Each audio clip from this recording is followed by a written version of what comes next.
Okay.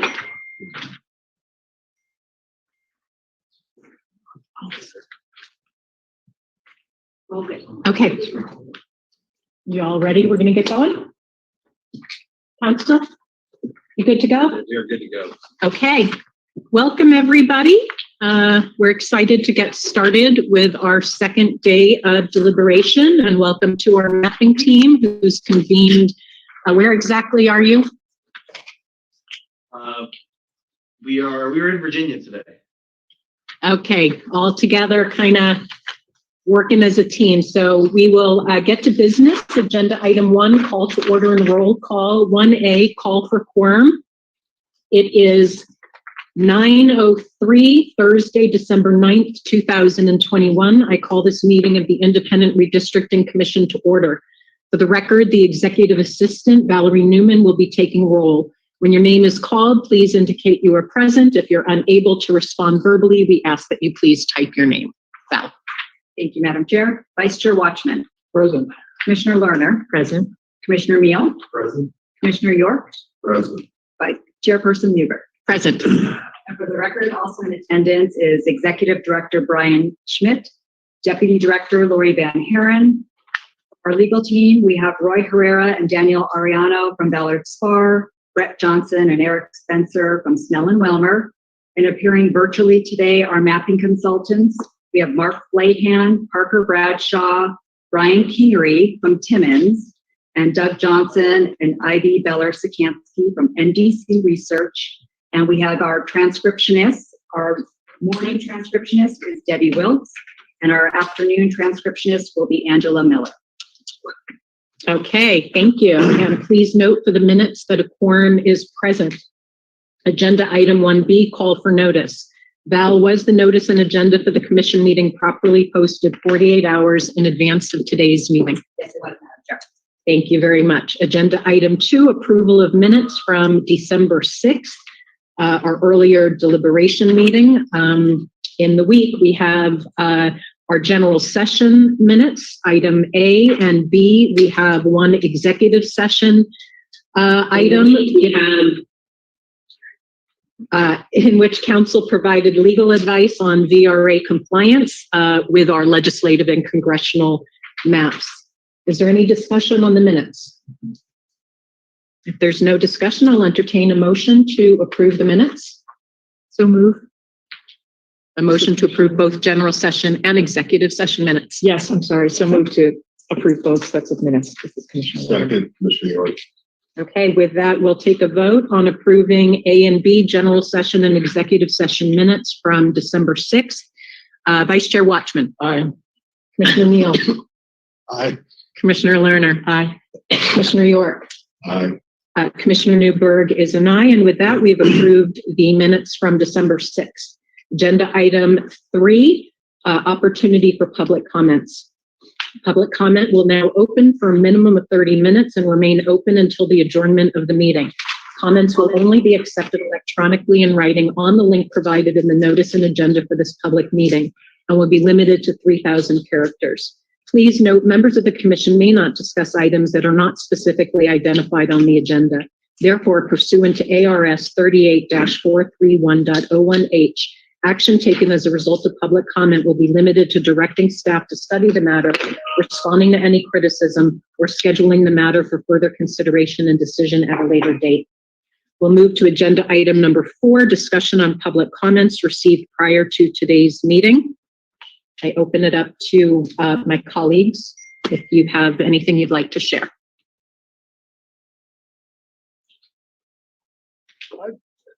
The public comments, again, continue at a high pace, and we appreciate that. A lot of the public comments suggest that certain groups are partisan and other groups are nonpartisan. And there's a real self-selection of which groups they declare to be one or the other. And the Latino Coalition, although we will pay a lot of attention to what they've submitted, and they're an important part of our state, they're extremely democratic. They're virtually identical to the Democratic Party. And so I don't view the maps that they've submitted as being nonpartisan at all. And I don't think as a commission that we should.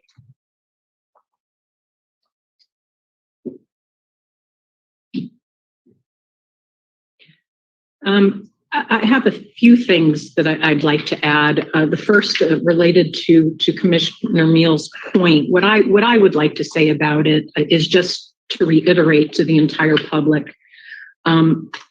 I view all maps as biased. Sometimes the best and the brightest ideas come from those who study the state the most and our demographics. They happen to be, on average, partisans. So just like when we interviewed executive directors, and I made clear that I didn't want to rule out people with partisan connections because I felt we'd rule out the most talented, best suited people for this particular task, I would like to remain open and able to look at all maps.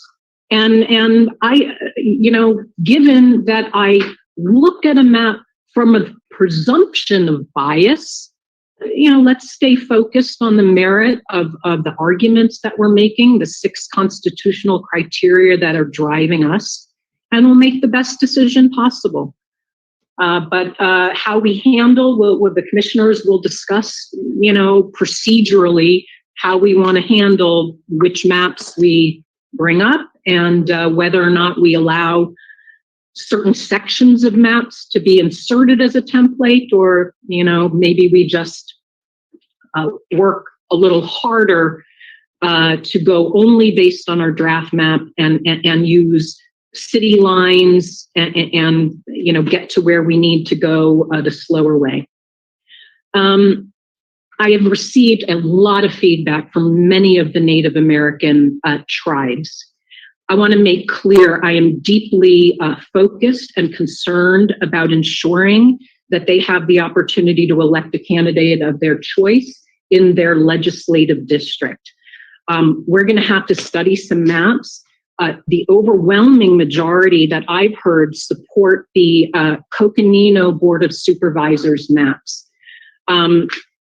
I'd like to share, because people wonder why I like maps and don't like maps, and I don't want to give anybody the idea I have discounted this maps.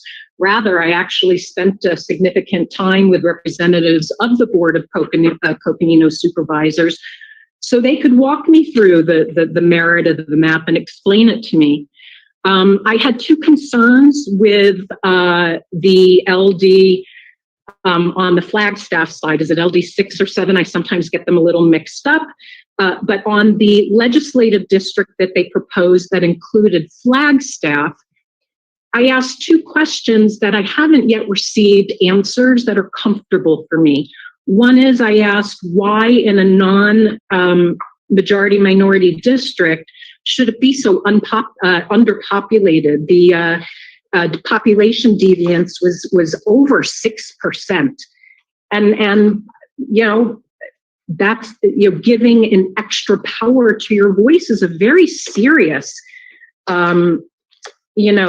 thing. And, I think it's different when we're looking at using it to empower minority communities that have been marginalized, but very different when we're looking at just a regular legislative district. The other thing, I asked about the rationale for the communities that they included in their map and why they went in that southern kind of diagonal direction.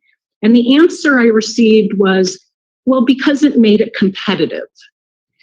And I just, that wasn't a compelling explanation to me, because I believe that protecting communities of interest and redistricting based on organizing the communities of interest as authentically as we can is the driving force. So on the LD side, as it relates to the Native American legislative district, I would open to debating the Coconino submission, the Navajo Nation submission, and all other submissions to consider, and everything remains on the table. One other response. I also received a letter questioning my rationale for why I wasn't in support of the Latino Coalition's initial submission of 8 majority minority Latino districts. The letter focused on one aspect that I, was concerned about, that it would lead to less competitive districts around the rest of the state. The letter correctly pointed out that we're very capable of having all of the majority minority districts and creating competitive districts. But I don't believe we're capable of doing that without causing significant detriment to communities of interest. There's a simple mathematical reality I've spoken about, and I think in some ways maybe it just helps us to logically, conceptually understand the mathematical challenges. When you take out the population in our majority minority districts, they are so overwhelmingly Democratic that the rest of the state is so overwhelmingly biased in the Republican direction. It makes it harder to come up with competitive districts that truly match communities of interest. But we will continue to do our best to honor all 6 constitutional criteria, and I am deeply committed to doing right by the Latino Coalition, doing right by our Native American community, and doing right by creating as many competitive districts as we possibly can, provided that it doesn't violate my interpretation of what our constitutional responsibilities are, and considering communities of interest. And with that, thank you. We will move to agenda item number 5, potential update discussion and potential action concerning polarization data and report presentation from mapping consultants regarding U.S. and Arizona constitutional requirements. I'm not sure, Doug, Mark, team, if you have anything that you'd like to add on this front. No update on this today. Thank you. Okay. With that, we will move to agenda item number 6, draft map decision discussion. We will be diving into our legislative map drawing, our congressional map drawing. Just to bring it back to where we left off on Monday, had we not run out of time, I was going to make a suggestion that we move to go into executive session. We were beginning to deliberate about the Northern Native American legislative district. I have some legal questions as it relates to honoring the VRA and the opportunity for the Native American community, to elect somebody. So that's one possibility of a starting point. I open it up to my colleagues if you would like to share any general vision or strategy or preference with how we carve out the time today and which areas you'd like to highlight. I'm sure I would like the other day, I'd have a slight preference for starting with the CD maps and hope that maybe even they could be doing some drawing on some comments that we could then look at later in the day. Yeah, CD would be fine. That's kind of what taking turns. Okay. Well, CD would be fine, but I would like to maybe entertain your thought about executive session and discussing in more detail the Voter Rights Act and how it impacts not only the Native American, but other parts of the state. So I think it's timely at this point, and that could help guide our discussion when we get out of the executive session. So having said that, I move to go into executive session. Okay, well, one question though. So I agree that before we start deliberating on the legislative maps, I would like to go into executive session. If we're starting deliberating congressionally, you feel that we still need to go into, you're asking still for executive session to discuss? I think it speaks to both legislative and congressional. And so then I will second the motion. Okay. Let me explain to the public the rationale. My colleagues are requesting to go into executive session, which will not be open to the public, for the purpose of obtaining legal advice to further implement and or advance our ability to comply with the Voting Rights Act pursuant to ARS 38-431.03A3. Now I'll entertain a motion. Vice Chair Watchman, you and Vice Chair Watchman motions to go into executive session. Okay. Commissioner Meal seconds. We'll take a vote. Vice Chair Watchman. Aye. Commissioner Meal. Aye. Commissioner Lerner. Aye. Commissioner York? Aye. Commissioner Newberg is an aye. And with that, we will move into executive session to discuss VRA compliance.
Bruce? I think it's, You're good now. We're off mute. We're back on video. okay.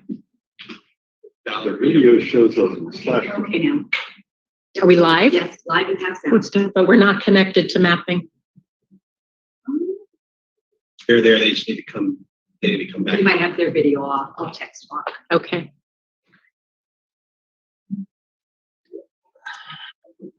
We're all There they are. back online. Okay, We're terrific. Welcome.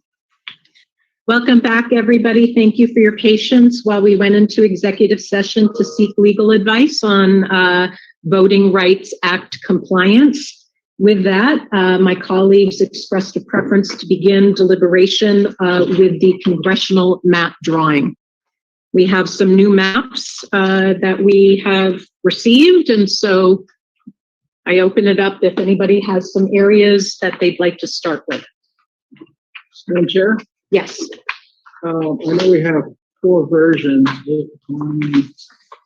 5 versions. Yeah. 5 versions.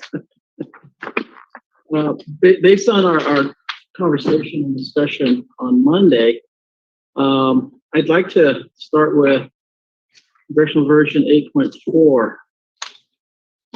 that we raised on Monday. And a couple of reasons why I'd like to start with that. One is that I think it believes it mirrors the nomination proposal we talked about, but also addresses the tribal interest. And I think also very important is the rural interest, rural Arizona. I think that's also important. I noted the other day, the differences or similarities between reservations and rural Arizona. In rural Arizona and reservations have a lot of agriculture, farming, and so there's a lot of commonalities when you speak to communities of interest. And so, but when you look at 8.4, I think it creates a compromise to the other versions that we talked about. And so, if you look at 8.4, it puts the Native American voting age at 21, almost 21 points. I think it splits Pinal and Yavapai counties in a, I'll say, logical way. It kind of divides the communities of interest and the different industries that those 2 counties reflect. It keeps Pinal County more whole, and I know we talked about that. 8.4, in my opinion, provides and keeps the tribes together, including, and this is what I think is very, very important for me, it keeps Navajo Nation, Hopi, Wallapai, Havasupai, the Kaibab Paiute, Yavapai Apache, White Mountain Apache, San Carlos Apache, Tonto Apache by Payson, which a lot of folks don't realize.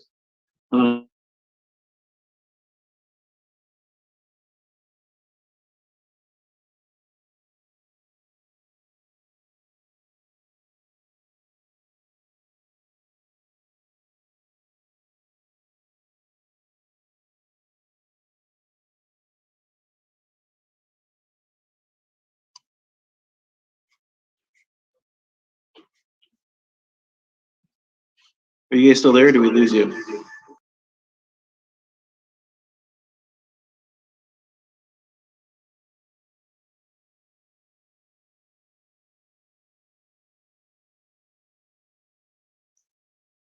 I'm still here.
I'm watching over here, by the way, just so you know.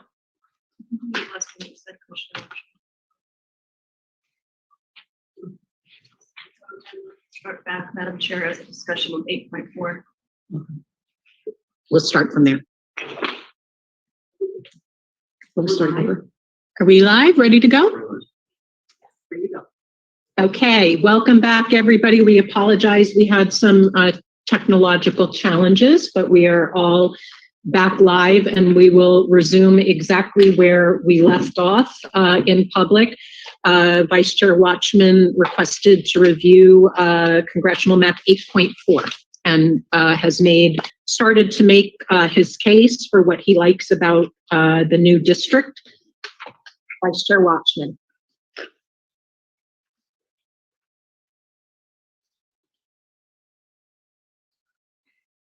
Yeah, thank you, Madam Chair. I guess if we could put it on the screen here, it would be helpful. Version 8.4. Does he have to repeat what he said before? You think? It might, I if he could just summarize it. It was all covered before. Oh, they heard all of it? Yeah. Okay, okay. I made the argument and then I basically said, can we look at and start with version 8.4?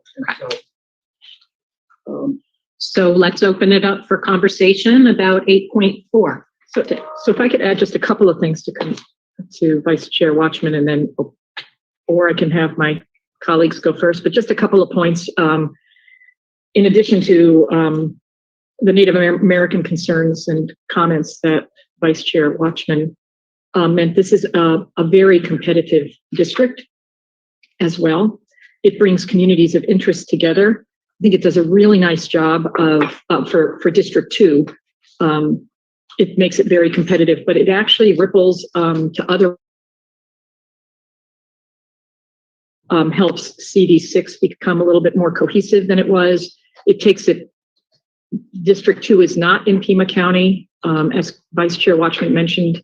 It does a really nice job for Pinal County. It unites Florence with Coolidge and Casa Grande, which are split in all of the other maps, 8.0, 8.1, and 8.3. So that helps quite a bit there. It actually allows nice competitiveness and communities of interest to be drawn together in the other districts. So one of the really good things about this particular version is how much it also does for the other districts. It's not just about this, although this was a good part of it was about how to realign District 2, but it does a really nice job of bringing the other districts together as well. And it's almost all completely balanced. The only two congressional districts that are not balanced are 6 and 7, which could be worked out, and they are almost equally unbalanced with 9,900 people. So that would be an easy fix for that. But it really creates a nice argument, a nice connection for all of the districts with communities of interest and population and competitiveness. So that's, I'll stop there to allow my colleagues to provide their feedback.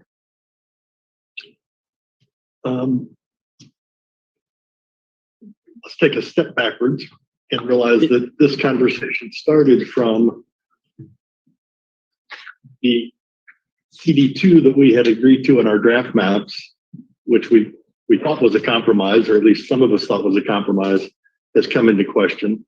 Similarly, CD7, which I thought had been settled, but it wasn't going to go up into Maricopa County, is now being, the chairwoman asked us to relook at that going up into Maricopa County.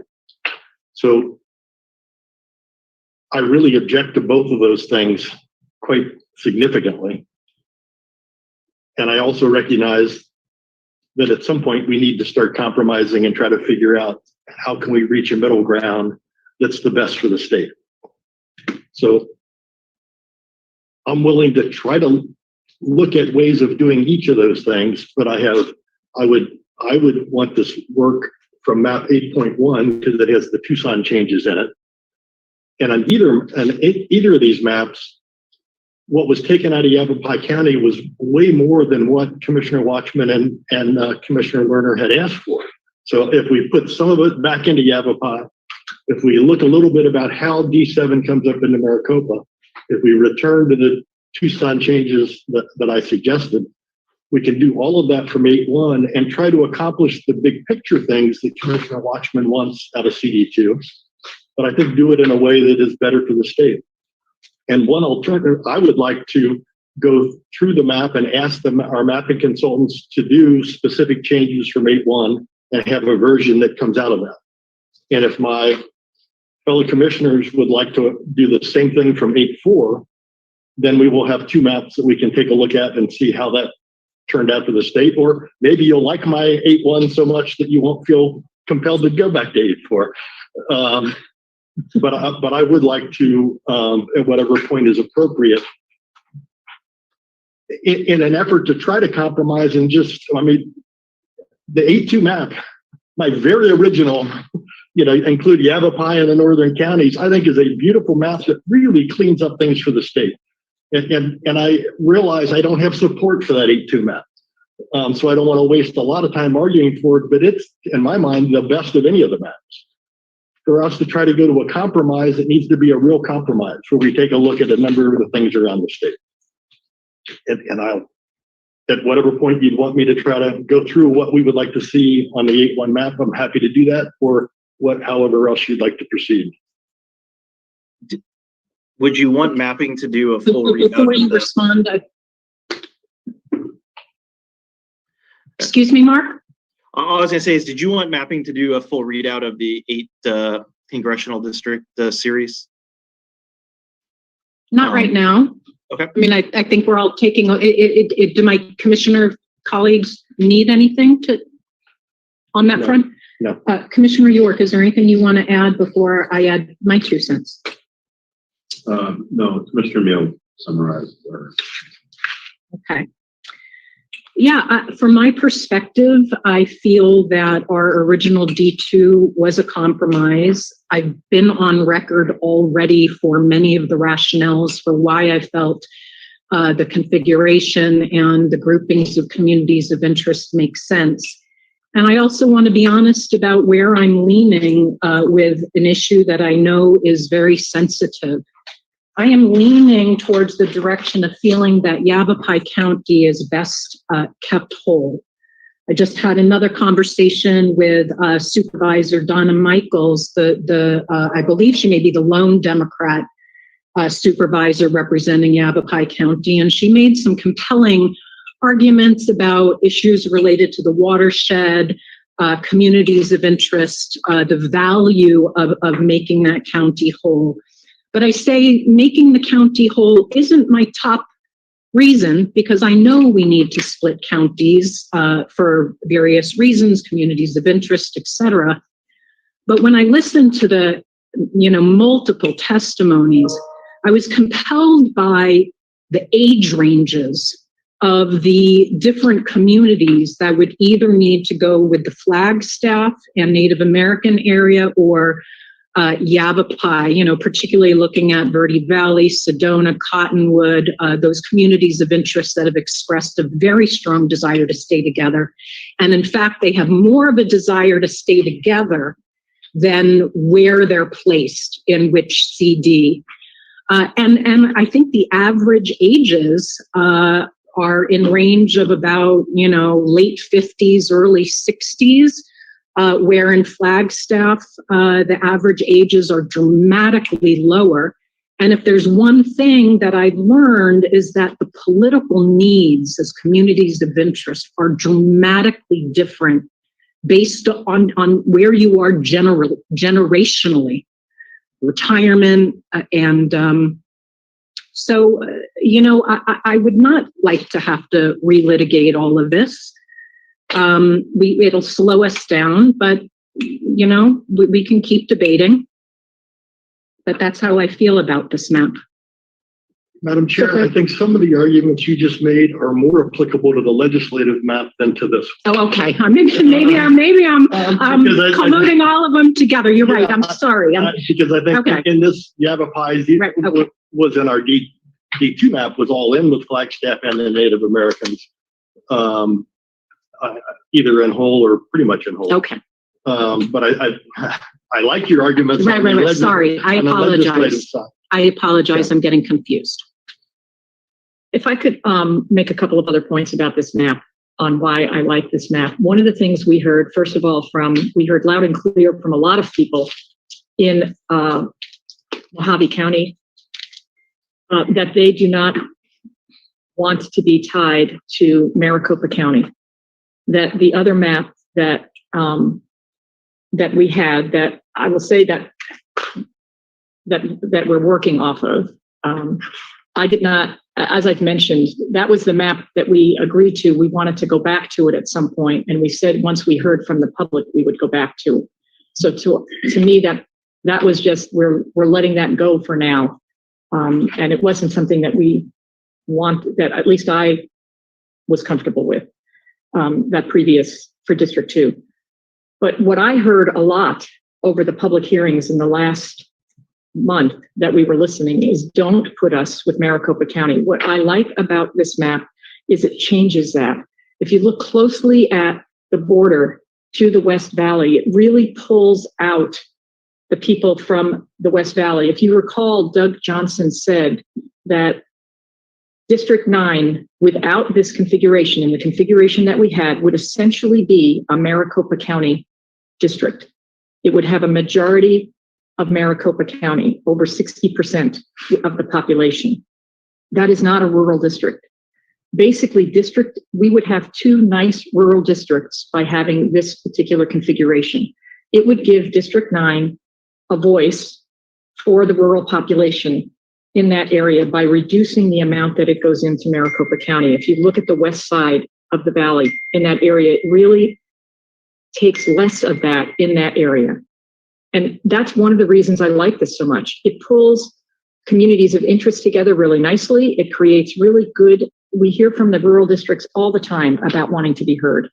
And this particular configuration doesn't put them so much with the big urban areas that they talk about all the time. They keep saying, don't put us that.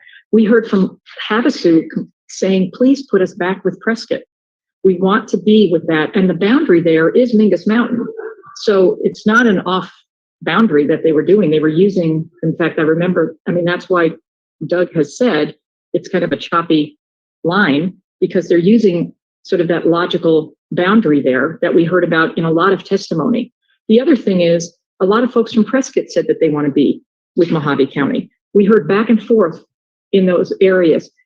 And the other point I'll make is we heard from a lot of folks in the east part of the state, Show Low, Pine Top, Eager, those areas, saying we don't want to be in a district with urban areas, and we don't want to be a district, we don't feel that we're connected to the west side of the state, that the people on the Colorado River have different interests, different needs than we do. We want to be separate from them. So really, from my perspective, and I'm really focusing on District 2 right here, because that obviously there are changes we could make in all the other districts as part of it, and there are changes we could make in this district as well.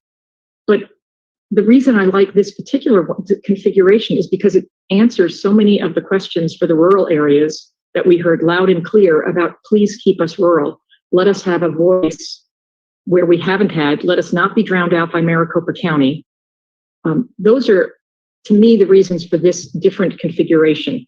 What happens to District 7, District 6, some of these others? Certainly there are lines that can be adjusted. I'm real open, and I'm open to other lines potentially that could be adjusted in this particular configuration. But I think it answers a lot of what we heard from the public, in addition to which, when we look at the overall, and I'm bringing this up at the end, the overall competitiveness piece, this is the only iteration of all of the ones that we have that actually creates a very competitive district for District 2 that will allow Native Americans to have a true voice in that district. So these are some of the reasons that that go way beyond competitiveness. There are many more reasons than competitiveness, but competitiveness is one of those. And I think from a constitutional perspective, this configuration recognizing there will be adjustments in lines. But this configuration meets all of the constitutional requirements that we have by keeping communities of interest together, by addressing some of the needs in each area with rural, not combining rural and urban, competitiveness, compactness. It has a lot of good things that go with it. I'd like to say one thing about CD9 and then ask if my colleagues, agree that CD2 really does the best job of keeping communities of interest together. I did a lot of thinking about CD9, and I happen to like it. I hear that people are aware, and that a significant amount, upwards of 60% of the population will, lie in a more of an urban area in Maricopa County. However, on a federal level, when I look at the consistencies of what these communities of interest would want and need from an elected leader, I see tremendous political cohesion, and I don't see inconsistencies with an elected leader being able to successfully represent all of those needs. I don't see anybody being marginalized in D9. I am concerned about some communities potentially being marginalized in D2 if we don't group the communities of interest as effectively. And I want to say I do want to make D2 more competitive. Just like you said, we could look at all the districts around the edges, and if there's a way that we could make it, it won't require that much change if possible to actually get it into the competitive range. And I'm not sold on the idea that any of the minority communities in this district, as it's crafted, are going to be marginalized. So that's how I feel. I don't know if anybody here would like to add or go to the other map and explain why you feel the other map does a better job of uniting communities of interest. Because look, at the end of the day, all things being equal, if both maps perfectly address communities of interest and both maps perfectly fit in or well fit in with our visions for the rest of the districts, I'm all for it. But I'm not sure that's the case. So just as a comment on that, in terms of communities and interest, we heard loud and clear, not only from the rural folks in D9, don't put us with Maricopa County, but we heard loud and clear from the Maricopa County folks, don't put us with D9. So this iteration, and even with changes, I'm open to looking at changes to this particular 8.4 version, but going back to the original one does not help those communities of interest, because they were the ones who spoke loudly at this last month saying they were not happy with this configuration that's there because they felt that the West Valley folks didn't want to be with the rural and the rural didn't want to be with them. Whereas this, I think, tries to address that, recognizing we could make changes to it. I'm not tied to every line that's in this one, but I listened loud and clear this last month, and I went back and looked up, all the letters and everything that we heard, and we kept hearing the same comment about those boundaries in that area. And to me, the fact when we talk about people being disenfranchised, none of the other districts, unless we can make them more competitive, give the balance that District 2 does. None of the other ones get close to being in that competitive range. They're much further apart. And so then we would be disenfranchising populations, where I think District 2 has the potential to address the urban, the rural, and the competitiveness factors in that area that we've got letters, testimony that's basically asked to be split more between those communities. One thing, Commissioner Meal, and then I'll turn it over to you. I believe that the testimony in terms of separating rural and urban was much more compelling and focused on legislative districts. where I see, more potential for competing needs, fighting over state water, fighting over, state resources, as opposed to a synergy of interests from a federal leader. But Commissioner Meal.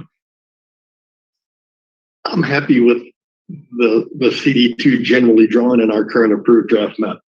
And if, and would be happy, I think that, again, I would be happy to support that if you want to just stay with that.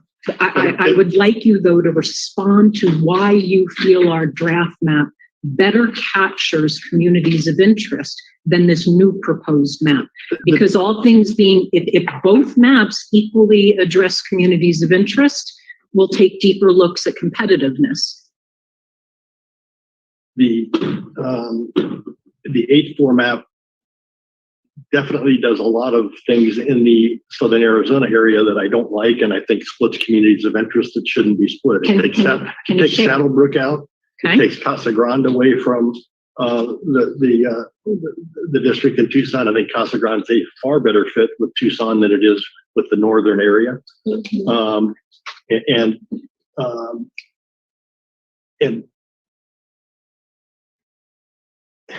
if you really want Mojave County in the rural area, if you want to really listen to the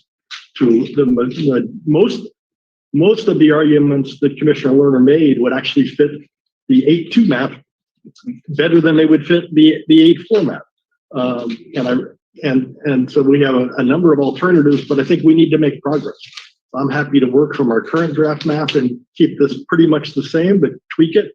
Or I'm happy to go through a list of things that I would adjust to the 8-1 map, which would get it closer to what Commissioner Watchman and Lerner are asking for.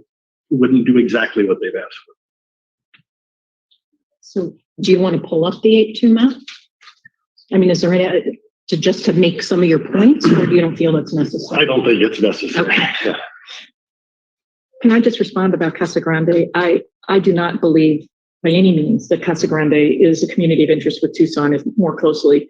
This map pulls Casa Grande, Coolidge, Florence together, and they have spoken to that they are communities of interest together. Not but Tucson, they don't speak. But you're putting them together with the northern Arizona. They're much better fit put together with southern Arizona. They go with, we could put Saddlebrook in with CD6. We could move that. Like I said, I'm very open to making adjustments, but they want to be together in terms of that. And they go with this. This goes with the Copper Corridor. It connects communities that are have common interests, common values as part of it. You would not be putting. We already know. We've already heard a lot from people about the RMAP CD6, whatever we're calling it, the claw, the arm, whatever that is. People not being happy with that. They don't want to be drawn into CD6 the way that our current version has. Whereas District 2 makes a very cohesive map that pulls in the mining communities, the communities that are outlying these areas that have common interests, that have transportation corridors as part of it. I think we could easily make adjustments to address some of those concerns, like Saddlebrook. Mm-hmm. Put Saddlebrook in District 6 from there. That would be an easy fix as part of it. But that, whatever we're calling it, there's nobody that we've heard from that likes that. They feel that they've been pulled into that area, whereas this basically modifies that. The nice thing that this map also does is we've heard from Greenlee and Graham, the counties, they want to be together. This continues to have that piece in the same way by keeping them in District 6. So I'm really not hearing, a lot about why, when we hear from the public, District 2, with changes as we can talk about, really addresses so much of what we heard. We got letter after letter from Lake Havasu saying, please put us with Prescott, please put us with Yavapai. We got testimony from people in Prescott saying we want to be with Mojave. They have been together for the past 10 years, and it has worked very effectively for that community, for District 9. And we heard a lot of testimony from the West Valley folks saying, please don't put us with District 9. And I think this does a really nice job. And again, very open to adjustments and recommendations from my colleagues. But as a starting point, I feel making this split, I'm much more comfortable with this than the draft that we are working off of. From my perspective, that District 2 was always, it was not a compromise, it was what we settled on when we, and I realize we can call it whatever terminology, we can call it a compromise, it was what we settled on to move forward. Just as you said, we sometimes just have to move forward, and that's. And I would recommend we try to move forward here. And so what I would suggest, and open to alternative suggestions, is that you give whatever series of changes you would want to make to the 8-4 map to where you think it would fit better with a compromise to us. And I will go through the 8-1 map and suggest all the changes I'd like to see where I am hoping it will appeal more to everybody. And then we'll have 3 maps to look at. Well, I guess actually what I would like to interject, look, the arguments are getting repetitive. We're saying the same things over and over again. I prefer a starting point of the districts that we already created in our draft map. To start from D9, D2, I've gotten very comfortable with the compromises that I felt that we made. And I welcome each of you to study these different versions of the maps, but take the changes and bring them, and together we'll vote to whatever modifications we want to make to D2 as it is in our template. I understand what you're saying, but I feel that's what we did with our recommendation for this 8-4. So could we look at 8-3? Because that could be because that's what I feel we were doing. I felt that what we did when Vice Chair Watchman and I asked for these changes was taking off our original map and saying, here are the changes we would like. Mm-hmm. And so it would essentially be doing the same thing. Right, but you're asking us to then debate and deliberate based on your map, not based on our map. And it seems like that's not something the commissioners have been liking to do when we incorporate just whole ideas. And I think it may be a safer deliberative strategy to start, deliberating from what we already have in common and then make change. But we could put it up to a vote if you'd like. I mean, Commissioner Meal, is vehemently against DD7, CD7. We haven't voted on that. We could vote on that as well. Madam Chair, you mentioned compromise and the work that we did at the last part of October. I think you basically said that these are decisions at the moment and that we have plenty of opportunity to make changes until we get to the final day. And so, that was an ending point and maybe a starting point, but 8-4 basically is basically providing our recommendations off of 8-0. And so he gave us that opportunity on Monday. And so that's why, basically where do we start this morning? That's why I said let's start with 8-4 as the starting point. Call a new starting point, old starting point. That was basically how I understand the discussion this morning. Where do we start discussion this morning? What do you want to do? So I'm throwing on the table 8-4.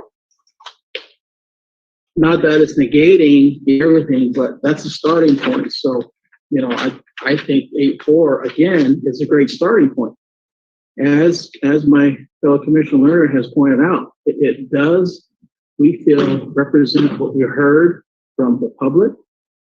It I think improves the competitiveness, as Commissioner Lerner has pointed out. And so, it was a decision last month, and so now we're here today. I'd like to reiterate that, correct, everything is open to redeliberation. My view of the CD2 that we came up with was a genuine compromise between two different positions. I feel that each side really gave up a lot to come to this.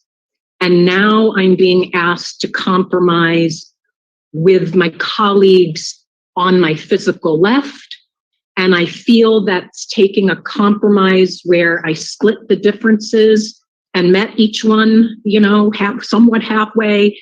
And now I'm being asked to keep moving in the other direction that I'm not comfortable with. And, and sometimes, maybe it just makes sense to hear the feedback. I mean, like Commissioner Meal, it seems like my colleagues are not fighting me on CD7. Are you? Are you agreeing to compromise? I mean, I want compromise all across the board here. We're definitely willing to compromise, and we're willing to take a good look at CD7 coming out of Yuma and going up into Maricopa and coming into Tucson more per the mayor's request in Tucson, or per what I suggested that we do in Tucson. We are definitely willing to take a look at that. And it's not I'm willing to get rid of that. I'll say, and we're willing to get rid of the arm on CD6. We'll find a different way of getting rid of it. Yeah. Well, I know I'm belaboring the point, and I won't continue anymore because I can sense that but I guess maybe for the record, I would like to know that we are rejecting this 8.4. I feel that this 8.4 is a compromise. It still is. District 2 will still be a Republican district, but it will be a competitive district, and it will meet the communities of interest. So maybe we do need to have it for the record. I feel that I've made, and Commissioner Watchman and I have both made very compelling community of interest arguments for this that go beyond saying we had a quote compromise, but our whole point was it was to move forward and listen to the public. And that listening brought me to this map, brought us to this map, because that's what we heard. So just to stay with it because it was a compromise at the time, this whole deliberation that we're doing, as you have noted, we were out there listening to hear, to get feedback. So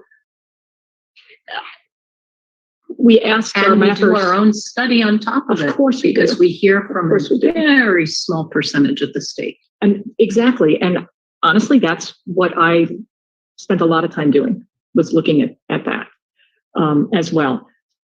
We asked our mappers to also make some other maps. Can we take a look and compare 8.3 to our original? Because Shrink, I remember the original request was how can we get Prescott into Mojave, but don't take all of Yavapai? right. And if I'm looking at my maps right, the majority of Yavapai, including Prescott Valley, Camp Verde, Chino Basin, moving into District 9, and that wasn't the original request. And so to trade off that population, we went south, and for me, it seems like that population trade-off should have been happening in Maricopa County. And I would be happy to move that boundary over, if that's what you're saying. In terms of the. Well, I want to move that boundary north. Well, I would be. I think Coolidge, Cascade, Florence are part of Southern Arizona, not part of Northern Arizona. Well, you're not going to get the population you need to not have it reach down, which is part of it. The more that we could certainly move over, because you're correct. The idea was to have the break at Mingus Mountain, which would take Prescott Valley, all of those. If it takes too much, I'm more than happy to make those adjustments that you're mentioning. I'm not tied to the exact lines on that map, as more of the concept. I think we should agree on a map that we should, as it relates to CD2 and potentially, I guess, CD9, since they're very interconnected. Let's pick a starting point. What map people want to use to begin deliberations and move the lines. No, it's just a starting point. I like our original D2 because it was a compromise, and I think we could learn from all of these other maps and integrate ideas and see what it does for our larger goal. We'll take a vote. Everybody can propose the maps that they want, and we'll take a vote as a starting point. You like the original CD? I'm just trying to be fair. I mean, that's my bottom line. I'm trying to come up with a starting point that people can feel is in between my colleagues. But I thought that's what we did on Monday, that we basically made proposals for changes based on our starting point. And so that's what they came up with. They have 8.0 to 8.4 that our mappers did based on that starting point. So I think that's what that was the idea. Was we looked at our starting point of our congressional, we provided suggestions. They came back to us with 8.0 to 8.4. I'm hearing that 8.4 is not going to be acceptable. What about 8.3 as another option, which looks much more like our current District 2? It's not something I'm as happy with, I'll be honest, but it does do some things that might work. Could we take a look at that as a comparison? Because And my response would be that I'm totally happy just going back and restarting again with the current map and making adjustments. But Chairwoman, if you want to make the changes to D7 that I heard you support, then I think it makes more sense to go to 8.1 as a compromise. I'm trying to, and I don't understand why Commissioner Lerner and Commissioner Watchman would have. I mean, to me, I would be giving in to go to 8.1 as a starting point. But that has Tucson much closer to where I think it ought to end up. It has D7 very close to where I think it ought to end up. And it has D2 with everything you want in it that we're going to want to try to chip away some of it at. Because I think because even the 8.1 map, it has way too much of Yavapai going the other way. So I would suggest we then start at 8.1 and start making adjustments from there. And I suspect we'll have separate adjustments and we'll end up with multiple maps no matter where we start. My compromise is going away from 8.4, which I really believe is the best map for our rural and urban areas. I could compromise with 8.3, which is that, Brian, do you have 8.3 and can you put 8.3 and up there? Can you do 8.1 and 8.3 on the Right, so 8.1 is on the left and 8.3 is on the right. Yeah, and I mean that I'm much more comfortable with 8. Wait, which one's on the left? 8.1? 8.1's on the left. Yeah, I'm much more comfortable with 8.3. I'm obviously more comfortable with 8.4, but I think 8.3 does more. It still keeps that district, but I think it actually assists other communities better. And the nice thing about ask them to describe the differences between these two. Yeah, it's Did mapping hear that? Yes. Yep. Yeah, thank you. Do you want to describe 8.0 first, so the changes we incorporated there before we went to 8.1 or 8.2, or do you just want to hear exactly? Okay. Yep. 8.1 versus 8.3, please. Okay. So, 8.1 brings in the boundaries between District 7 and District 9, the Yuma area. That's changed to match the boundary in the Yuma Gold submitted plan. But is it the same in 8.3? Okay. Yeah, Brian, this is Doug. Brian, Can you between these two maps? Can you overlay the two maps? I think aren't the only differences in Tucson?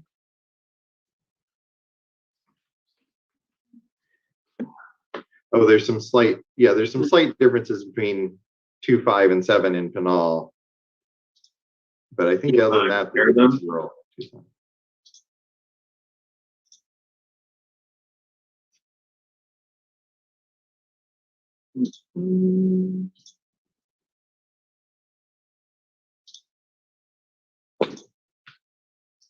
There we go. Start with that. So we're looking at 8.1 and we want to compare 8 point.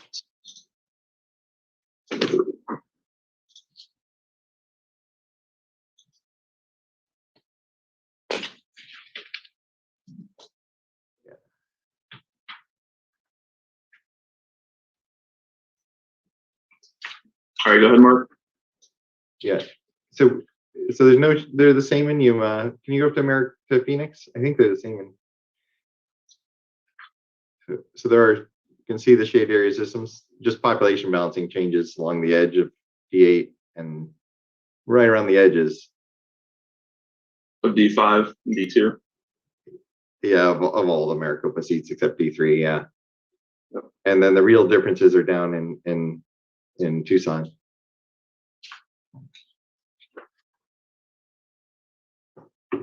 So the two maps are very similar. They really vary in what's in Commissioner Meal versus Commissioner Lerner's request for Tucson, and then population balancing that comes out of that on that side.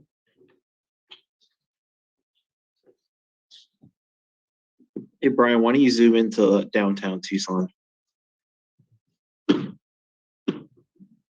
Zoom in a little bit more so we can, yeah. Zoom in a little bit more so we can read the roads. Like right in that first block. Sure. We don't have to, they remember it. Yeah, the differences between the different requests, I think. So Commissioner, yeah, in terms of like the deviation between the two, they're very close. 6.75 versus 6.11% total difference. The same districts are out of balance, 2, 6, and 7. They both have the same number of competitive seats. It's just the differences in Tucson and then the ripple effect of those differences. And in Tucson, if I can throw out, as we fix the population deviation, we may end up as a compromise between the requests the other day from Commissioner Lerner and Commissioner Meal, just driven by population anyways. I think the two maps will come together as simply as we balance them. Explain that again, Doug. So 8.1 and 8.3 are both out of balance, driven by the fact that the Yuma gold changes in Yuma versus the requested changes in Tucson didn't mix quite right. Like we couldn't fit them together without going against some of the other requests from the commission. And so that's why we came back with 6 and 7 being out of balance next to each other. And we're looking at 8.1 here. 6 is short by 25,807, and 7 is over by just a little bit more. The rest of it is the District 2 shortage. So 6. So we're looking at 27,000 person difference. And in 8.3, you have that handy. Yep, right there on the right side. Oh yeah, perfect. So in 8.1, 6 is short and 7 is over. In 8.3, 6 is over and 7 is short, and 2 is also short in both maps.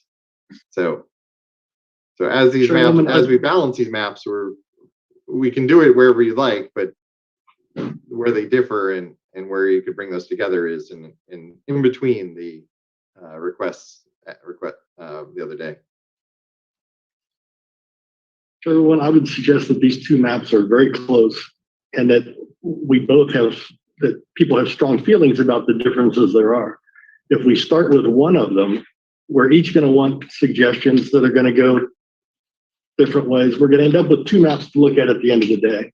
I would suggest that Commissioner Lerner and Watchman take the whatever 8 whatever they want and suggest their alternatives. That Commissioner York and I take the 8.1 map and suggest our alternatives, and then let those two alternatives be what we're then looking at. But you're referring to these maps that more closely align. Yes. I'm comfortable with that. Well, Madam Chair, I'm still stuck on 8.4 because, we asked for a starting. And I'd say if you want to start with 8.4, I don't think it's a big enough difference that it matters. What's the difference between 8.4 and the 8.3? 8.4. No, 8.4 and 8.3. 8.4 and 8.3, the big difference is going to be the Yavapai split. Yeah. If you want to move to 8.4 and we'll fix it, I mean, this is very unconstructive. Whichever 8 map you want and give your changes. We'll start with 8.1 and give our changes. Well, that will be two maps that, frankly, we're going to have some real differences on in the debate on. What I don't like about starting with 8.4 is I've already said there are things that I don't like about it. And you're going to, my concern is you're going to go off on a whole map. And then you're putting me in a situation where I may have to say, vote against you like 8 times, not because, you know, there's 8 separate arguments. I made one argument and it's not being listened to. And so it's just, so I don't think it's the most effective, efficient way to negotiate.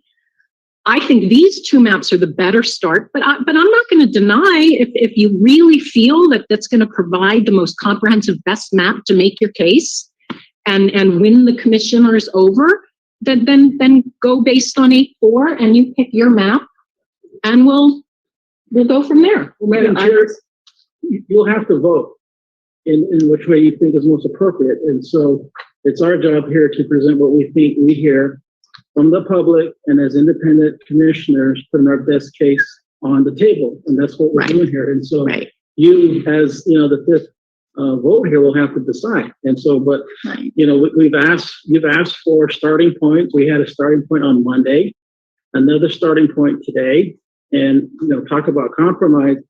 I believe Commissioner Lerma have compromised quite a bit, you know, and so the vote reflects that, you know, to a certain degree. And so I hear what you're saying, and maybe Commissioner Neal does have a good point. You know, let's pick 2 maps and start from there. I don't know if we do it, you know, here, or do we maybe take a little break and we huddle for a little bit so that we can, you know, gather our thoughts. That's maybe one way to do that.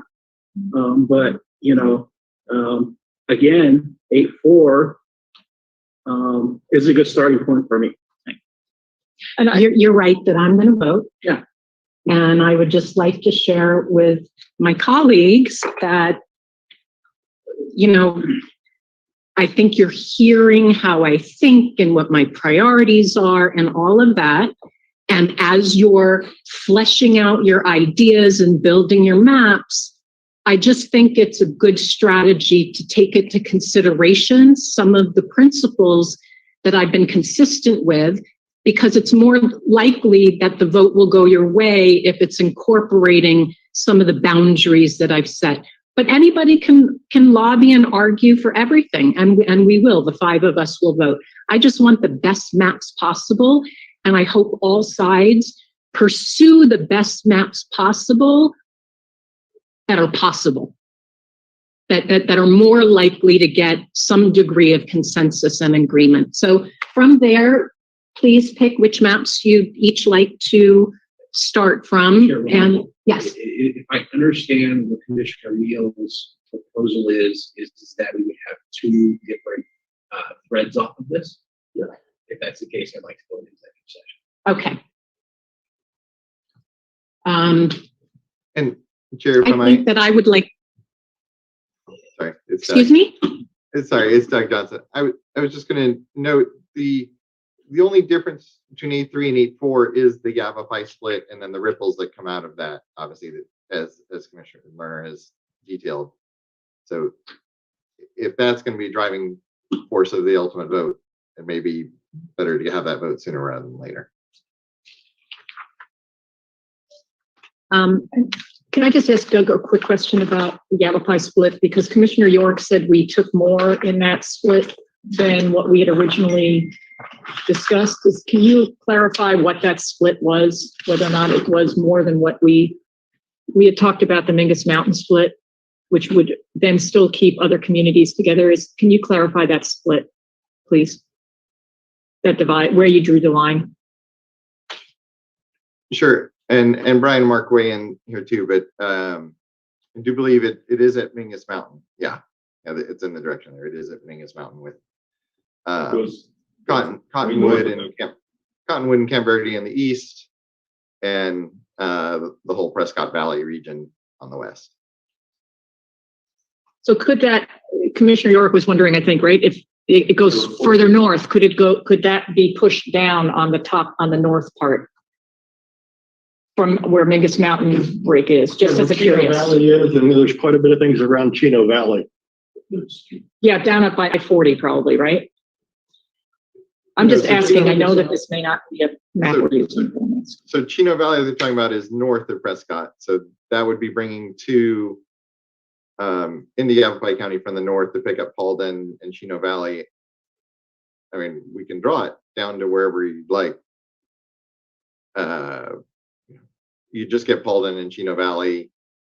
I guess you could get Baghdad out in the west, and then you'd get to Prescott and Prescott Valley. But Colleagues, we have though a more serious issue or question to answer, and that is that if you're interested in pursuing different maps, I would like to suggest that we go into executive session to seek legal advice for the purpose of helping us implement and advance these legal issues. So I make a motion to go into executive session. Vice Chair Watchman. Aye. Commissioner Meal. Aye. Commissioner Lerner. Aye. Commissioner York. Aye. Commissioner Newberg is an aye. With that, we will go into executive session. Thank you for the patience.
I'll give you Here we go. your. I can't hear you yet. It's a little delayed. One moment. Yes. Okay. Somebody else is walking around here. There we go. And then also a reminder, for the court reporter, we can just speak one at a time. We're not good at that.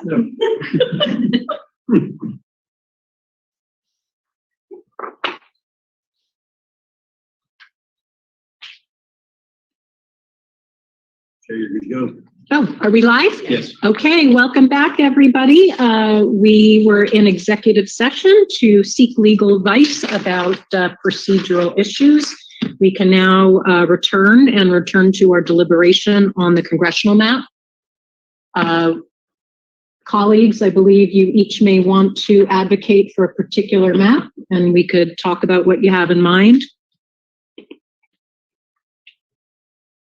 Chairwoman, I would speak to starting with 8.1, and I would have adjustments to make to it.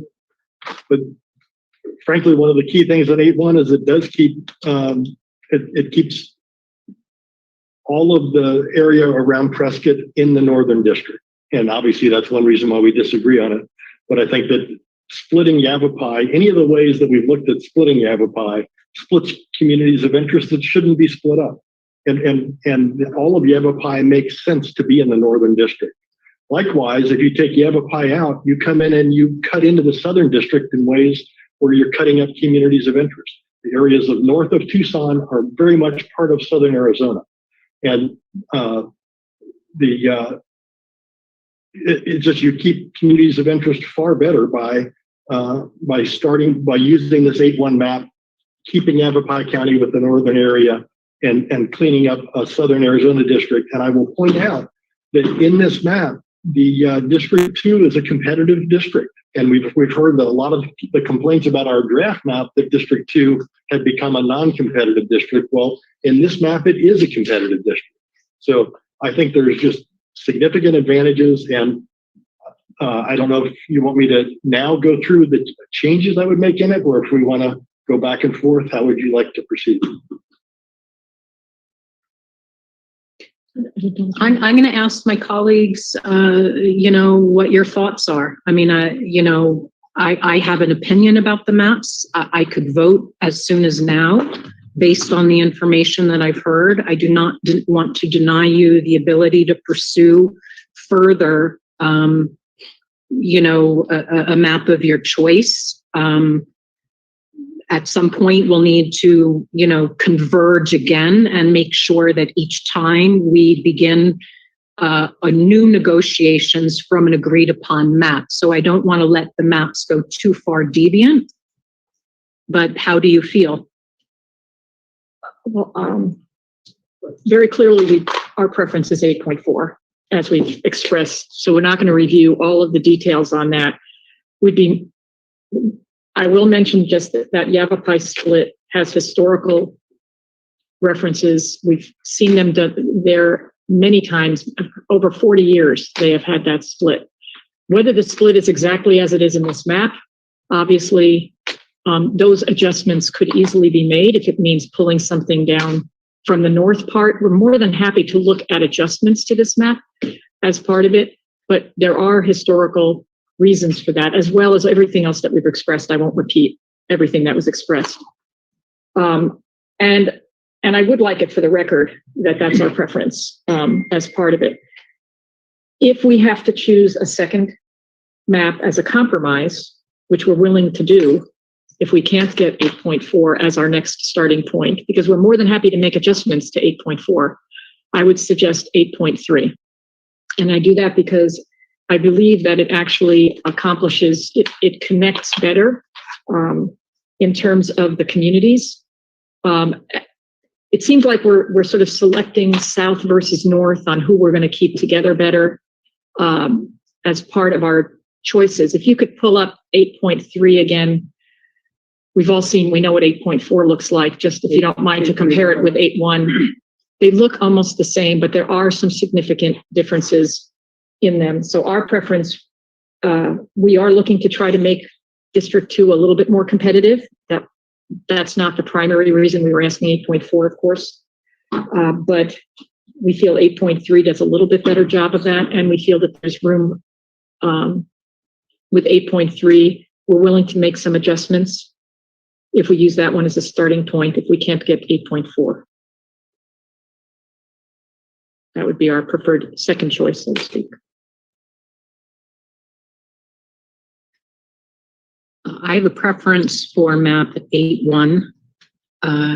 I think for all the reasons, the compromises that we had in the past, keeping Yavapai more whole, keeping communities of interest together.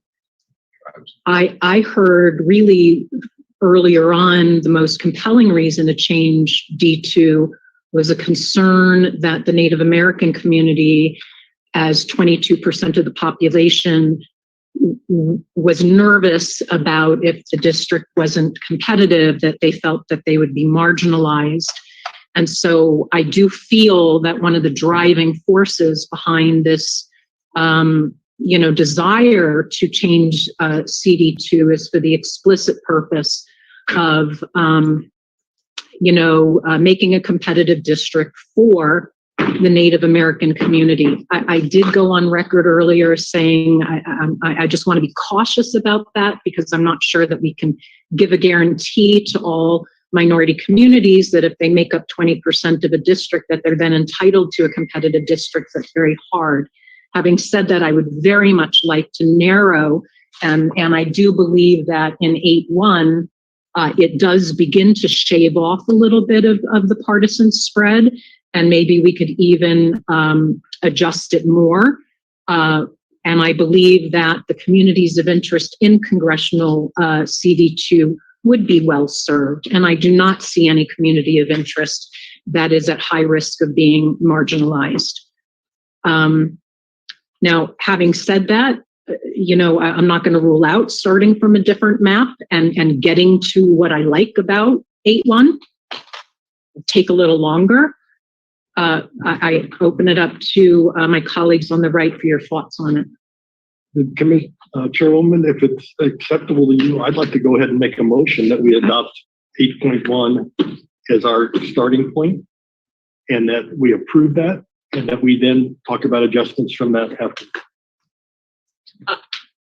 I'd like to comment before we move forward with that. One of the key reasons, while the Native American issue existed for D2, I think we made a really compelling argument beyond that, and that was that the urban areas of Maricopa County, of which would comprise a majority of District 9, would be adjusted by the split in Yavapai County. The fact that we seem to be letting Yavapai County, both legislatively and congressionally, we always are saying keep it whole when we're not saying that about other counties. We're splitting other counties. There's no reason that Yavapai County is any more sacred, I'm sorry, Yavapai County, than any other county. That split is a very logical, natural divide. So if we put aside the entire argument about the Native American communities, I want to be clear that we were looking at communities of interest, we were looking at commonalities, we were looking at rural versus urban as part of our argument for District 2, just to clear up for the record that it wasn't just about competitiveness. That was one of several factors. I just want to be sure that that's on the record. That's all. As for the maps, I'd like to hear more about why 8.1 is better than 8.3. I don't understand. I would like to know from my colleagues what drives you more to that versus 8.3. Procedurally, there's a motion on the floor. It either needs to be seconded and discussed, or it needs to not be seconded, and then you guys can continue deliberations. I have already. I'd like to second the motion. Okay. We have a motion on the table. I'll entertain discussion on the motion.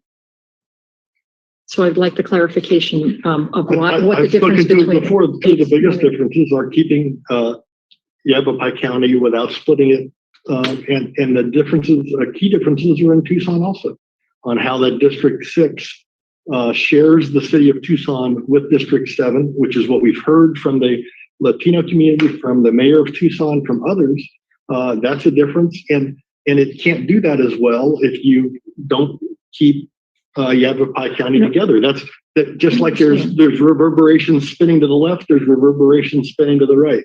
And at points we have to choose which are our priorities. I think this map is a terrific map that creates a competitive District 2, a competitive District 6, and keeps communities of interest together, both in the north and in the south, better than the alternative. So what I was asking Commissioner Meal is to clarify why 8-1 and not 8-3. And I guess I would also like the chair to speak to that too. Everything I just said is the answer to that. But 8-3 is not splitting Yavapai. 8-3 is a similar map to 8-1. It does not split Yavapai. So I'm trying to understand when 8-3 would be our compromise if we can't get 8-4, why we can't begin with that one. That's what I'm trying to understand, the difference between why you wouldn't want to start with 8-3 versus 8-1. Because if we move forward, that's what I'm asking. The Southern Arizona differences are what I just articulated would be a key part of that. I believe it would make us, require us to make more substantial changes all across the board to the whole map. And I think that there are very logical explanations for the communities of interest grouping in 8-1. I understand your logic of the communities of interest. I just, am a little bit more attracted to the groupings in 8-1. And as I've mentioned before, I'm not concerned about CD9. I see a lot of synergy between the communities of interest on a federal level and believe that an elected leader could very well represent the concerns of constituents in that district. And I like the other changes that we've incorporated to the map. I'm appreciative that, my colleagues here have, it sounds like you've accepted and will approve and agree to the new CD7 of having more of the majority minority district move up into Phoenix, including Tullison and Avondale. And we've made some, I think, very nice changes accommodating some feedback from Mayor Romero. And we can continue to adjust the areas that you're very unhappy about. Let's fine tune. But from a broader starting point, I have more in common with 8.1 than 8.3, so would find it easier to start from that point.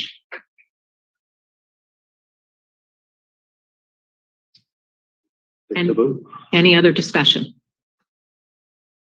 Okay, we'll take a vote on a starting point with 8-1.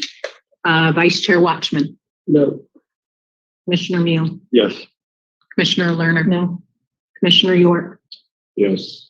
Commissioner Newberg is an aye, and with that 3-2 vote, we will start with 8.1.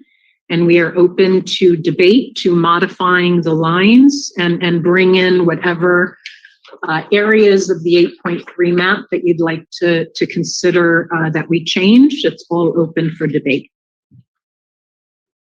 Well, with permission, I can make a recommendation.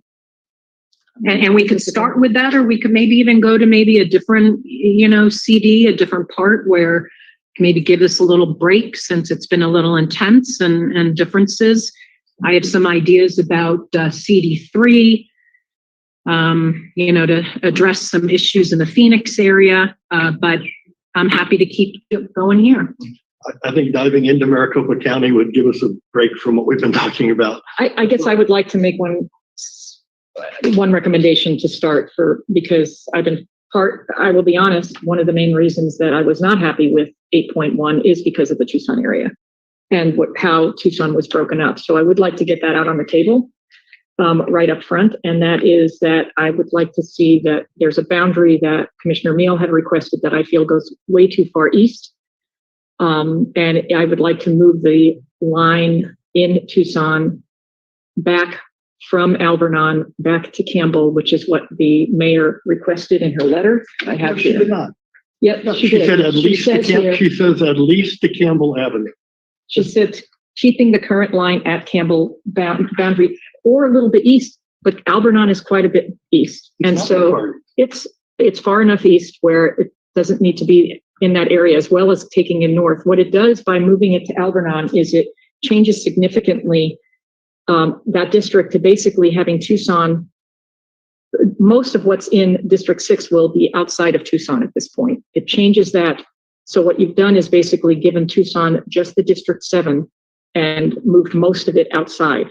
And so what I'm requesting is to move this was the big difference between yours and my visions, I think, Commissioner Meehl, of the Tucson area in these 8.1 versus 8.3. I'm requesting to move that back over from Alvernon over to Campbell.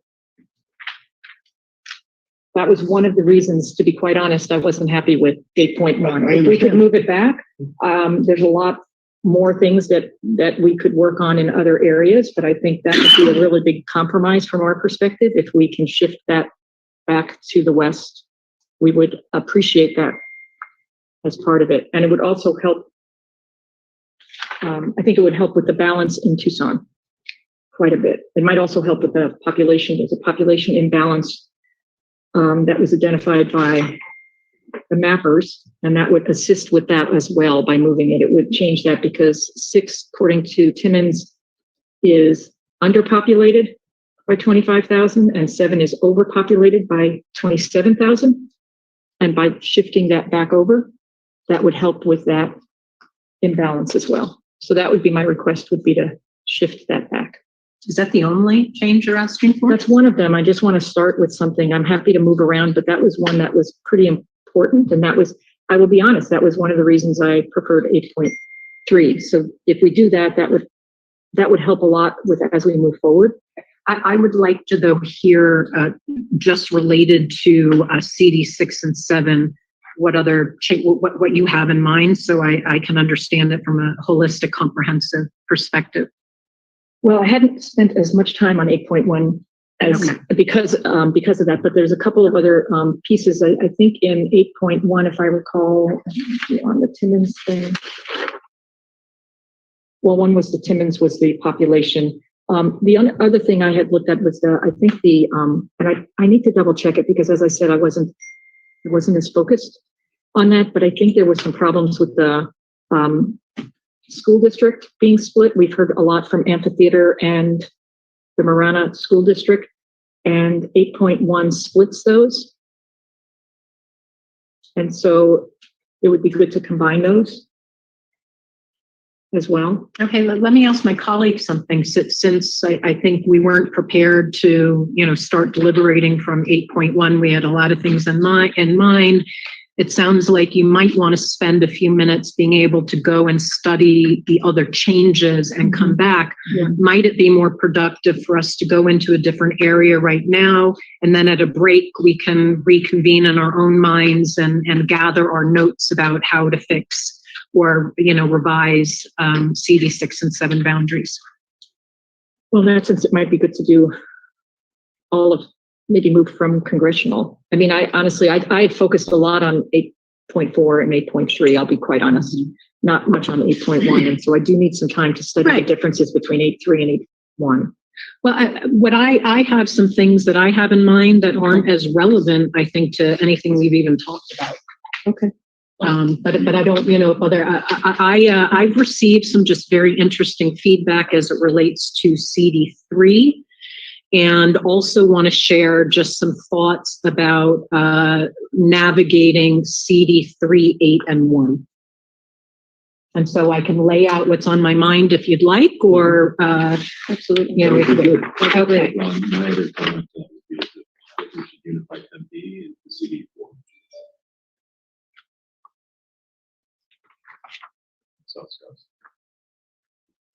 Sorry, Commissioner York, we can't hear you. Sorry. I said my thoughts were around unifying Tempe and South Scottsdale into CD4 as it was.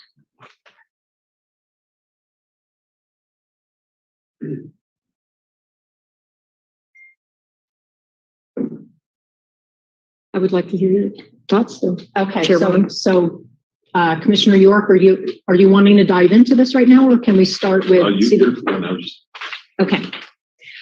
So I heard some very constructive feedback, really from a combination of Laura Pastor, a councilwoman from Phoenix, and I think our community's missing the presence of her father, Ed Pastor, who for years has been such a central piece of our redistricting process. And I do think our community just feels that absence. But she shared with me some compelling reasons for, and I want to make sure I may not get the boundaries fully correct, but basically moving the boundaries on the eastern side of D3 up north, particularly to where the light rail starts to go west, with the eye on uniting the historical neighborhoods, uniting the arts and culture, Roosevelt Row, Melrose, which we heard quite a bit of feedback from the LGBTQ community.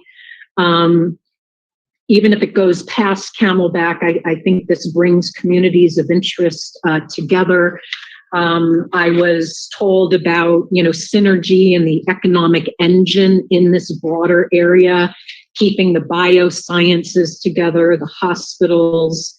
And it also fit very consistently with what Mayor Kate Gallego expressed. One of her greatest concerns about the congressional map is ensuring that at least more than one, hopefully two, federal members of Congress will really be focused significantly on the urban needs of the city. And right now, CD8 and CD1, it carves up Phoenix quite a bit. And I wonder if some of the changes that Laura Pastor has suggested would maybe enable us to also move D1 a little west to capture more of the Phoenix area, so that the representative from CD1 would be more inclined to be advocating for city interests. So those are some tweaks that I feel are consensus tweaks that just serving our communities well. I'm sure when you say go west. Well, I would want to change CD3 first and then adjust CD1 above that. But if you overlay, thank you for overlaying the city of Phoenix. If you move the green CD3 up north on the eastern side, and then can shift a little bit D1 to the west, where's Camelback Road? Can you highlight Camelback? Right.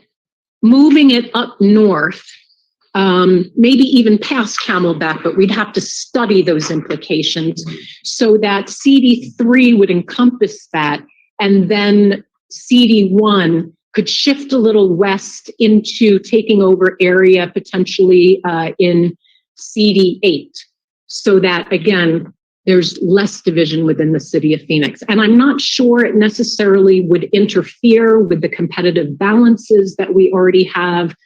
And we'd obviously have to look into VRA compliance as it relates to CD3, but Laura Pastor was very sensitive to the VRA issue. And so I imagine that was on her mind as she was making some suggestions. She is going to submit a formal letter. I don't believe we have that, so I'm unfortunately paraphrasing.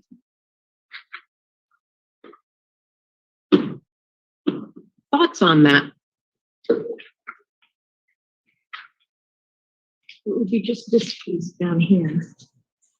This where it goes like this for District 3. That you're talking about shifting up, like making it more even at the top? Is that what you're saying? Yes, shifting those boundaries up north. I don't know where the eastern border would be. I would want to consult again with Laura because she... Highway 51 probably. Yeah, she didn't give me the eastern boundary.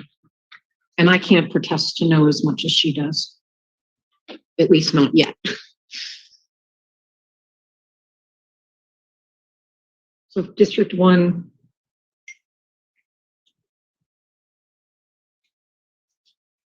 District 1 is 600. I probably have to look.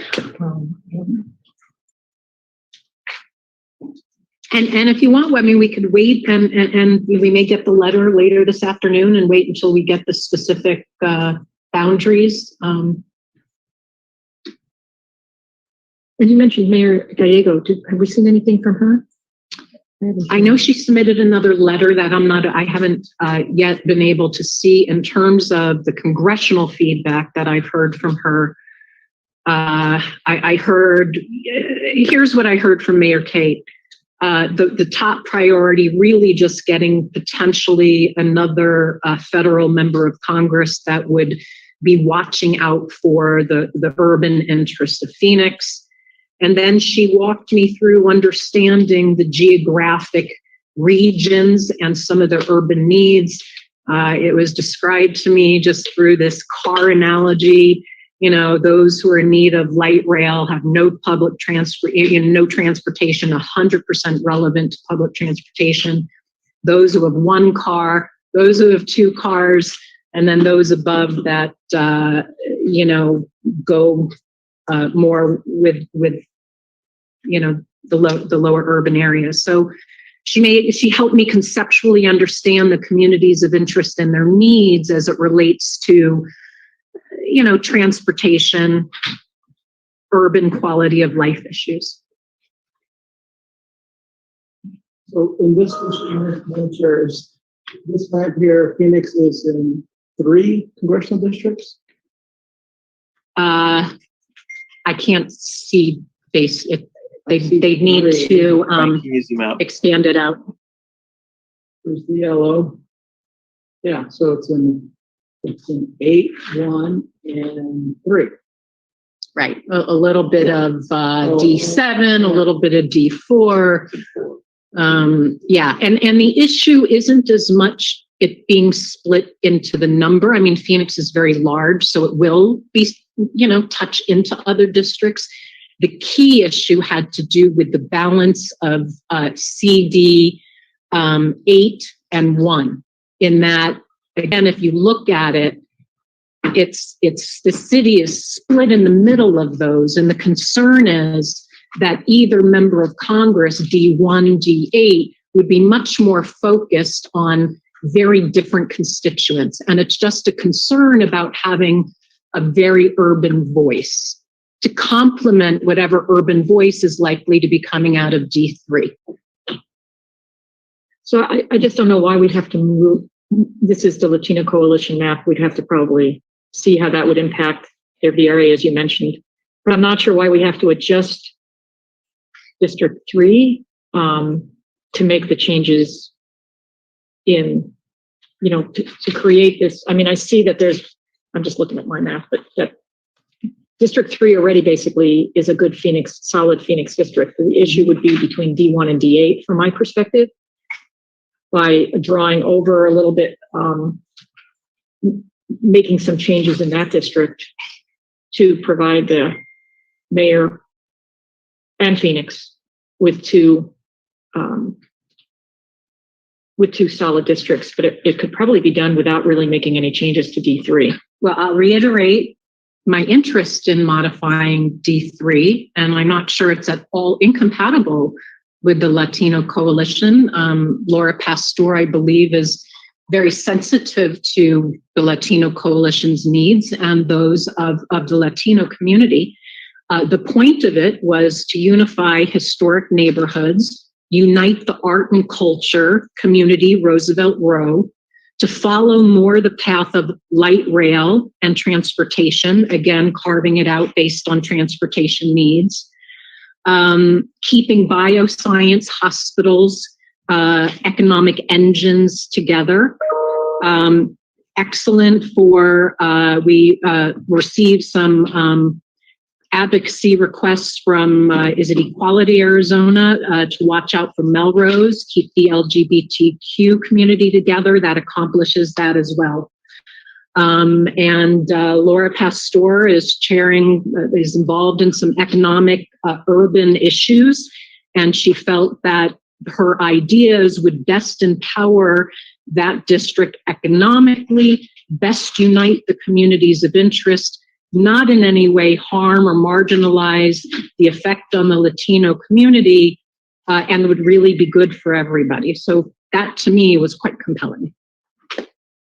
But doesn't D3, Madam Chair, capture that? I mean, I'm still understanding Phoenix, but all those different communities of interest are in D3 right now. No, that's why Laura Pastor is requesting some changes in that area. Now, I cannot, again, I will need to rely on her, and I cannot exactly point out to you in the map, but I don't think that she would be submitting a letter and requesting the changes if she felt that all of these ideas were included in CD3.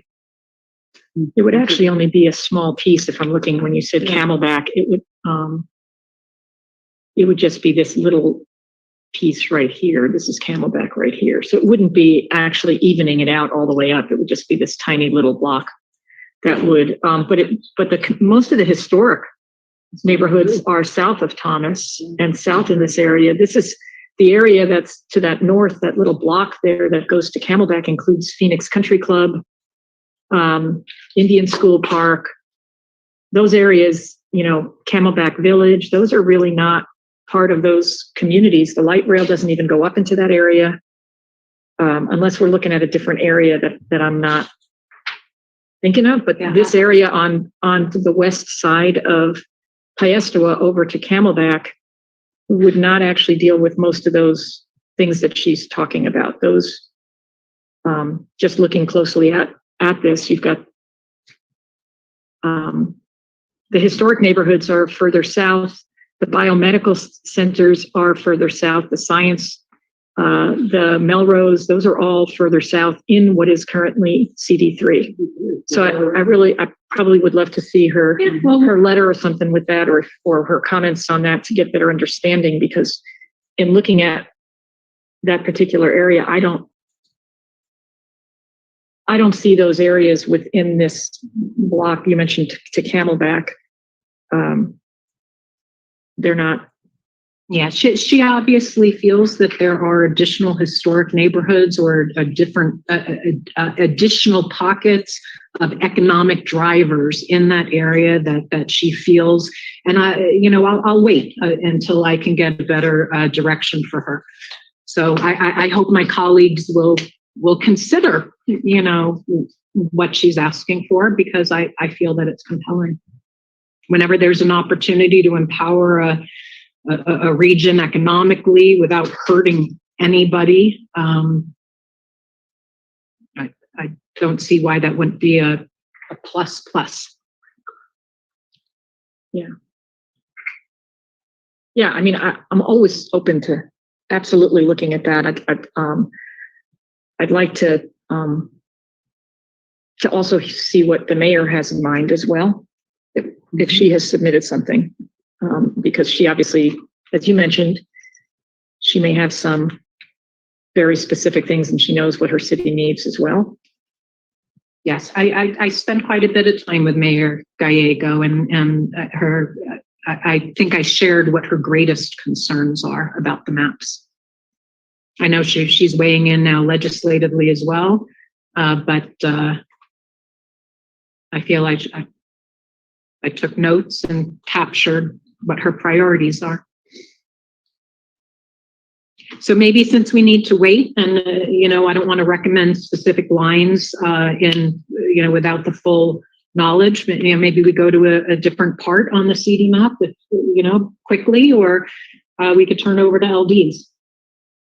Well, Madam Chair, before you go, I guess, you mentioned there's a lot of history here in town, and I haven't heard any suggestions about the former Phoenix Indian School property. No one's mentioning that, but it's historically been a part of Phoenix, and maybe someone can speak to that, but I'm curious as to, what plans are from the Phoenix mayor and the other woman, I apologize, I didn't catch the name, but great references to history. But one history element that I'm not hearing is the Phoenix Indian School. And for those of you that don't know, back in the 30s and 40s, the government basically picked up a bunch of Native kids, stuck them in schools around the country. We have one here. I think it's Indian school. I was Indian school and Central, and so a lot of activity happened there. Some of it not so good, and so but it's been a parcel of land that has a lot of significant value, and I'm not hearing anything about that. And so, Is it a whole community of interest, like a whole group of like the historic neighborhoods is a whole entire neighborhood? right, but it's a parcel of land that I think is not shared by many tribes, and so I'm not sure if there's any plans for that, and there's been a lot of discussion about that. But I'm just curious because we're talking about history, we're talking about neighborhoods, and a lot of tribes, have had a lot of good and bad history from that Phoenix Indian School. We should take a look at that where it is on the map. belongs better in D3? It's in D1 right now, and I think it's already been converted into a park that's got a lot of history. There's a lot of activities that are done there. It's a historical park, and right now I'm not so sure where we need to change it from where it is. It's part of the whole neighborhood that's there. Yeah. It's just a park that's within the area, but it's already been converted in terms of history, a historical park. It'd be more natural to include that area, which also includes this pastor's request as part of D3. So if you take Phoenix Country Club, which is 12th Street, can you hear me, Doug? Yes, thank you. 12th Street up to Missouri, over to current D3 district that includes Ms. Pastor's request as well as the Indian Park. I don't know what the population base is there, so you'd have to go get that out of probably 8 or something. And I don't know why you'd want to go that far north. Those neighborhoods up in that area are completely different than in District 3. These are not when you go with those neighborhoods in that area do not align with District 3. Once you start going north with Phoenix Country Club, with Camelback, all of that, and going up to Missouri. On the border of District 3? They're not. It's on Thomas? But yeah, Phoenix, it's right. It's Phoenix, what were you saying? I'm sorry. Phoenix Country Club's on Thomas. Right. 12th Street. Right. Between 7th and 12th. That's south of the Indian School Park, which Mr. Watchman referred to. All I'm saying is that if we're going to get to where the light rail comes across, that's sort of just south of Missouri, along Camelback, because my concern is that neighborhoods in District 8, which are south of Sunny Slope, to the north there, have not very much in common with Sun City Grand or the West Valley. And so somehow we need to move those out of there also. So the suggestion to move D1 over towards the Highway 17 makes a lot of sense to me. There's also some areas in D1 that I don't think belong together in Tempe, so that would be a rotation that would work. Well, I think in District 1, I think we need to move some of that, parts of that piece can go south a little bit as well. There's a part of that. It can go west to the Phoenix-Glendale border. I think that's for District 1, should go west. I think District 1 could also go north up to the 101. So there are definitely changes that we could be making. And then with District 8 could make actually, there's this whole block to the west of the current boundary of District 1 that could go west over, like I said, to the Phoenix-Glendale piece. Use the 101 as a border and then have District 8, because really District 8 could swing around north of the 101 and capture a lot of those communities. But that would basically, if we use the 101 as a boundary, that would give a really nice Phoenix district. And then District 8 could be those outlying communities. But that would give a second really solid district for Phoenix. Phoenix district. Do you want a Scottsdale, Paradise Valley district? Well, you would be shifting things around with that. Yeah, my concern is we'd be messing up way too many communities of interest And I think there is a lot right about D1 that I don't want to throw out. But I do feel that with just a little bit of shifting, we can increase the connection and the motivation and the population in D1 of more of the urban group. So as long as we have confidence that the member of Congress from either D1 or D8, but it may make sense D1, as long as we have confidence that that member is going to be sufficiently motivated to be concerned about Phoenix needs, I'm comfortable. And don't want to break up communities of interest to do, further. I don't see that this meets the needs the way this District 1 is currently configured, and provide the mayor with her request, as has been mentioned, of wanting 2 solid districts. This really doesn't do this at all. In looking at this, Phoenix is a very long, narrow district. If you shifted things over and shifted it around, right now, the way District 1 is, it includes a lot of disparate communities. And if you did a little bit of shifting, you're actually going to bring communities of interest together. You would add Sunny Slope to District 1 and Anthem and New River to District 8. That would basically help solidify or condense a little bit more of a Phoenix district by doing a few changes in that area. But when you want to put Tempe together? Tempe has always been, Tempe's always been Tempe, South Scottsdale. That's sort of an entertainment campus. right. Right now, D4 goes all the way east to Power Road, which I don't think that.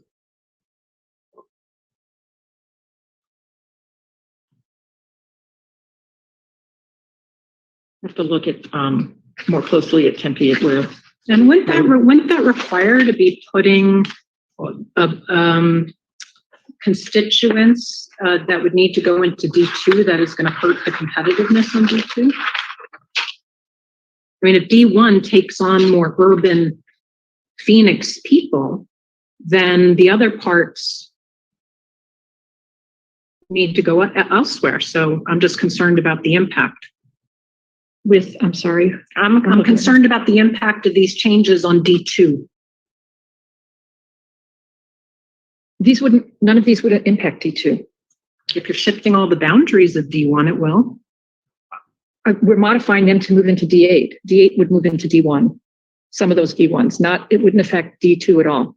I'm moving some of this north of 101 into D8 and basically making the 101 the boundary, that piece.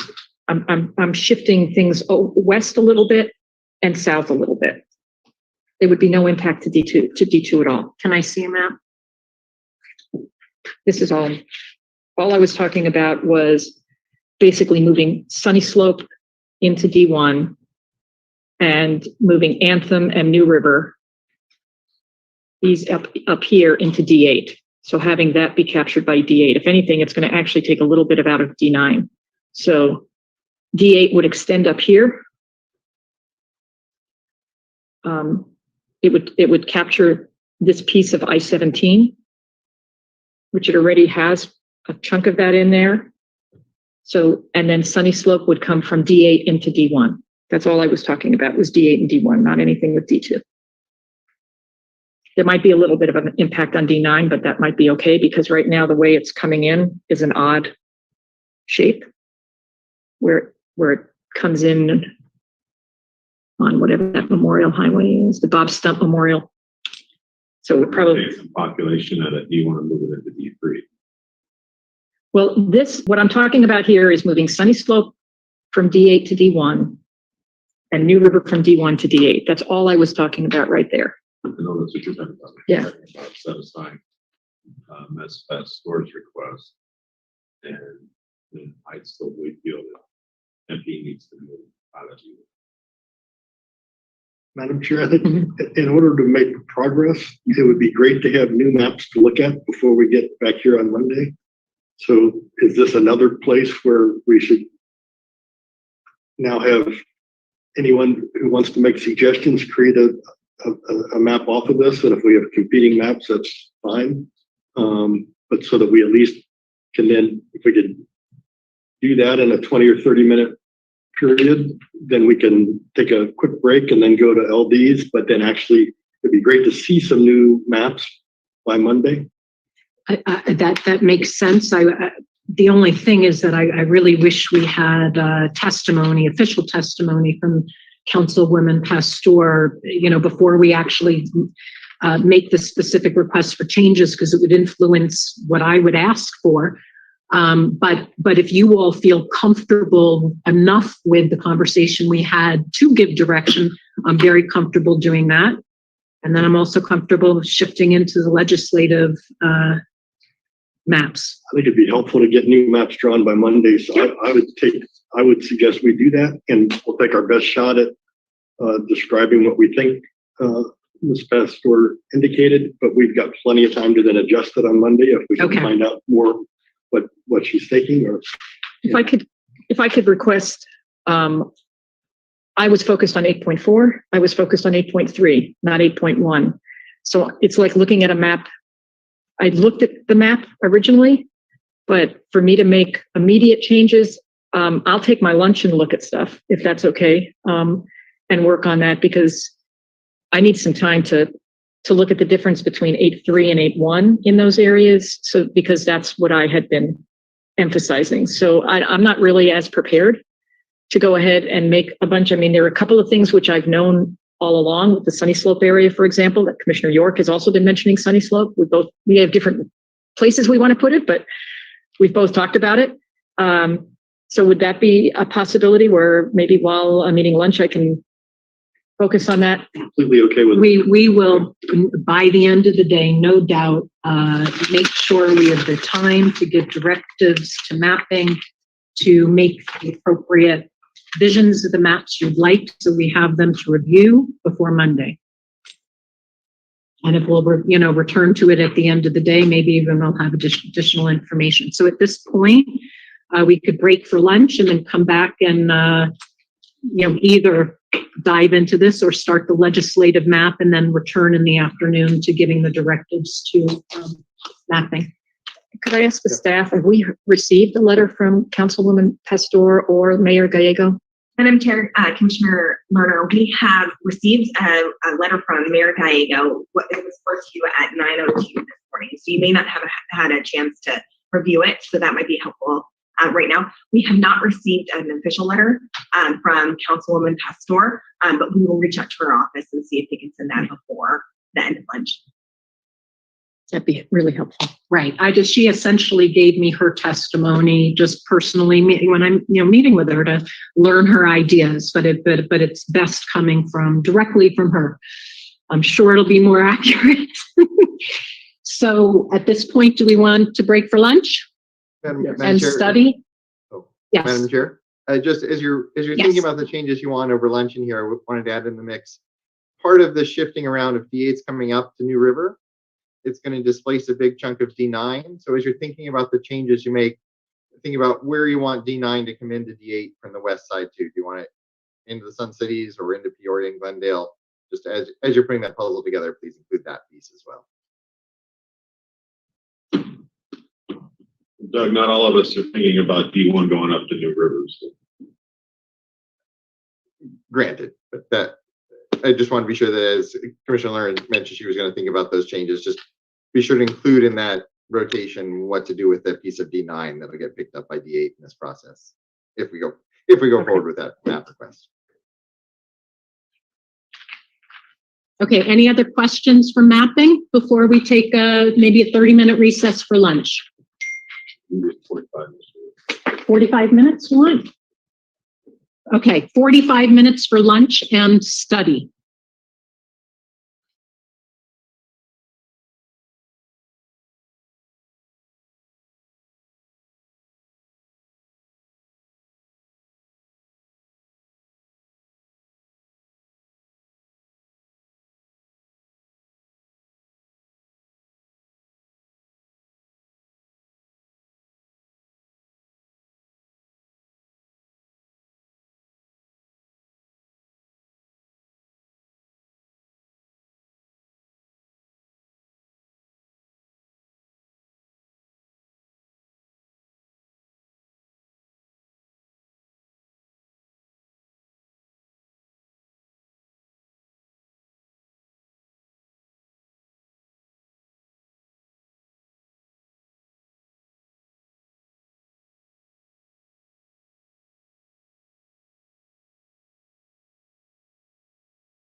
I see Mark. Are we all live on YouTube and fully connected? Yes. Okay, welcome back, everybody. I hope everybody had a nice lunch. We are on agenda item 6, draft map decision discussion. We are deliberating on the congressional maps. I believe my colleagues might be ready to make some suggestions to mapping folks for a few ideas. Am I correct? Would you like to go first? No, let Commissioner Neal go first, because we're going to be asking for 2 different maps to be drawn. Correct? Well, actually, maybe. If you're not going to go first, maybe I'll go first. Okay. If that would be. All right. I would like to start to work on the information provided by Councilwoman Pastor from CD3.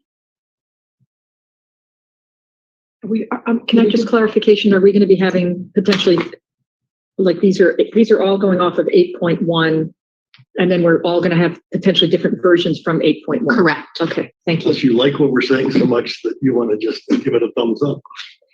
Right. And no, and to be honest, I'm only going to make a few suggestions, and you all may want to go further than I am, and anybody's welcome to adopt my suggestions with theirs, as long as you don't change it.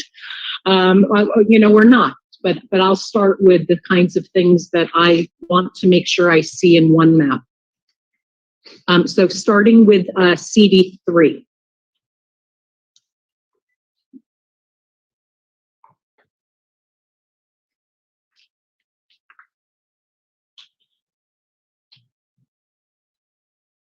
The recommendation is to include the area between I-17 and the 51 freeway from the I-10 up to and including Sunny Slope neighborhood. So I will do my best to look at my map and try to give you directions. It's not my strength. I would like in the area where D3 borders D1 for that line to move north to Camelback. Actually, I take that back, because if we move it to Missouri, we can include 2 more historic districts. So let's do that for now. I'd like it to travel east to the 51, come down south on the 51, then head east on Indian School. Wait, and that sure. could go just to the city. Yes. Sure. Sorry. When you say And it, you're talking about District 3, correct? Correct. Okay. So starting at 19th, you're bringing it.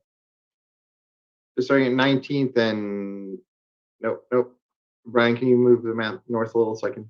We want to see the top of D3. So on 19th, where are we starting? Up at Camelback or all the way up at Lincoln? Missouri. And 19th. Missouri.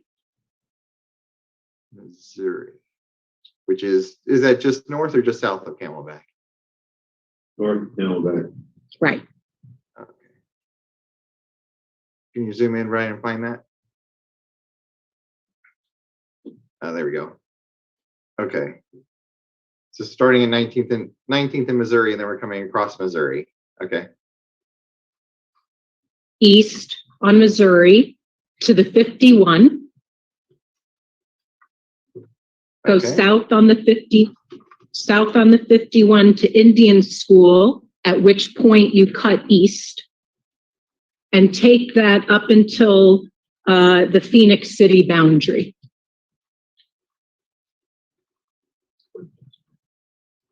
Could you draw the boundary there, please? Phoenix, what do you do? The Phoenix City boundary? No, I couldn't see it. Oh, nice.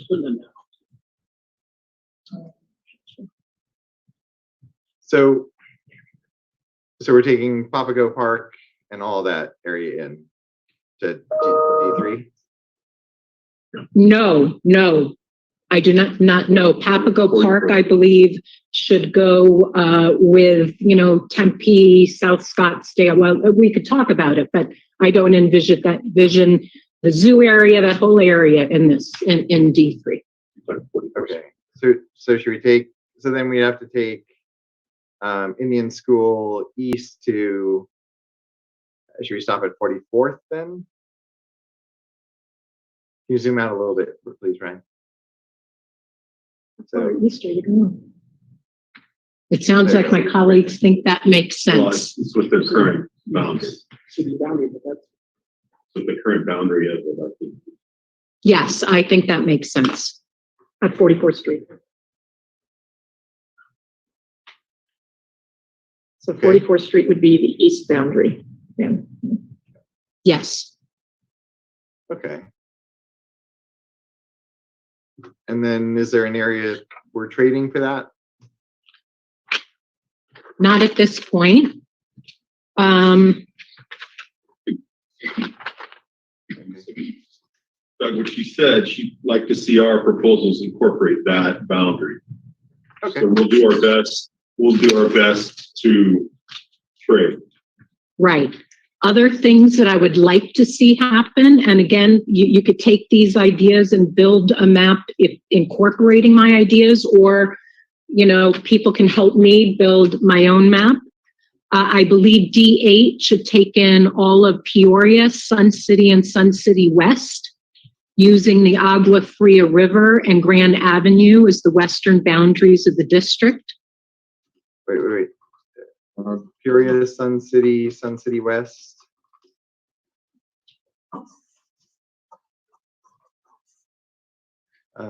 My goal is to keep El Mirage and Sun City Grand together in D9 and keep El Mirage and, as much of Surprise together as possible.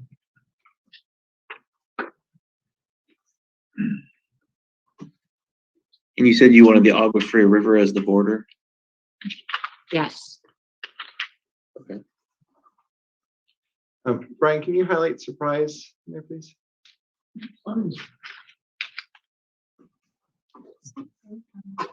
Yeah, that's your, there you go. Oh, can you change the color of the city so it's not the same as the others? Oh, there you go. Okay.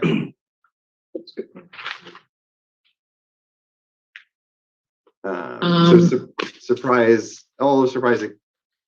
Oh, so Sun City Grand would go in D9 in this, or D8?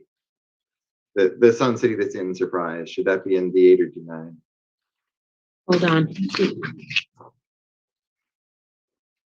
Sounds like D9. I think that was D9 is what she said with El Mirage. El Mirage and Sun City Grand in D9. Yes. Okay. And Surprise there too, right?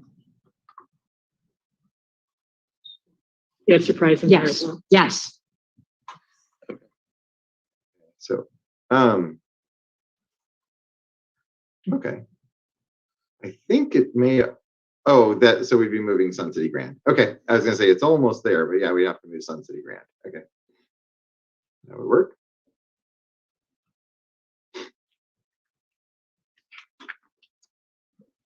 Now, from that, those are my priorities for right now. And if any of my colleagues would like to build on my ideas, I welcome that and add, or you could build your own. I think if you wanted us to go, we will go and we will build on that. So, Greg, you want to talk to your Maricopa? Well, so the first thing that I would probably encourage is compactness and move D1 over across the top of D8. And then I'm not sure that puts us population wise. There was a finger on the D7 district that is the Glendale Airport area that chops Glendale up. And So I would either move that into D9 or into D8, and I would take that out of the D3. Out of D7. Well, it would come out of D7, I'm sorry. And I would not add it to Can D3. you be specific, Doug, please? It's north of Avondale. Avondale is right. It's basically it's I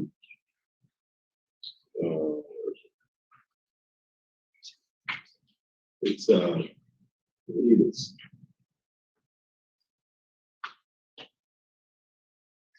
Latino coalition map went beyond Avondale and Tolleson to the north. so the airport is The not airport is a weird one to have. It's part of that. Camelback, north of Camelback on D7. One person at a time, please. Can't hear Doug. D7 to northern, Camelback to northern, that top part of D7. That's the city of Glendale. Doesn't really have anything to do with Avondale or Tolleson. So then there's a fairly large chunk of population there. And you're saying to move it where? You can either move it into 8 or to 9. Yes, just real quick, Brian, can you check the area between Glendale and Camelback, this north of Camelback? Is that in another city or is that unincorporated? Right where your mouse is. Is that a city? Okay. That's part of Phoenix. Okay. So Commissioner York, is it okay if we take all of the city of Glendale out and essentially Camelback and Phoenix is, so can we use the city border of Glendale for that?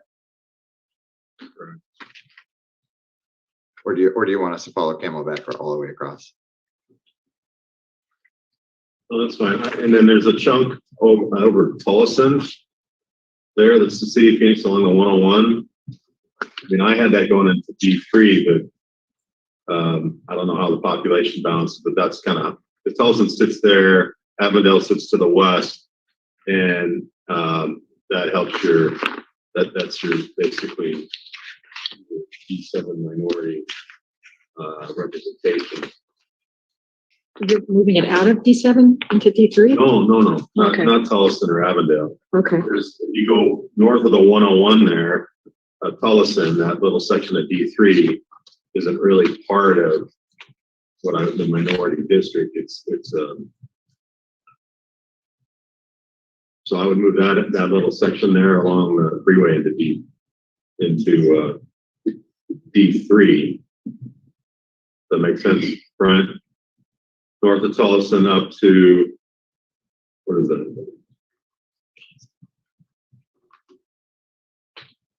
You're moving a bunch of stuff out of D7. Are you going to have some other stuff going in? Well, the way this map works in my mind, you were long or short population, I can't remember, in 7 and 6.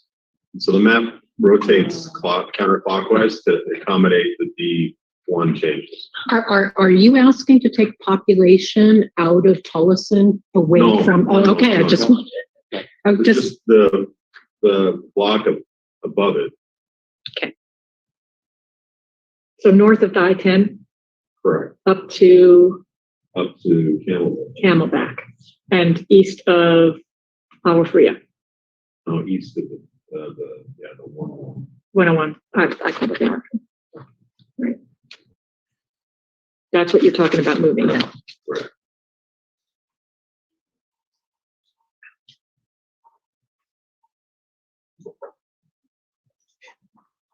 Okay. Do you want us to split the census block group and follow the 101? Yes. Okay. And the rest of that stays in D7. Mhm. D7 is long, right? Yeah. 27,822 over. So I think I took some out.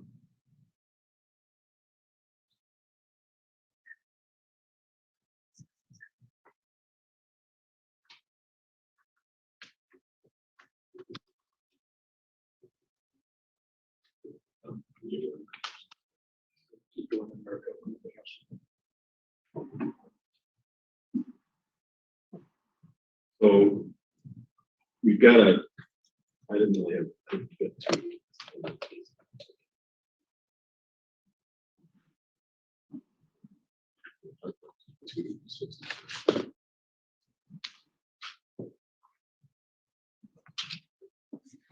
On, Commissioner York, on when you. D7, hold on, what- oh, sorry, I was just gonna say, when you have a moment, I have a question about the what you want for the north border of D8, when you talk about bringing D1 across D8. Well, part of the 303 connecting Carefree Highway with the. Okay, There isn't much population there, but it just was sort of a weird little finger in there. Of D9. Okay. Follow me? yeah, and then D8 would pick up what's south of the 303 loop? No, I was just gonna put all that on D1, but it depends on the population balance. Because you went down, you picked up Sun City and part of El Mirage south, correct? D8 is actually going to lose Sun City Grand. D8, as we're looking at it on the screen, it's going to lose Sun City Grand. So it'll need to pick up populations. That may make sense. So you pick up some there and some south for the chairperson's request. Right. So like west to Lake Pleasant Parkway? Is where we'd cut off that little piece? Correct. Okay.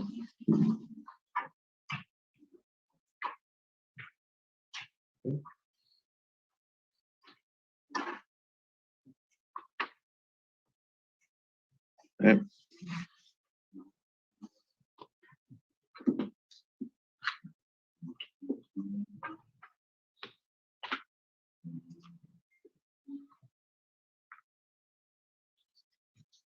And in, I think D4 needs to take in Tempe and South Scottsdale. Match that up against the new.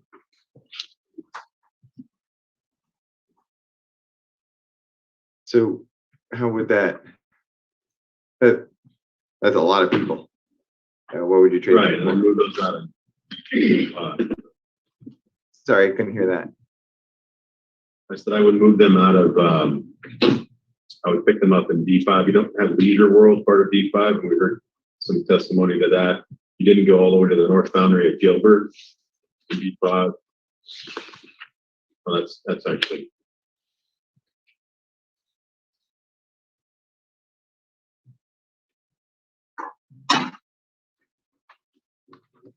Put Florence back and Casa Grande back in D2.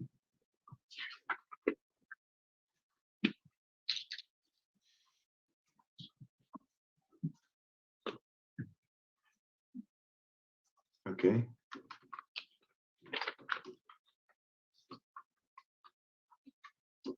Florence and Coolidge, yeah.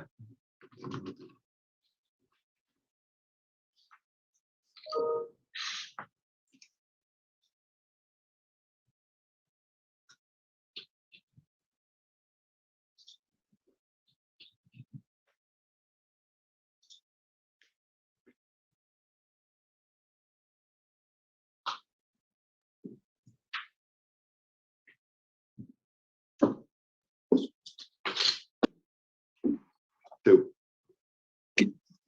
Brian, how many people are in Coolidge? Is that? Oh, there. 13,218. Okay. Thank you. Okay. Yeah, Commissioner York, given that you mentioned Leisure World and those communities, that's a priority of mine. Right. Unifying the East Valley retirement community. As I mentioned before, there's a consistency. I feel that generations, age, and plays a big role in communities of interest and their lens of what they want and need from elected leaders. And so I'd like to do our best to keep those communities together, like Leisure World, with the other retirement communities near the Banner Medical Center. So if anybody could accomplish that in a map, that would be a plus for me. So Leisure World is western boundary Sigley, Right now you're at power.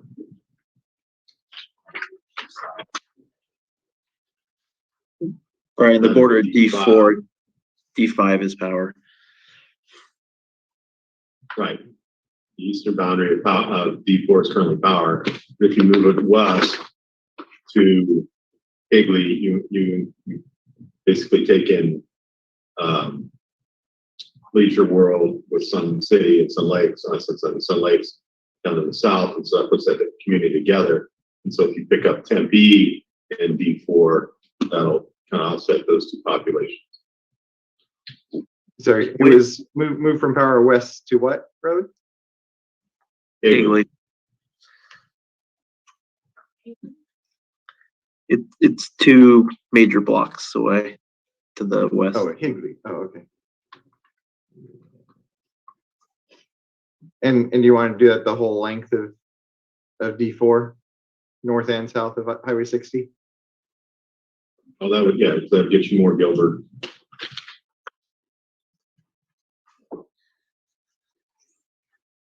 Oh, And I so want you're to talking about wa- just moving Gilbert. I believe Gilbert's just south of 60, right? Can you highlight that? Yeah, because the top side is baseline. Right. Okay. There So are you- some Hispanic neighborhoods here that I hope, that this is going to be an issue that I'm also going to be watching. Excuse me, the Hispanic neighborhood south of Thomas, keeping it with the Hispanic areas in Tempe and West Mesa as much as we can. So wait. Before that's we part of move why over there, I have some issues. sorry, well, Chair. Before we move over there, before we jump to Phoenix, can we nail down the request here is to move That's not from power to Higley, but going how far north? Just the piece of Gilbert or up into Mesa as well? You have to get Leisure World, which is north of the 60. Okay. So I up would just move it to, all the way. So okay. Oh, there, I see it. Okay. So at least to Broadway. Or you could follow the freeway. So Tempe is going to want to be in too. So I'm just going to say up front that divide that you're talking about, that change is not something, knowing Tempe and having been in that area, that is not, but go ahead and do your suggestions and then we'll talk about It's them. always been in 4. It's And all the this previous division, maps, and all the previous maps we've the approved. division that's here is a very solid division is all I'm saying. And just like that Paradise Valley area, I'm just telling you that's a Oh, I very appreciate solid the division. position, but the reality, this is the congressional maps, these aren't the LEDs. I know. And I know. the Tempe area on the congressional maps have always been in 4. This is the first time they've been in 1 because it came out of the Latino suggestion. And I would argue that suggestion was more partisan than coalition. Well, I'm just saying there's also a lot of relationships with South Tempe and Awatuki, but again, I'm just mentioning that, but I'll let you go ahead and do your own. But that keeps it together. Do your own. Awatuki's part of 4. Tempe's not part of 4. Tempe can be part, South Scottsdale have a lot of relationships. But again, I'm sorry. Well, but I I would don't argue wanna- District 1 now. Go ahead and is do- mostly North Maricopa County, not Tempe. The Tempe relationship should be with the entertainment district, that's the campus, the spring training facilities, Tapago Park, the zoo. And that's part of why they could be with South Scottsdale, that part of Tempe. Why don't we say Let him go ahead and do his thing. process Yeah, to when we have absolutely. maps? Yeah, I'm sorry, I didn't mean to, I shouldn't have. No, but That's fine. That's the argument. No, that's okay. Go, I'm sorry. I'll let you finish. I'm sorry. So if you take the eastern side of D4, you pick that up in D1 with adding Tempe and South Scottsdale up to McDonald, perhaps into D4, matching it up against the new D1.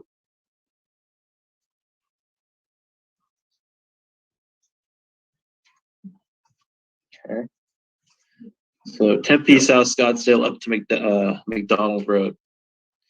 And on the east side, when you move Higley Road, you want to take Higley Road all the way up to the Red Mountain 202. Is that where you want to stop? Sure. Okay.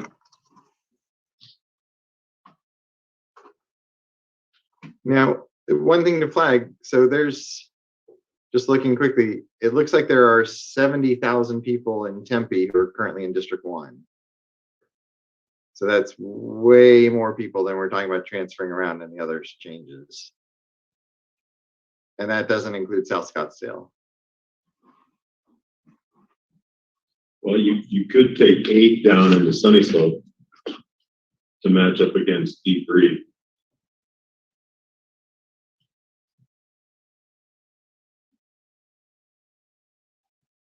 Okay.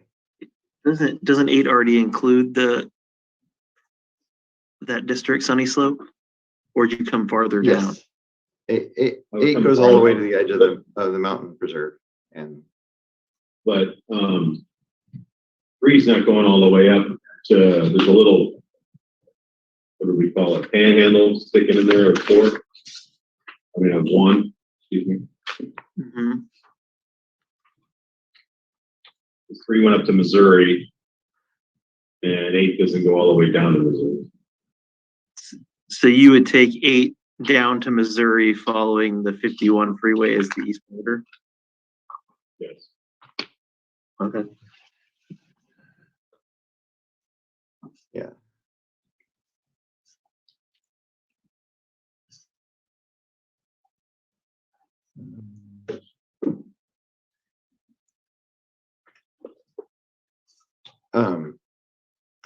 One question that, so in South Phoenix, we're running in, I'm sorry, in South Scottsdale, we're running in the Papago Park question again.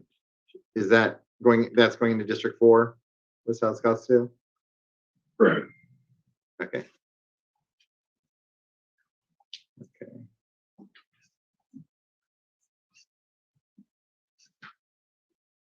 In terms of reference to Sunny Slope, I do want to mention that Councilwoman Pastor did share with me that she feels that Sunny Slope goes with CD3, regarding the light rail issues, the transportation issues, and communities of interest. So as you're juggling, That's even more farther north of Missouri. So. Okay. I know, but as you're messing with the maps, I wanted to just share things that are options for me. Yeah, just confirm the numbers there. So yeah, South Scottsdale from McDowell down and the piece of Tempe we're moving into District 4, that's a total of 99,600 people. So so just so you're aware of how much we're talking about moving in each of these things. And as envisioned, those are all circling through D6 and D7, I think, right? Correct. Well, circles of 8 also. Yeah, exactly. Okay. So D, yeah.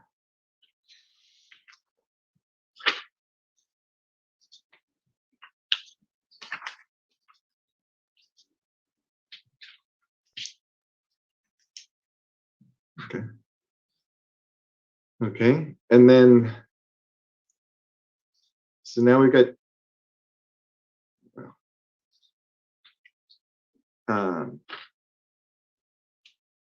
so D4 is picking up 100,000 from D1.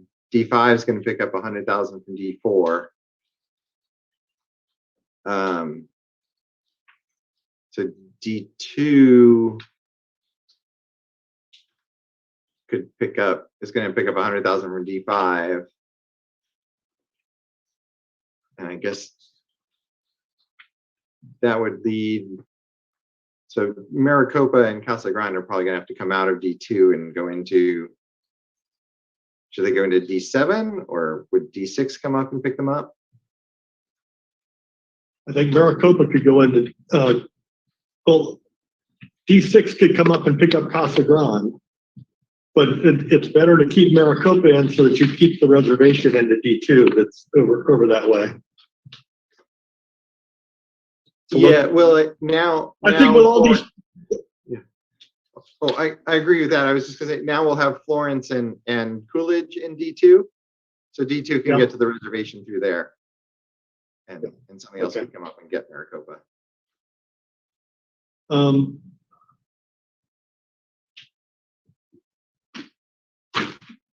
D7 is going to need some population. Yep. It could.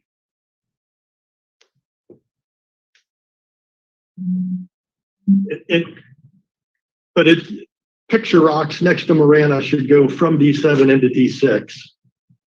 It's not a big move.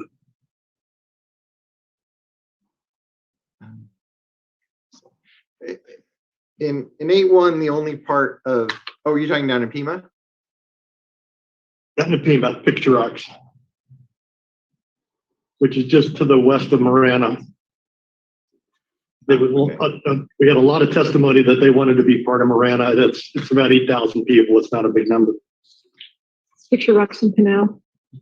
Picture Rocks is in Pima. Pima, okay. Predominantly, it may scoot into Pinal, but it's pretty much, I think maybe it's all in Pima. Okay, thank you. Okay. But the northern boundary of D6 So it's Red Rock House. should go up at least past Arizona City and Eloy and probably up into Casa Grande.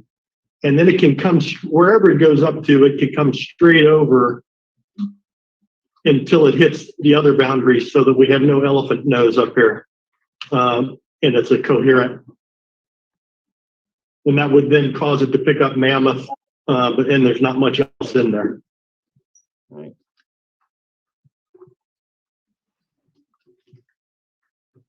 And with some of these changes, realize they're big lumpy changes.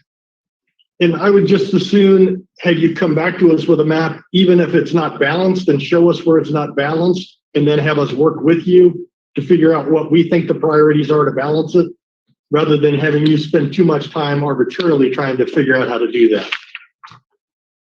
That'll make your job easier, and I think it'll get us a better product in the end. So we recognize we don't know exactly what we've just done on some of these districts, but let's see how this draws out, see where the population imbalances are, and then we can try to deal with that. Okay. Okay.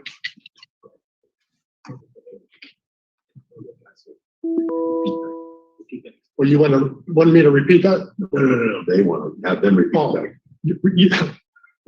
Our council's asking for you to repeat that back. Yeah. Mark, you want to take a shot at that? You want me to? Sorry, we're having a conversation here at the map table. What was the question? They're asking us to repeat back the instructions. I can try that, or you can. What's your preference? If you want to go for it, I can check it. Are we talking about just the last one or the entire instruction set? So we're not talking about the changes, Mark. We're talking about, these are suggested changes. Let's not balance the map. Let's see what those imbalanced areas are, and let us help you to balance that. Okay. Yeah, that's fine. I don't have any problem with that. Okay. I know, so repeat that back to me, please. Yeah, so first we've got District 1 picks up the... Sorry, what? Go ahead. Oh, I was saying District 1 picks up the North Phoenix area above the 303 loop from District 9. District 8 picks up the District 9 territory that's between current District 8 and I-17 and below the 303 loop. This is on top of what the chair already asked for. The Glendale, the city of Glendale land would come out of District 7 and go into 3 or 8. You go into 8 or 9. Oh, into 8 or 9. Okay. Oh, right. Okay. The area north of the city of Tolleson and east of the 101 would go from District 7 to District 3. Then over in the East Valley, the Leisure World Banner Medical Center area would go, oh, I'm sorry, I skipped a step. Then Tempe and South Scottsdale from McDowell south would all go into D4. It wasn't McDonald, not McDowell. Oh yeah, I misspoke. Yes, Sorry. it's McDonald. Yes, thank you. Yep. Correct that.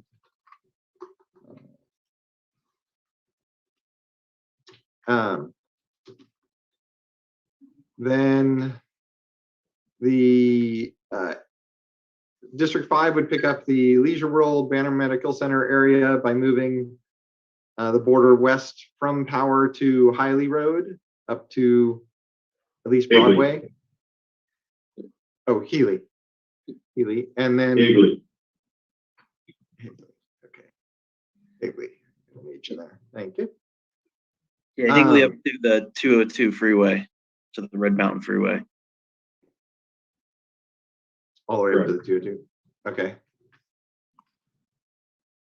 Okay.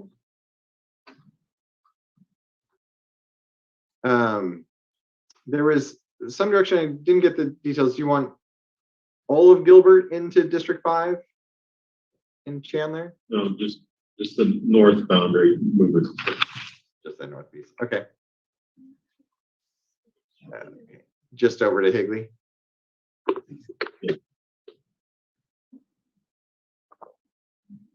And then let me see, District 4. And then Florence and Coolidge would go from District 5 to District 2.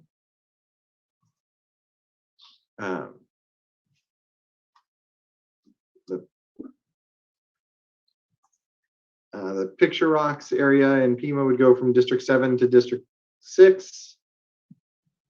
And then District 6 would come up and pick up Eloy, Arizona City, and then kind of as much as we can square it off to the east to pick up Mammoth and the areas over kind of straight across the 77 and the county line.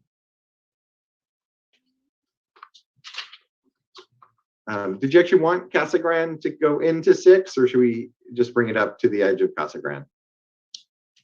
I would bring it up to the edge at the moment, and then that can be a balancing area when we see where we are. Okay.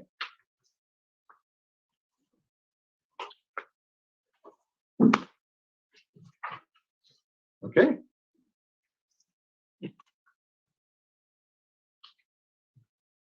That's what I have. The only thing that I have that's one other set there was D8 South Missouri, using the State Route 51 as the east border to move that into to D8. Oh, right. Squaring off the chair's request. Yes. Yep.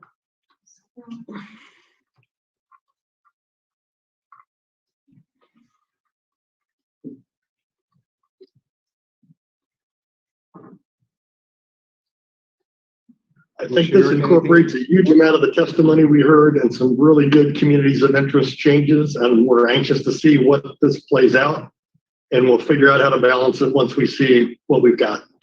Okay.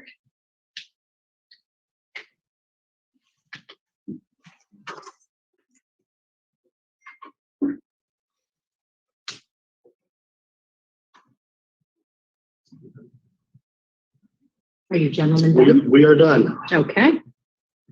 Mapping team, are you ready for some more direction? So,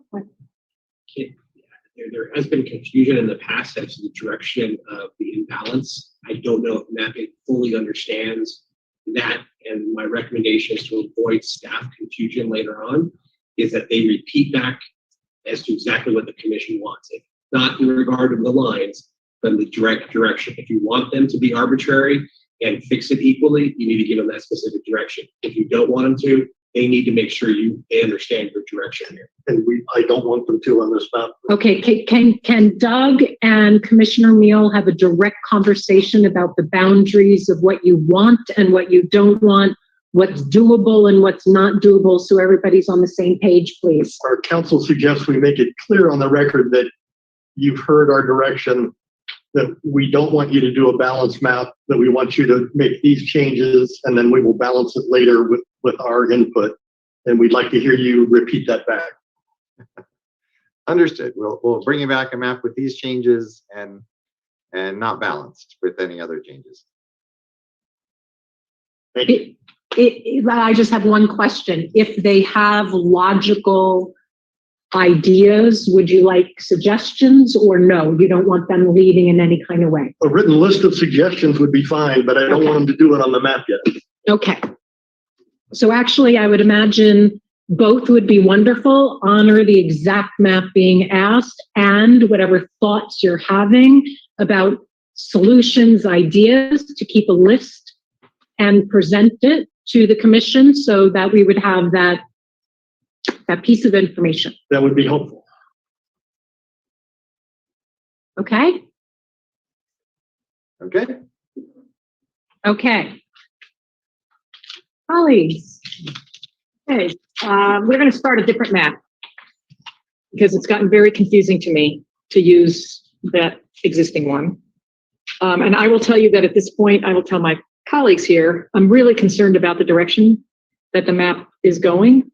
With all of those changes, I don't think we're going to have the same kind of competitive districts, and we're going to have right now we have 5-4 districts. The changes that are made are going to be very skewed, is based on what I'm seeing for the boundaries. So this last iteration, I just want to express that concern that I have. What I'd like to do is go back to 8.1. Can I ask a question though? Yes.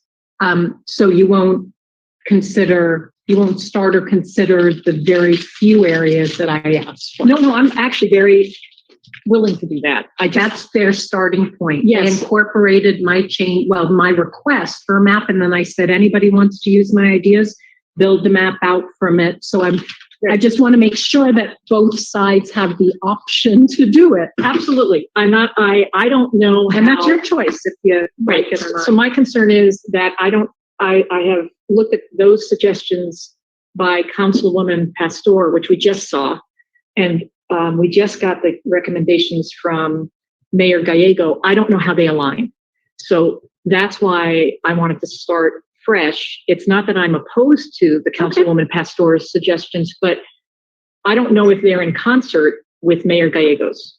And maybe the mappers can actually tell me that, as if we were to start with the chairwoman's map, a brand new one though, like not going off of what's right. I think I gave feedback on some boundaries on CD3 primarily, and shifting D1 west. Right.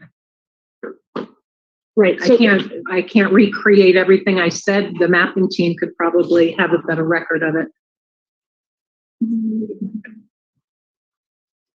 Do you want us to read that back, or? That's up to. I mean, I have no problem with beginning with that, but what I don't know is I just lost my map. I don't know if it's in conflict with Mayor Gallego's. I guess that's what I'm asking. So maybe what you could do would be, and I wish we could get that feel. I'm just trying. If you could just take a second to pull up 8.1. I accidentally, I'm not used to where I touch this. It moves.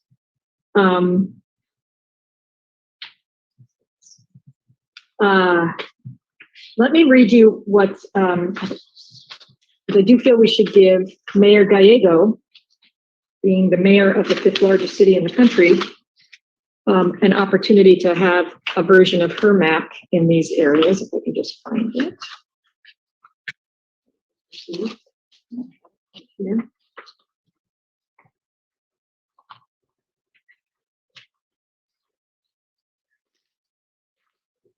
Okay.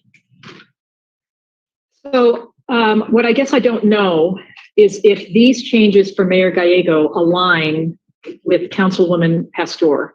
So that would be my question to the mappers. And that's why I'm saying I don't have a problem with using that, but I don't know how they align. And I would like to ask that we try to look at, just as we've been doing with other mayors, we try to take into account her recommendations for her city, for that piece that we're talking about. So her recommendation would be, and then if you can tell me if we can align Councilwoman Pastores with these changes, that would be helpful. Because again, I don't have a problem with those per se, but I want to make sure we also get Mayor Gallego's interests recognized. So what she is recommending,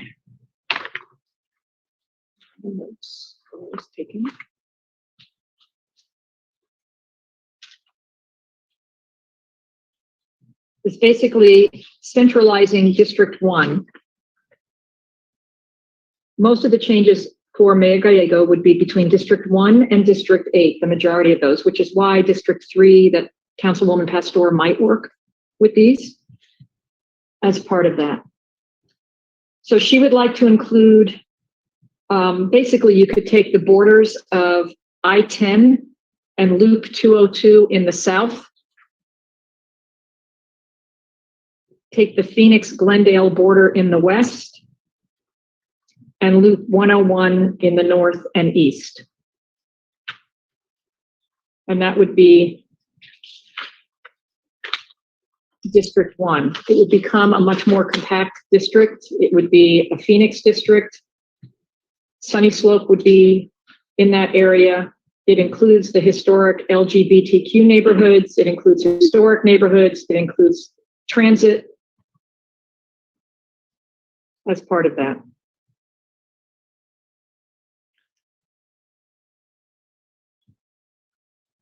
It would include Paradise Valley as well, but they also actually share water supply. She notes they have a lot of things in common as well. So I have some questions on your request there. Sure. When you say 202 and I-10, you're talking about where 202 comes into I-10 at the stack and not in the west part of Phoenix, right? Because 202 now loops around South Mountain and comes back up into the 10. Right. We're talking about. You're talking about the stack area. The loop. Yes. Yeah. Okay. Oh, you're talking about all the way south? No, we're not going all the way south. Is that what you mean?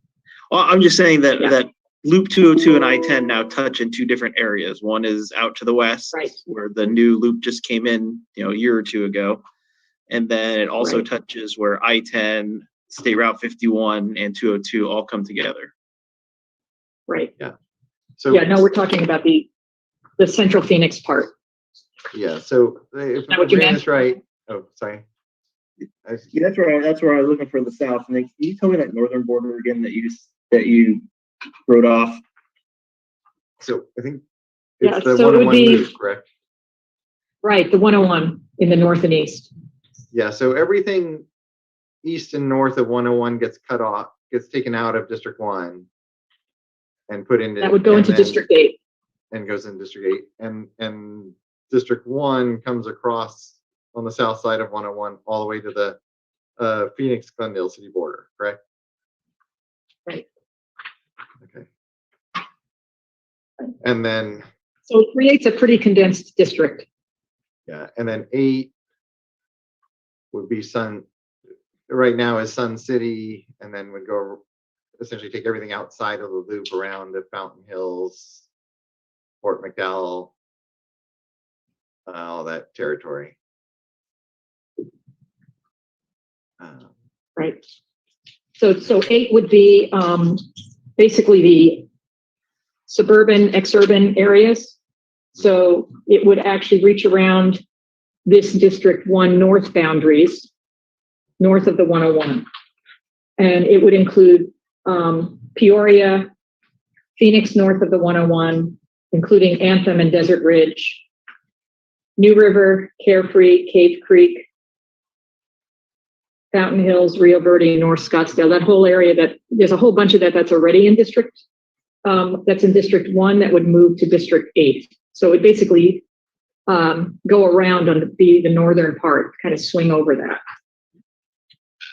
And we've heard a lot from those communities in that the communities north of the 101 are very aligned with each other. That's a big community of interest, that whole area as part of that. But one of the most important pieces of this is that this actually creates a really nice, solid second Phoenix district. And it may be that the boundaries between 1 and 3 could be adjusted between what the councilwoman has suggested and the mayor. They both be Phoenix districts. So it may be there's just some adjustments with those. And that's what I just don't know off the top. So, but I do believe that we've been listening to a lot of mayors and we should take a look at what Mayor Gallego has said in this particular case. Yes, and actually to your earlier question, I think this actually matches up well with the chair's requests, because as I look at this, most of it's a trade between 1 and 8, except 8's also going to pick up that District 9 piece that's in North Phoenix. It just kind of has to, but that may be balanced by the chair's request to put Sun City Grand in 9. So it may work out. So I'm comfortable with you. I don't want to say playing around with that, but seeing if they can be aligned. Sure. But I just wasn't sure, and so I didn't want to go ahead and say to do that up front. But if you feel that that would align with the councilwoman's request and the mayor's request, I'm very comfortable with you working through that. Yeah, it may not balance perfectly. I'd like to see both requests. Yeah, it'd be closer to balance than if we didn't do it. So that'd be good.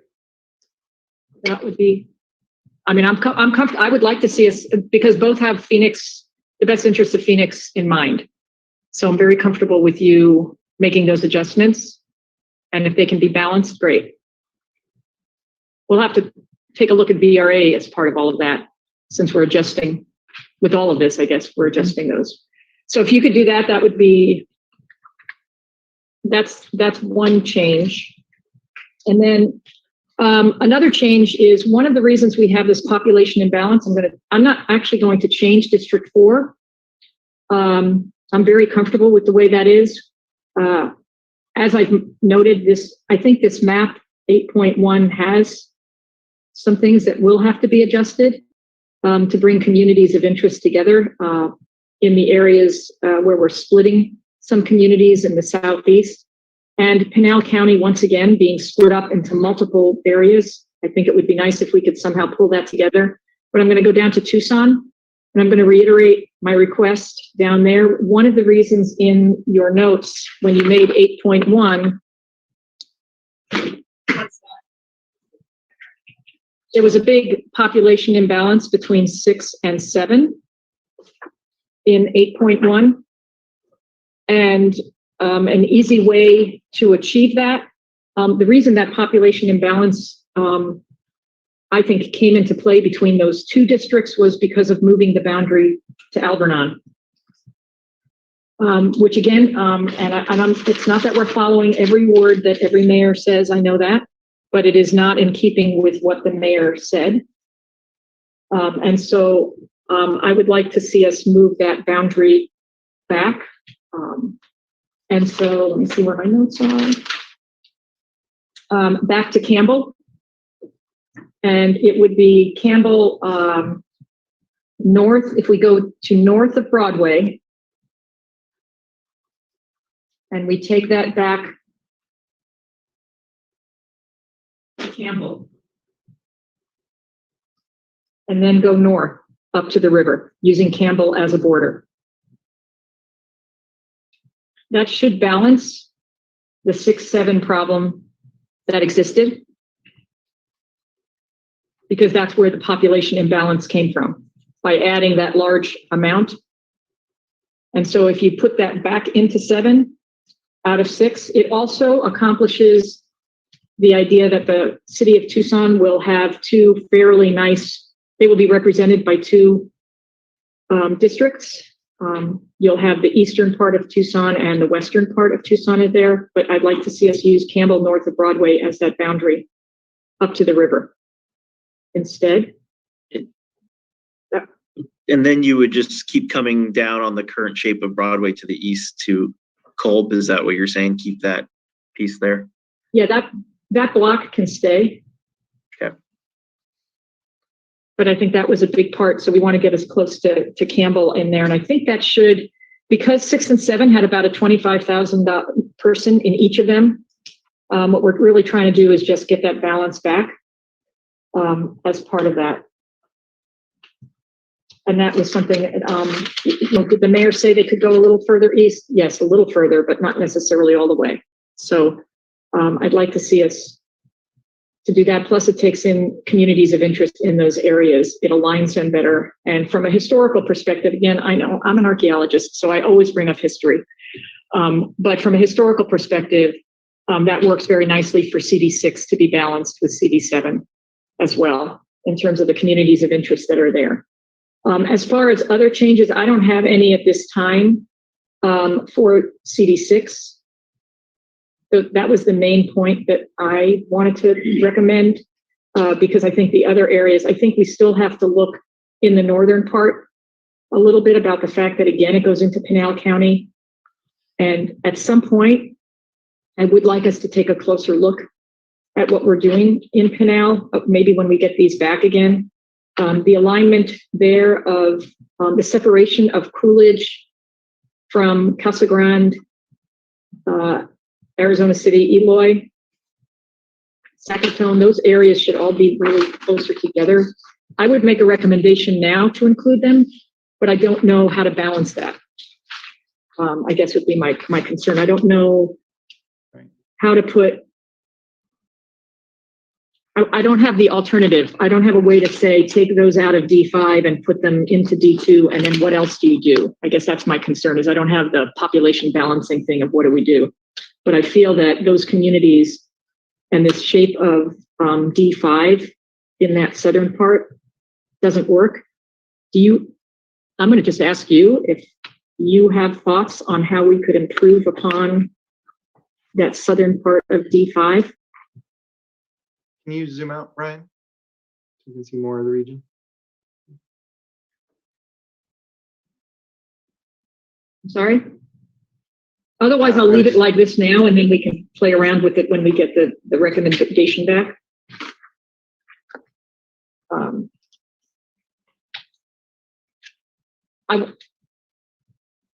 For that D5, I know that there needs to be an adjustment, but I don't have a great recommendation for that. I don't have any major changes in D4 at this time. I think it's actually a good, it has good connections, D4, and the way it's shaped, and having Tempe, keeping North Tempe into CD1, to South Scottsdale and Old Town, and keeping South Tempe with West Mesa, where they have natural alignment, and also Ahwatukee. The South Tempe is different from North, and that connection that they have to Ahwatukee and West Mesa and other parts of Mesa. By drawing Mayor Gallego's D1, you cut off South Tempe from it. I'd like to see what ends up looking. That's why I'm saying I have no other recommendations at this point on that. I'm not making any other changes. I want to see how Mayor Gallego's changes look. I'd like to see how they align with Councilwoman Pastor's. And as you said, if you think that they can align, I'm real happy for you to join those together and then do the Tucson change. At this point, I don't have other changes. I think we're going to need to really take a close look at the West Valley, because right now, the way it looks, D9, we've basically split up some of the retirement communities in the West. And so I think we're going to have to look at that. I'm all for putting all of the retirement communities in the East Valley together. But I also would like to see us do that in the West Valley, where they have requested that as well. But I don't have recommendations on that. We probably have to take a look on how all that shapes together. I think that's all I want to see. I don't have any other suggestions at this time.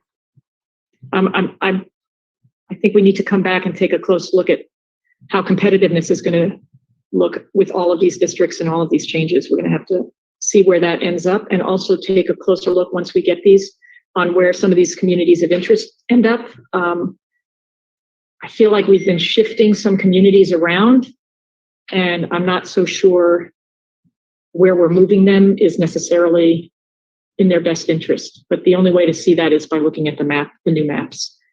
Commissioner Lerner, I just want to point out one thing. We will debate and analyze both maps that will come back, but we will at some point have to agree on a starting point. So I just want to make sure that you're understanding that if we're going to be voting on two maps as a starting point, I want to be sensitive that you have enough substance in it that captures the most important starting point levels. I mean, and maybe my colleagues will disagree with me and won't want to start at a starting point. I'm not, but that's generally how we've been, I think, moving effectively in deliberations. Madam Chair, I think we're making significant enough changes here with a little bit of uncertainty, both us and my colleagues, that my guess is we'll see these maps and each one will want to tune up, and then we'll want to pick between the two. But that's just a guess. Well, and I don't disagree. I guess this was my third of fourth choices to use. So, and next time I will know to be very prepared with the last choice that I have, because it seems like that keeps happening to me, to us. So I will freely admit I had been very prepared for two other maps to make suggestions and not as prepared on this one, because I honestly, I think this was fourth out of the five for me. And so I do understand what you're saying. In the time that we had it, which I appreciated getting a break to take a close look, I'm very appreciative of that. But these were the only changes. I know I would like to make some significant changes to D2, because I still have concerns about that, and then to that area that I mentioned as well. And I would like to see the changes, because we have now modified two of the Latino coalition districts in this next map, both the Republicans' recommendations for District 7 and Councilwoman Pastor's for District 3. So looking at those, we'll have that, and actually as well as, the changes in Tucson as well that were recommended. So it sounds like from a procedural point of view, what might make sense is to be prepared to have both sides look at what is provided, do some additional revisions on Monday morning. I will chime in and let each side know what I'm liking, what I'm not liking, for if you choose to incorporate it or not. If nobody incorporates it, I'll drive my own map. And then after you're able to tweak the maps again, that is when we will agree on a new starting point. There needs to get to a point where we have come back again for a new negotiation starting point. That sounds good to me. Okay. Real quick, Commissioner Werner, same question that we had Commissioner Neal at the end. What I heard you say was kind of two different things. One is I want to see this, but then you also gave some discretion, and we're not having confusion. Can you tell them exactly what you want? If they want to give them discretion, or do you want to see it exactly as you frame? I actually am fine with giving you some discretion to the mapping team, because I've been pretty impressed with a lot of the times when the mapping team takes some of that, like the fact that I said I didn't know if Councilwoman Pastor's and Mayor Gallegos, how those align. I'm very comfortable with you looking at the alignment of that and seeing if that will work. In terms of, so I'm actually pretty comfortable with that, especially as we look at taking District 8 around the north part of the Valley area. If you feel that you need to make a few adjustments, I'm comfortable with you, with the mapping team doing that, essentially, for population purposes. Do you want to see a standard map with the correct population?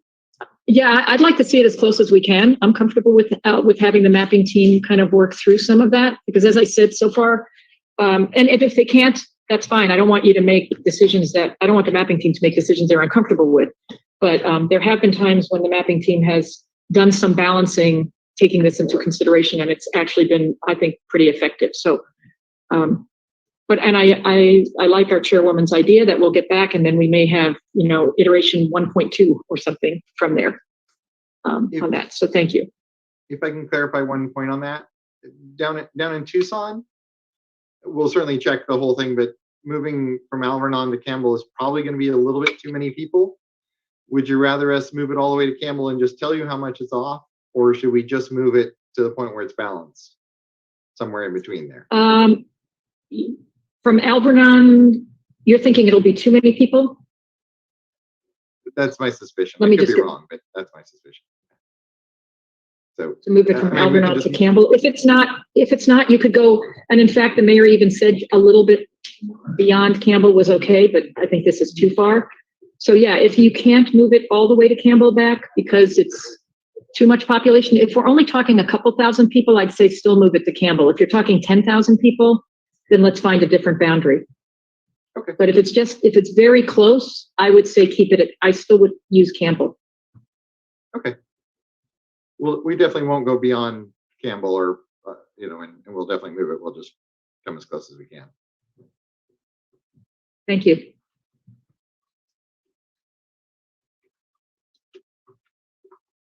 All closed on the CDs? Are we all on the same page? So we could, we're about an hour into deliberations post lunch. You ready to open up LDs? Does anybody need a quick break or break? 10-minute break, and we'll resume with LDs. Recess. Councilwoman, should be sending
Yes.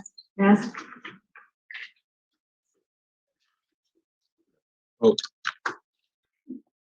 might be me. We're live. Okay, welcome back. We are returning to agenda item 6, draft map decision discussion. We are going to turn to our legislative maps, and maybe mapping team, would you like to lead us through some maps? Would that be amenable to my colleagues, or would you like to just dive in on your comments? I wouldn't mind a quick review of the differences between these maps, but not a lengthy everything review.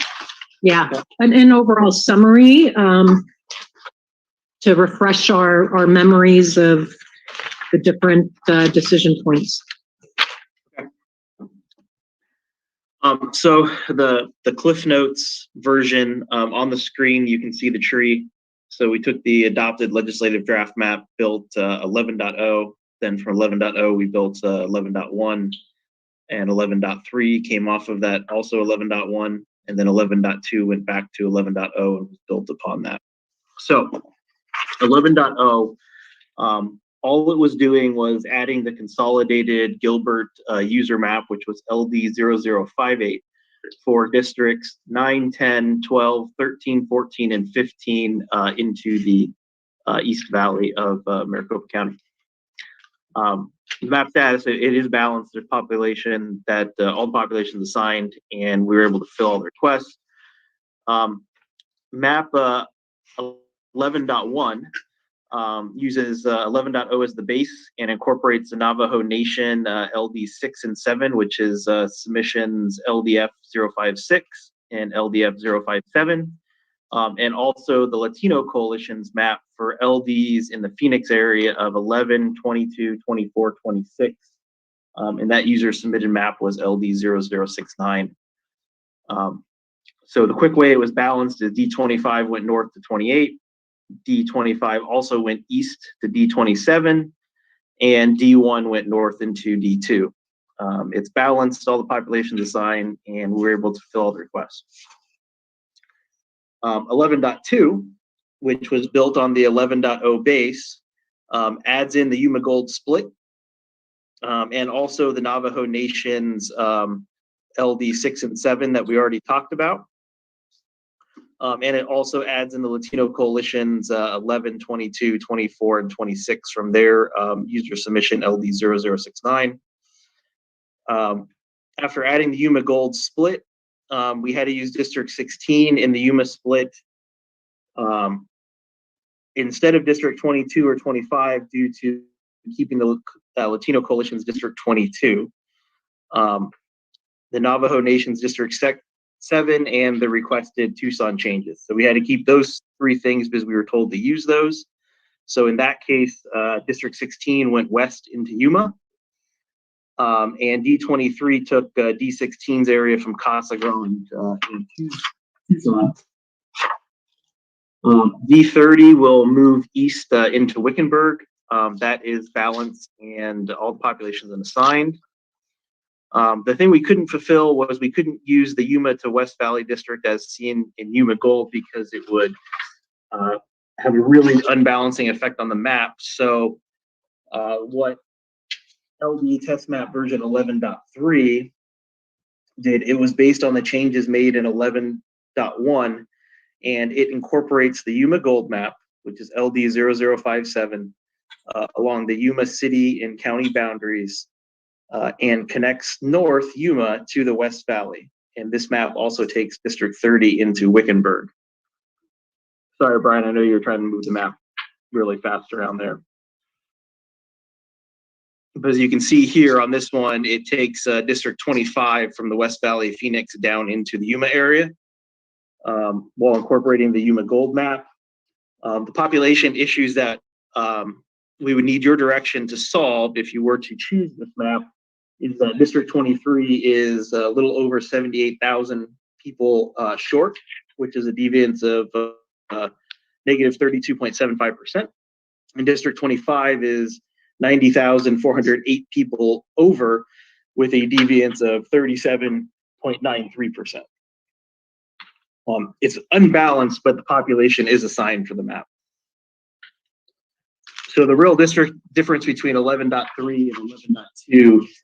11.2, one is what district goes out to Yuma.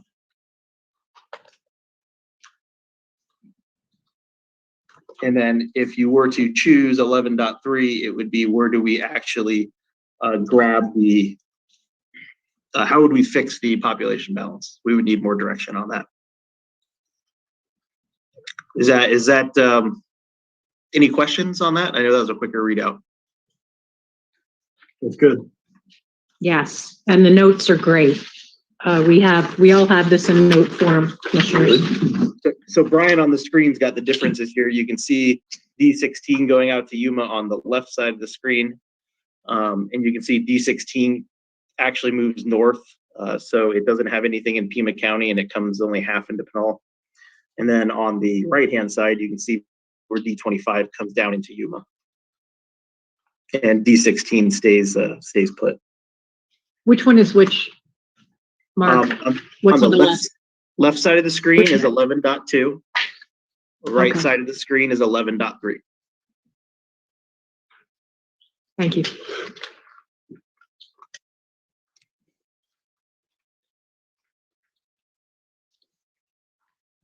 Thoughts on which map you prefer to start either deliberating from, or maybe just share one or two maps that you're attracted to and why.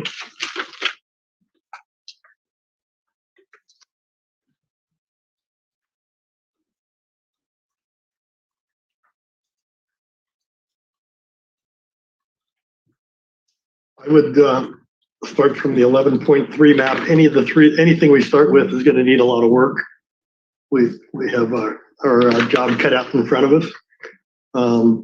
But I think the combination of some of the Latino coalition input with the Yuma Gold input actually at least gives us a starting point, though difficult, is one that I would recommend.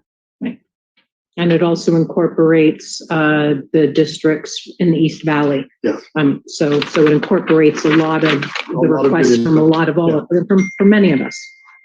I'm very comfortable with that. Well, as you probably expect, our preference will be 11.2 instead of 11.3. I think it does a nice job in terms of the Latino coalition maps. It has the competitive districts that are also requested by them. A lot of the districts in 11.2 are designed to protect some of the communities that we've talked about and incorporates Navajo Nation maps. All of the maps are imbalanced to some extent, but 11.3 just has some more significant issues as part of it. So preference would be 11.2 as part of that. Mm-hmm. I understand that it would take a lot more work from your perspective to start at the 11.2. I don't think any of them are ideal, but I'd be open to 11.2 and 11.3. And if there was a way for us to have a consensus, that would feel wonderful. I don't know how opposed you are to starting with 11.2. All changes are on the table.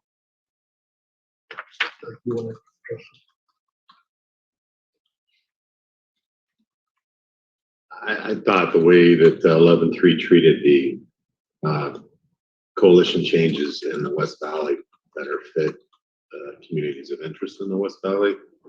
So from our standpoint, now we've got to figure out how to balance 25 to 23. Okay. Because if you remember, we were horizontal with those districts, and then we flipped them vertically, and so that was a lot of work. So the other thing we kind of all agreed on is that the Yuma split made sense. And so I don't know if Yuma all the way over to Coolidge makes sense. But that was one of the things I was concerned I just felt that 11.2 does a nicer job to get us started because it does have the Yuma Gold split as well. I mean, I think we're all agreed that we need to look at some of those same criteria, right? We all need to look at Yuma Gold. We need to look at Gilbert. We need to look at the Navajo Nation. We need recommendations. We need to look at the Latino coalitions. So I think that this one just does a nicer job of pulling those things together. Tucson is divided in a pretty decent way in this particular version. It pretty fairly, I think, does a nice job in the West Valley, 11.2 as part of that. So that's why that one seems better to me than the alternative of 11.3. So it seems like 11.2 was less able to incorporate Yuma Gold. It adds in the Yuma Gold split. We've made a lot of progress in the East Valley, and that these don't treat Southern Arizona very differently. And it really is what treats the West Valley best, which is then our best starting point. And I think the 11.3 map treats the West Valley better, and therefore that's why I would support this as the better starting point. And I feel that the 11.2 does that. And I also think, and there are changes that need to happen in the East Valley. I mean, some of the way that's distributed. But all of them are the same. There are certain things that are the same in all of these maps because we started with the same basic piece with all of them. But my feeling is that 11.2 just gives us a little bit better starting point. So.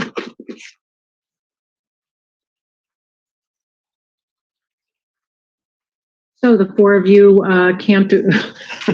don't want to agree on a starting point, and am I being asked to choose? Well, I just have to say, I mean, I feel like we've compromised all morning on the Congressional, and I will leave it to my colleagues to decide, or to you, Chairwoman, on that. But I feel like that's what happened this morning. We had our top three. We did not receive an option on, so we went to number 4 out of 5. I think sometimes there are differences because the requests are frequent and repetitive. So and when you achieve a result and you go back and deliberate, sometimes it leads to a lot of no's. So that's what I can't fully control how many no's I give out because people negotiate in very different styles. And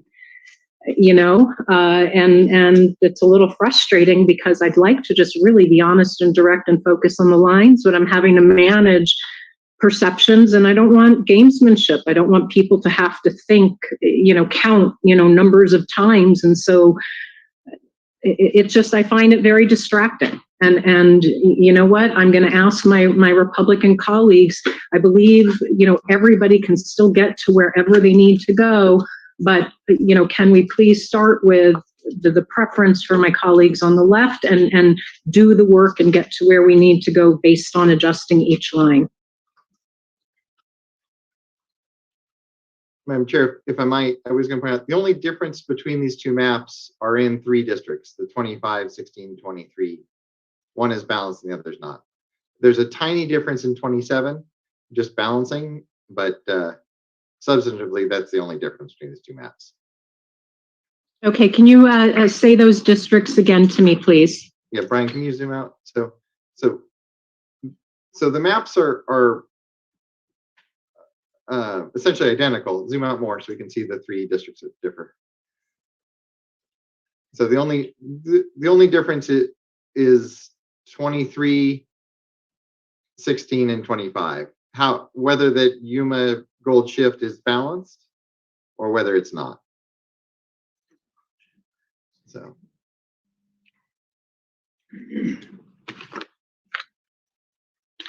What do you mean by that, Doug? Pardon me? You said whether it's balanced or it is not. Right.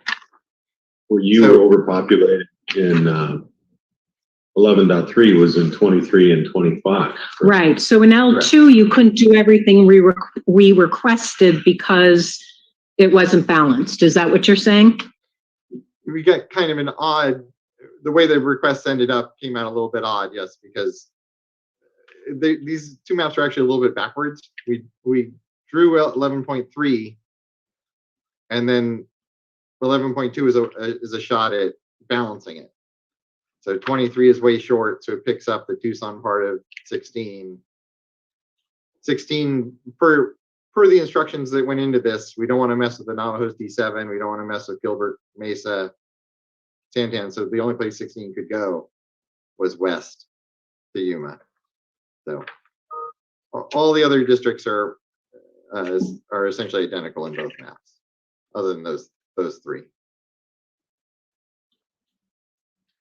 Well, I kind of, now that I'm understanding better that we weren't able to use the Yuma to West Valley district as we had, were attracted to in Yuma Gold, I do have a preference for L3. And my only hesitancy is because, I'm disagreeing with my colleagues on the left. The truth is, I almost feel like abstaining and making you guys just decide. I've done that before. Well, and part of my point is I don't think it's going to make a big difference in where you go with where you start, because the maps are so similar, except for whether it's balanced or not. All right, you know what, given that the maps are so similar and we can get to exactly where we need to go, I'd like to go with the map that I like. I like 11.3. Do we need a vote? Or can we all start with this map? No, we'll take a vote. A vote? Yeah, I mean, because, yeah. Okay, we'll entertain a motion. I move that we start from map 11.3. Is there a I second? second the motion. Any discussion? Vice Chair Watchman? No. Commissioner Meal? Yes. Commissioner Lerner? Nope. Commissioner York? Is an aye. Commissioner Newberg is an aye, so we will start with 11.3, and I hope my colleagues embrace this as a template, and let's just have the intellectual debate over each line and every region and not get lost in other stuff.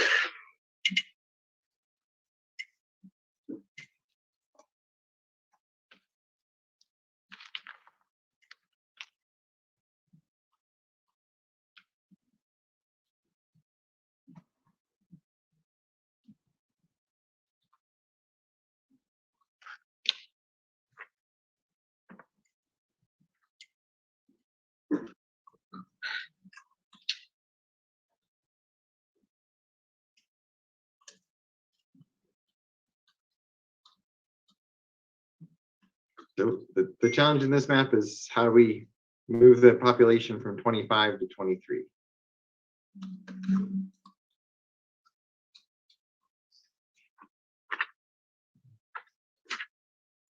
Well, And Doug I can, can give you a suggestion on that.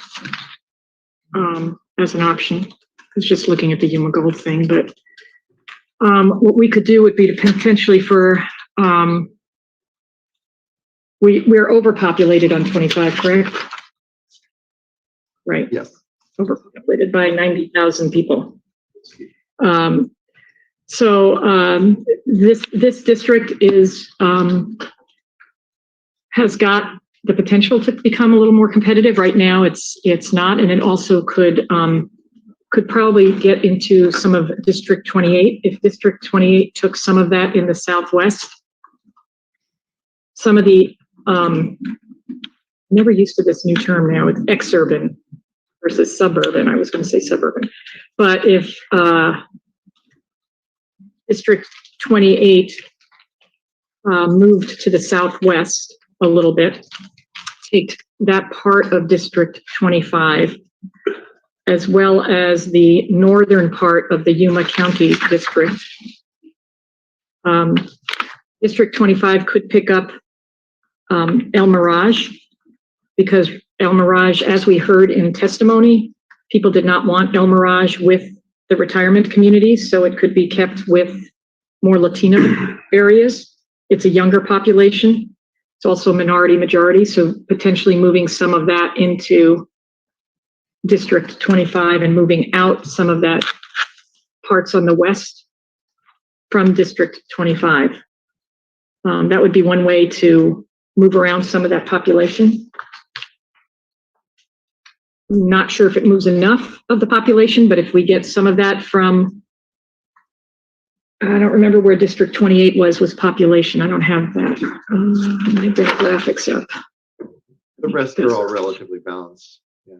And Okay. we do have lots of options for getting it out of 25. The biggest challenge is how do we get it into 23? Right. Where does 23 go? And Doug, if you could bring up the Yuma Gold map and put it side by side to this one.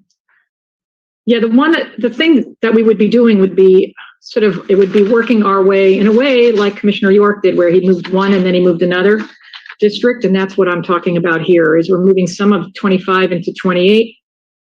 And then we're kind of moving things around to 16 as part of that. Because we need to, you said, and we need to increase 23, right?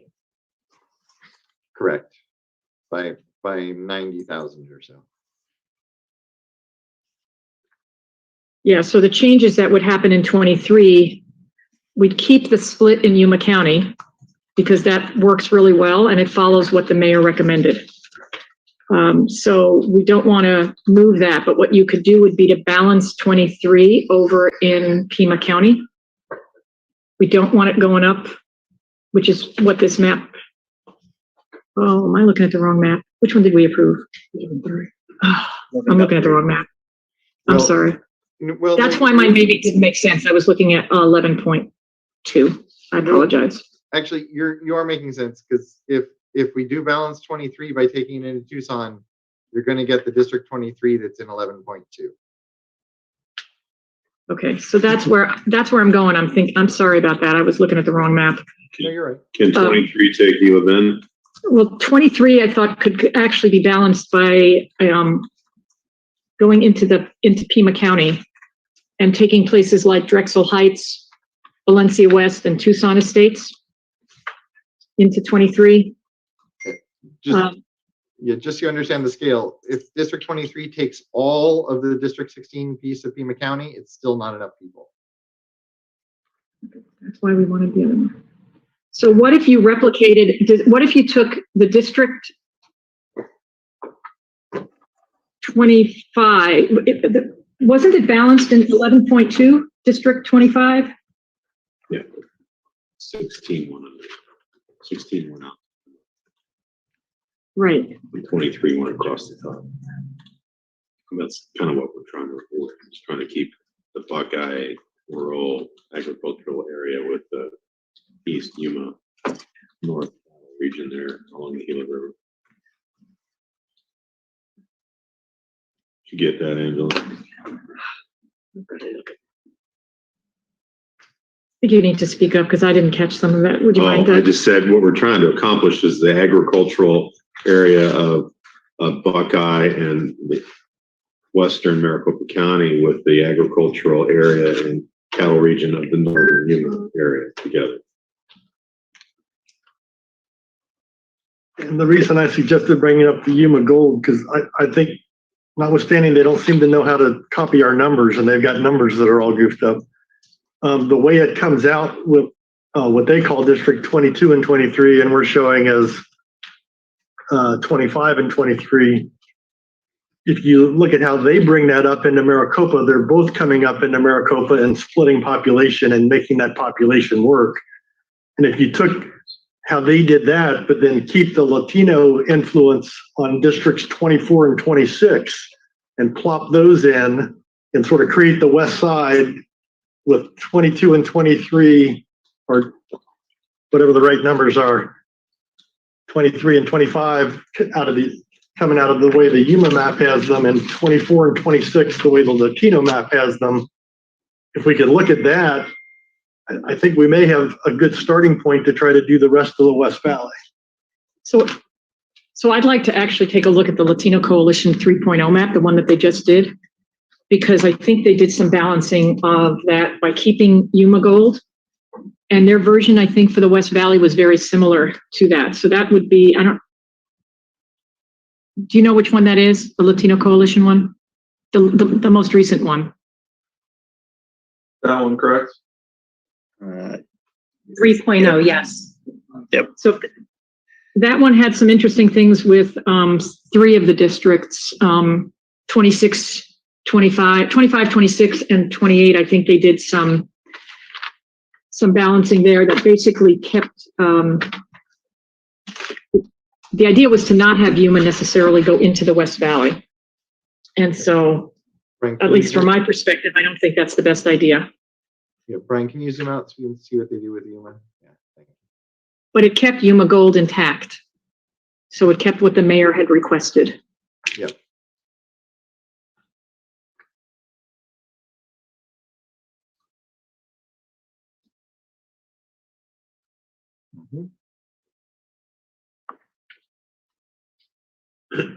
Well, oh, no, okay. So it doesn't keep Yuma Gold. If you Oh, it see down doesn't? in Yuma, 23 is picking up much more Yuma than in Yuma Gold, which is certainly an option, but. What's the difference? Can you show us? Because maybe there's a reason. And we could probably make adjustments in there to accommodate the Yuma Gold piece, because that population isn't going to be significant. The changes. Did they have some minor differences, just where our boundaries were? Yeah, it wasn't significant, but you could pull it up and contrast.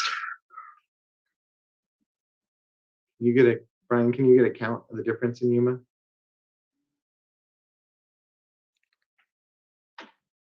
Brian might be able to get a rough estimate off the fly, but that might have to be something we process real quick.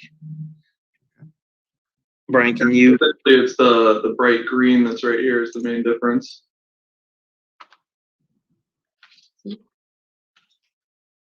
So it's not a whole lot. We could probably look at can we look at the demographics of that area and why there would be a difference between the Yuma Gold and the Latino Coalition one? The southern one is the airport. Yeah, so it may not be much population.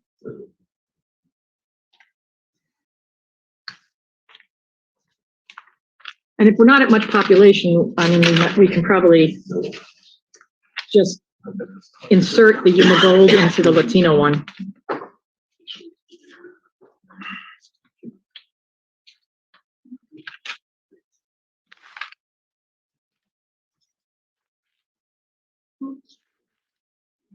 I think it'd be helpful to have at least an estimate of what that population is. I think could be a fairly good number. Well, we could potentially, depending on the demographics of that, we could potentially split the difference in that if it's too much, but let's. The other difference that I see is the Fort Yuma Indian Reservation. In the 11.3, it is part of District 25. And then in the Latino Coalition, you can see that they put it down, I believe, in District 23. If Brian zooms in, that's the little swoop up there to the north. We should try to keep that reservation whole if we could. Yeah. Yeah, that seems to make sense. Yeah, we could make that change on either one. Yeah, really, which district do you want it to go to? Yeah. Well, I think we wanted to go to 23. So we would put it there, but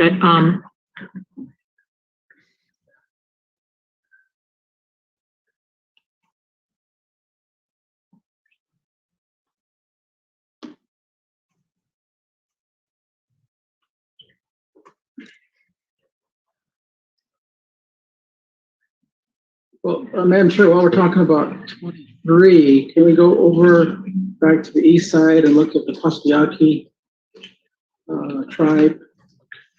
yeah, does anybody want any other fine tuning in this? I think we need to find out what's happening at Yuma. Yeah. Okay. Can we stay here and let's stay with that, and then we'll head over to Tucson Street. Yeah, it looks like, I don't know, Brian and Mark, if you got numbers too, it looks like it's about 20,000 people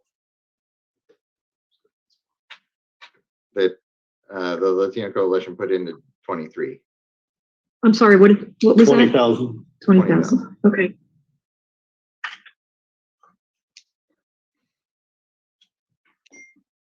Well, I don't know if there's a way, I mean, in terms of the location, if it's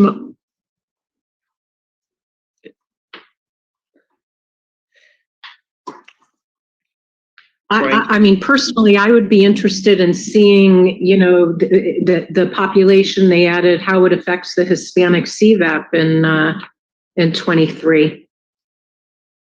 And if it, you know, I believe that they're, yeah, exactly. I believe that they're, you know, changes that they're submitting is in part in an effort to increase performance,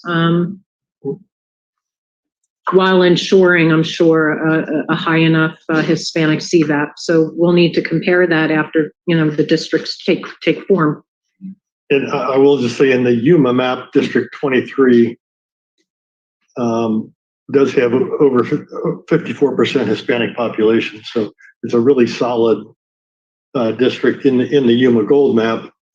We should check the same thing in the, but it's 54.19. But we're looking at 11.3. We're using that, not the Yuma Gold map.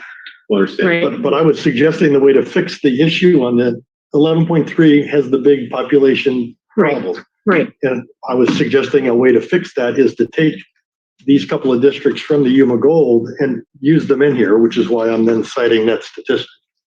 And I think we should look at that same statistic on the Latino map. I would like to look at that. That's what I was just going to pull up. Okay, get that. To see how they have that. Because I think one of the things, the goals that the, you know,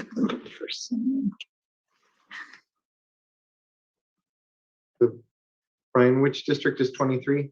Okay. Oh, it's the highlighted one. The one that's highlighted. Okay. Scroll over. So in the Latino Coalition, District 23 is 55.6% Latinos percent of CVAP.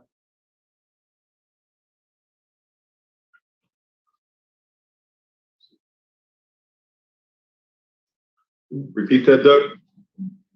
55.6 for the Latino one. For the for Latino the Coalition 3.0 District 23.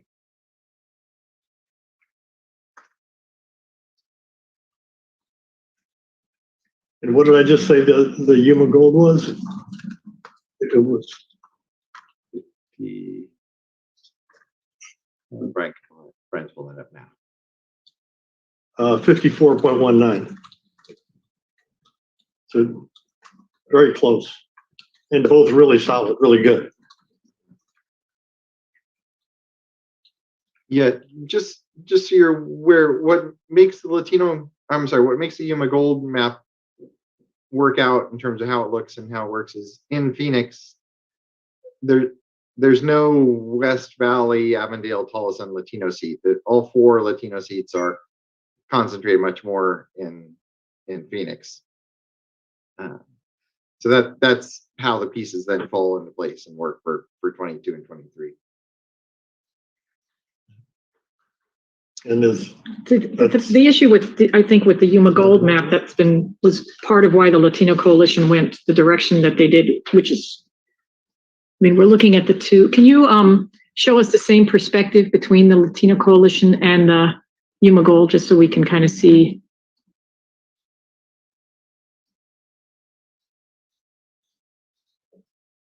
So District 23 on the Yuma Gold goes, wait, we don't have those in the same yet. So Yuma Gold's now on the left, and the Latino Coalition's 3.0 is on the right. Yeah, Yuma Gold significantly would change or remove District 22, which would be a West Valley and a Latino district by using Yuma Gold the way it is. So my preference would be to use the Latino Coalition version of this piece of the map and make some adjustments in Yuma as we need to, but then keep the rest of the part of the coalition map District 23 on the Latino Coalition map stops over at Gila Bend. I think it would be a more effective way to do that would just be to make those minor adjustments in Yuma itself. Yeah, trying to think of 75,000 people. It's 19,000. Well, And it may not be all that many because we also have some of the tribals that we may move around, and we may not have to move every little, to every line. There might be some ways to sort of modify a few places. so Brian, you've outlined Gila Bend. Correct. What's the population? What's the population there? Gila Bend is 1892. Yeah, and let's make sure that they're currently split up in like 2 or 3 districts. So let's make sure that whatever we do, they're together. Is there a preference of where you put them? Like, population, Okay, all right. Let's make sure they're in one. So show Tucson on both the maps on what District 23 does. And is it causing what's happening in the Tucson differences, or is it independent of what's happening on the other Tucson district differences?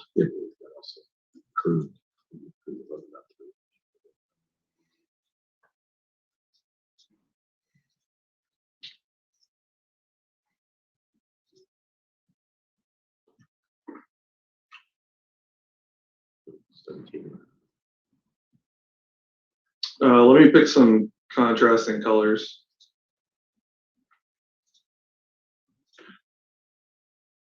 Yeah.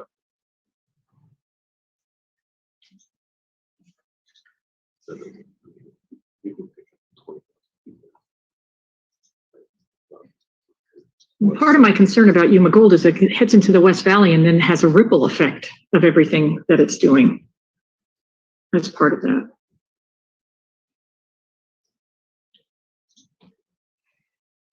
And we actually heard from the mayor of Glendale.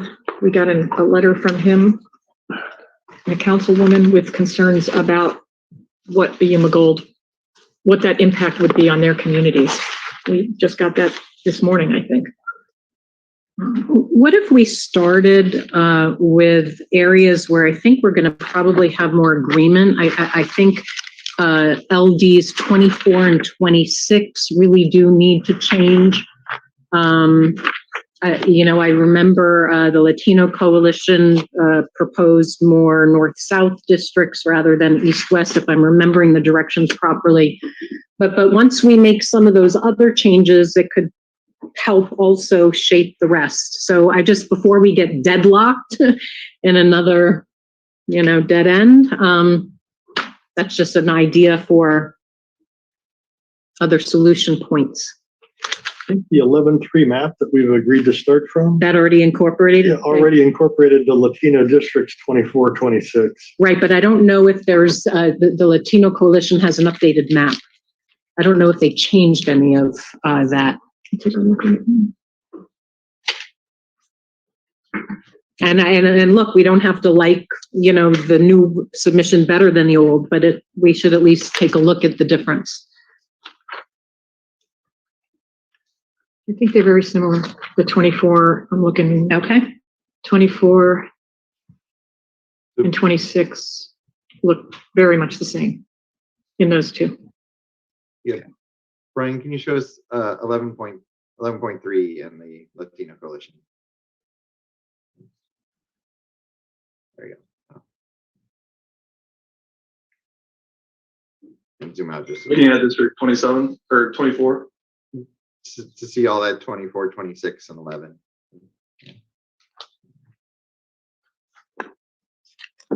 Those are all. Okay, so that's not where they made their changes. I'd like to make a suggestion about if we could to modify LD 25, thinking about the fact that we heard from the mayor of Glendale saying that they were not happy with what they were seeing from the Yuma Gold map. And the adjustments, and then we could talk about looking at adjustments from there. LD 25, let's work up LD 25 on 11.3. That's what's on the left up here. Yeah, LD 25 on 11.3 goes way, that's the one that goes all the way down to Yuma. And that's what I'd like to do is have us look at the Latino Coalition version of LD 25, which actually is a West Valley district and includes Luke Air Force Base, and it stops and keeps that as a West Valley district. And what we heard from the mayor and councilwoman from Glendale, that they did not want Luke Air Force Base heading all the way down to Yuma. They wanted to have this as a cohesive district. So maybe we could look at what it includes. El Mirage, it includes Luke Air Force Base. It ends over, well, actually, you could even show the Latino Coalition boundary. I thought that one of the things in LD 25 was that we wanted the proving ground, the air base, and Luke in the same district. You know? No, the Glendale mayor was not wanting Yuma to be part of this district. Right. The other, If I may, the other if piece. I may, Yes, go ahead. just to highlight the difference is the 11.3, as you're saying, takes the Yuma seat into Glendale. The Latino Coalition brings the Yuma seat into Surprise. So that's the switch. So you could do that in 11.3, just instead 25 coming out, 28 would come out to Yuma. Is there a way to include Luke Air Force Base? They don't want that. Right. That was not of anybody's recommendation to include those two. I thought the air bases I thought the military needed to begin. That was not a request by anybody to put Luke with them. That is a request in the South, Davis Monthan and Fort Huachuca. That is a request that they like to be together, but not in the West. So I would say, Doug Johnson, what you're suggesting would be something we should take a look at, because I think this fits with what we heard in Glendale. It also keeps. Can you give us the Glendale boundary real quick?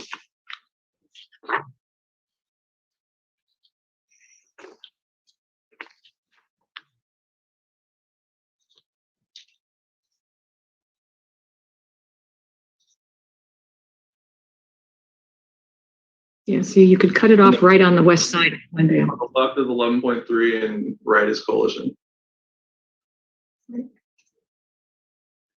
So the coalition map really includes a bunch of Glendale and Right. into its own district, whereas On the right? on the right and on the left, it goes all the way into Yuma. Coalition that includes very little. It includes that whole L, that bottom of the backwards L. I get that, but that's in D25. You're talking about D28. No, I'm talking about D25. What I'm saying is that the coalition version of D25 works more effectively for Glendale, is what I'm saying. And Glendale wrote a letter preferring to not have that district go all the way to Yuma. So my suggestion is that we take the D25 from the Latino Coalition map and insert it into this map. And then we look at how, well, Doug Johnson just said we could make up that difference with D28. 28 is all the way north. In which case Surprise then goes to Yuma. So it's another, Yeah. it's another difficult choice. Well, Well, and we've already heard from the mayor. you have a panhandle there, though. That's weird too, with Sun City West. Can you highlight the Surprise, please?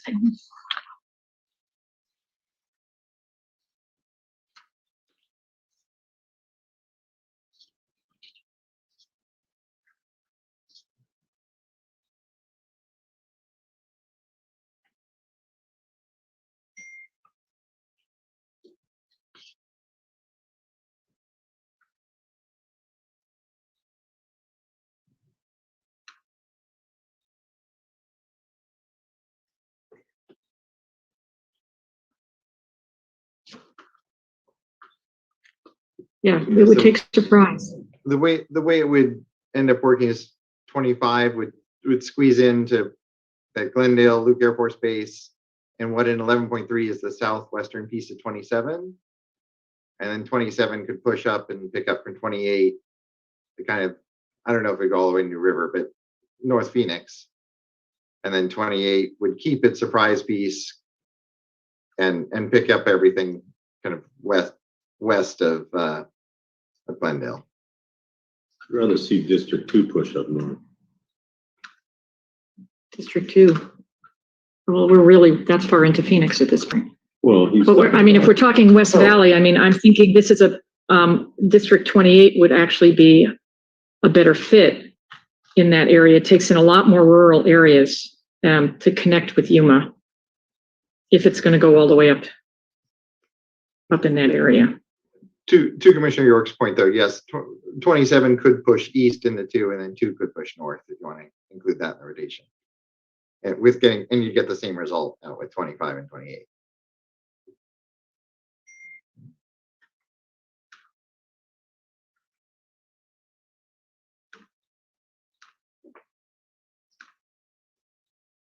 You also have, yeah, I don't know. Yeah, I mean, you've got El Mirage in that area. There's probably ways to work that, but I think that the coalition does a pretty good job of kind of connecting those two in that area. I mean, that's what I would recommend.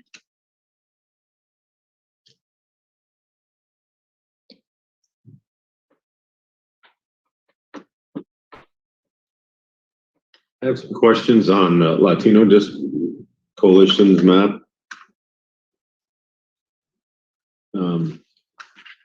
Why does it now go past 19th Avenue up on the top part on the District 26? That was part of District 1 at one point. Going up to Dunlop? Is that what you mean? Yeah, because that central district was actually above I-10 at one. No, I guess it is above I-10. So D1 was up.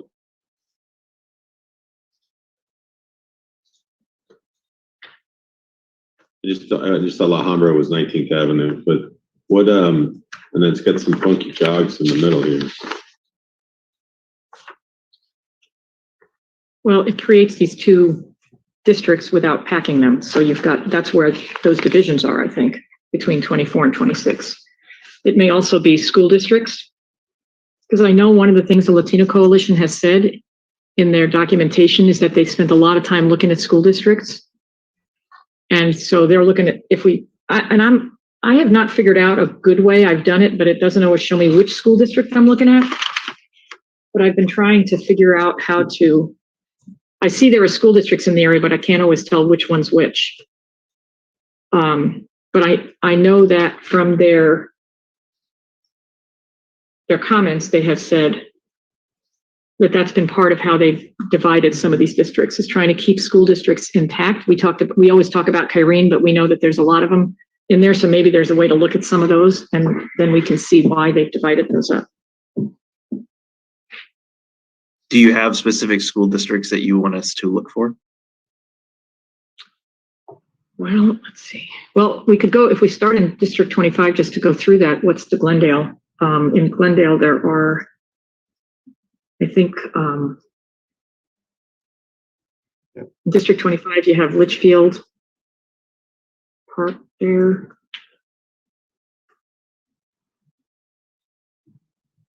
It's got El Mirage. Glendale Unified. There's a few school districts in that area. The difficulty is. There you go. That's it. Yeah. So that's the Agua Fria Union High School District that's on the yellow in District 25. Brian, click next to it that you had up before. That is the Tolleson Union High School District. And go one more east. Nope, And other way. Yeah, there you go. That is the Phoenix Union High School District. Right. Yeah. And can you look at the elementary schools too? Elementary school districts, we often hear more about those than we hear the high schools. Not always, but we can look at the elementary. That'd be great. Brian, I think you had to turn the elementary school layer on. In District 24. Yeah, it's coming in as undefined.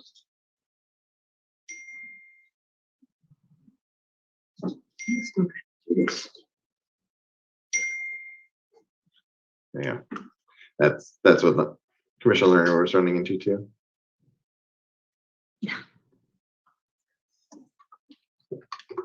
There we go. Is that elementary? Yes. So are you, which map are you on? Because I can't tell. 1.3. 11, wait, 11 Great. The current map we're working on. Oh, the current map that we're working on. Okay. So can you, I was asking you to do that. I was in response to Commissioner York's comment about the Latino Coalition. Yeah. That's what I was thinking, you would use that map and look at those things. No, to but, maybe I was asking about 24 and 26 on our, that we adopted from the Latino Coalition and why it had the jogs, and they showed us that it was because of the elementary school district. Okay. That's all I was asking. I didn't check. I wanted to check. Okay. Thank you. We check to see if Sunny Slope is divided in the Latino Coalition's version of LD 26 Yeah, and D1. and D1. Yeah, I think they may have, some of the boundaries may have changed. Is this on the Latino Okay. Coalition map? 26 first.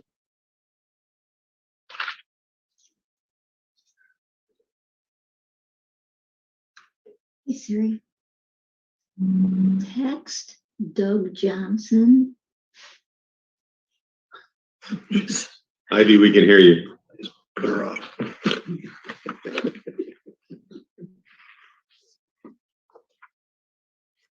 And then you said District 1 as well. Yes. So are you looking for Sunny Slope now? Just as we're talking about LD 26. Okay. I just want to take note of Sunny Slope and how if it's divided or not.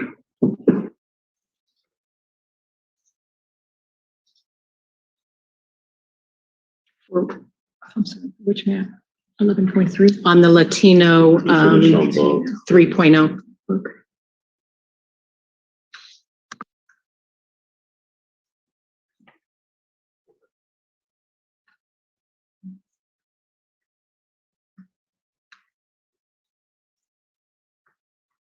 Oh, Sunny Slope doesn't show up. That's the problem. I've looked for that before too. I can never get it on here.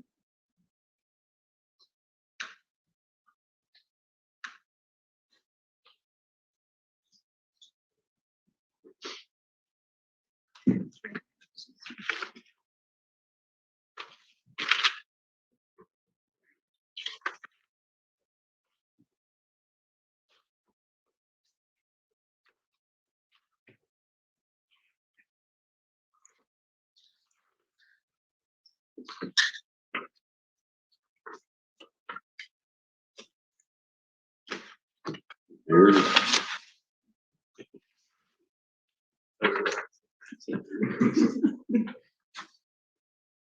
By the way,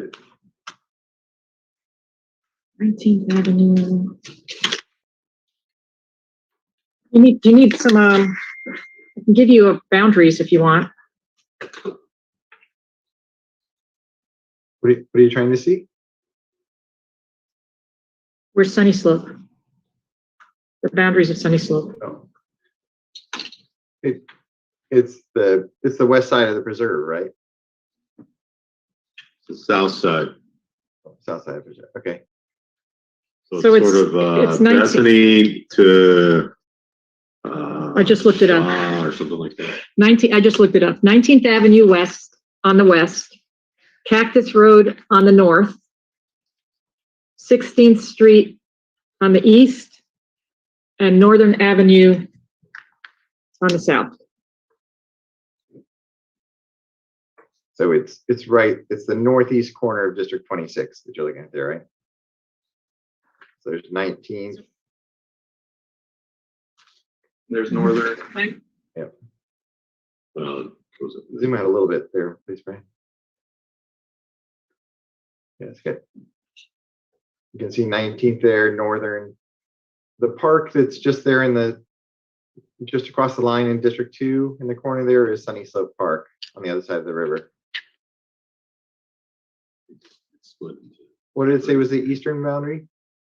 The eastern is 16th Street. Oh, interesting. Sunny Slope Park is apparently not in what they're calling Sunny Slope. Yeah, so they do split it. The Latino Coalition splits it up. How did we do on our map over here? Can we look at 11.3? Yeah. Yeah, so actually we have the same border. For District 26, both maps have the same border. What direction was to put them in exactly? I think we should put Sunny Slope together. I agree. Well, no, Yes, okay. it should be. As I said, the reason these are identical is when we created 11.3, we said take the Latino districts. Oh, okay. Yeah, so Okay. thereby, only if we All messed up would they not be the same. Right. But yes, Okay. but yes, we need to adjust them because there are communities of interest that are being split up badly. Right. I mean, that doesn't make sense to me to split up. I like the general concepts of 24 and 26 and having it go vertical. I think they know their communities better. I want to be sensitive to not dividing up. I'm sensitive to, elementary schools and all of that, and also other communities of interest that unite people. I also want to just be sensitive to the border between 24 and 26, where we're evaluating the Hispanic CVAP. And I don't have the answers to that. I may need to study this a little bit more. But other than my concern about Sunny Slope and maybe that border between 24 and 26, I'm very open to the other aspects of the Latino Coalition's request in those districts. Those two districts I'm speaking about right now. So I think that would just be a small adjustment that would have to be made, right? That they could do that. That'd be fine with me. I have a question on the boundaries that you just gave us for Sunny Slope. You said 19th Avenue to the west, Cactus to the north, 16th Street to the east, and Northern Avenue to the south, correct? That's what I found when I looked up Sunny Slope to make sure I got the boundaries. Yeah. Border doesn't work. The reason I ask is that Cactus, when I'm looking at the map, stops, dead ends into a mountain, and it doesn't go into 16th Street. Right. Well, Because North Beach is in the middle. But if you draw Cactus across. Yeah. So you're saying just go ahead. So just the boundaries that there's another, I'm just literally looking them up and seeing them. It says the boundaries are Northern Avenue on the south, which we've said, to North Mountain Range or Cactus. So that's why Cactus was used as part on the north. From 19th Avenue on the west and the mountains on the east or 16th Street. So that's why I was using streets, but basically the mountains are part of that boundary. So would you go on the north side of the mountains or would you go on the south side of the mountains? Well, but what are you going to do? So scroll up. I would go on the south side of the mountains because the mountains are a natural barrier. I think that's exactly what York said is what the direction we're trying to figure out where we're going.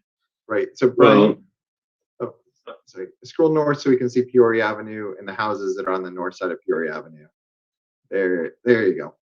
So very different north of the mountains. Yeah. So you go from northern between 16th and 19th. You take northern straight up until you hit that mountain. Well, but already got Cactus there too. No, Cactus doesn't come east of 19th. It dead ends at 19th. Okay. So if we're between 16th and 19th, we'd be coming up to Peoria plus crossing Peoria and getting those houses on the south side of the hill. Right. We did this once. It was 51,000 people. Yeah. And I would argue they go in D1 and D26, but that's.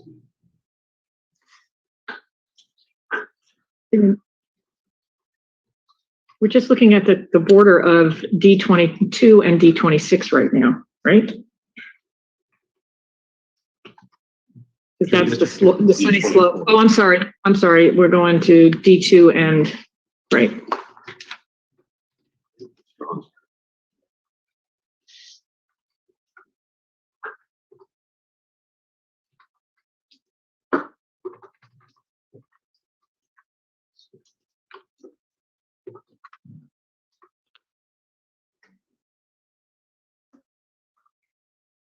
Just the northeast corner of D26 is what we're talking about. Correct. Yep. And we could look at, what are the school district, I mean, Sunny Slope, doesn't that have a school district? Do you want to look at the boundaries there, the elementary? Where does it go? Which way do we want Sunny Slope?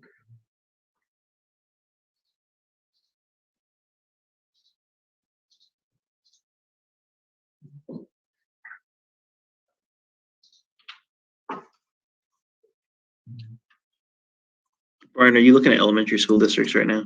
Yeah. So that's going to be, I got another map. That's Washington Elementary, which is huge. Right. Right, it's big, you can't get it all on. Brian, you might have to reload because the elementary school layer is working on my side. Just FYI. 1 second. And Doug is correct, it is the Washington Elementary School District.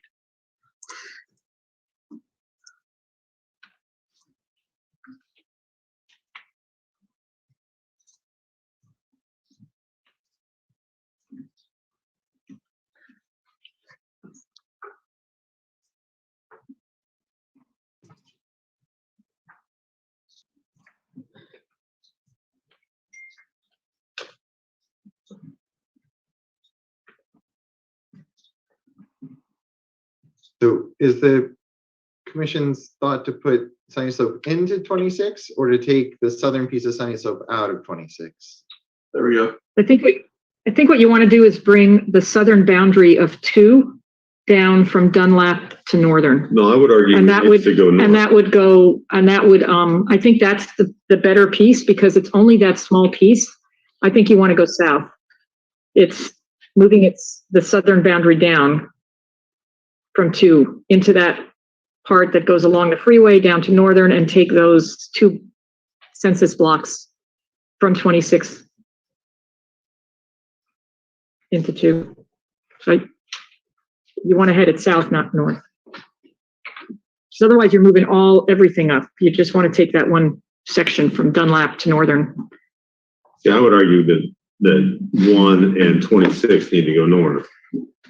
And I don't agree.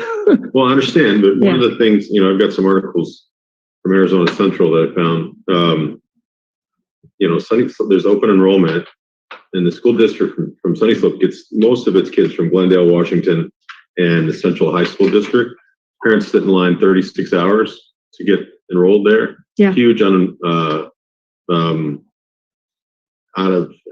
area. The kids come from south to go north, but they're not going to Brophy or Xavier, Central High or St. Mary's. There are people moving all around that area in terms of the schools. But all I'm saying is I think it's a lot simpler and a cleaner fix because we're really just talking about not a huge area. Sunny Slope is part of the North Mountain Village, which goes west and north, and that's what you want to keep them connected to that. And people are traveling within that area. We heard even testimony from people saying, don't move us, that this is our community. But we also heard testimony to move it north. If you look at the finger in D4 that comes over the top of D2, that's where they could pick up the population. We don't want to, we can take care of this real simply with one corner of D26 rather than moving an entire district and then having to shift another entire district, because that's really what you're suggesting is if we move it north, we're moving an entire district when we're really talking about one corner of D26 to connect it all the way in. The village planning communities are in these areas. The ones that Phoenix has, those village planning communities, they really are all connected in these areas. And if you're going to move everything up, you're going to shift a whole bunch. It makes the map look funky. Well, I have 2 points that I'd like to add, although the map's up. I have an additional comment on LD 24, and I don't know if that's going to influence D2. But there's just I'm not sure of the rationale in the Latino coalition. It seems to pick up non-Hispanic neighborhoods north of Northern Avenue instead of the southeast corner of Glendale. So if you look at Glendale on LD 24, those communities of interest don't make as much sense to me. You want to see the boundary on Glendale? Is that what you're suggesting? Yeah, just see how that little piece is left out. I believe that's a reasonably dense Latino area. And I think it may actually even be more similar in community and than that northern tip, which I don't believe are Hispanic neighborhoods.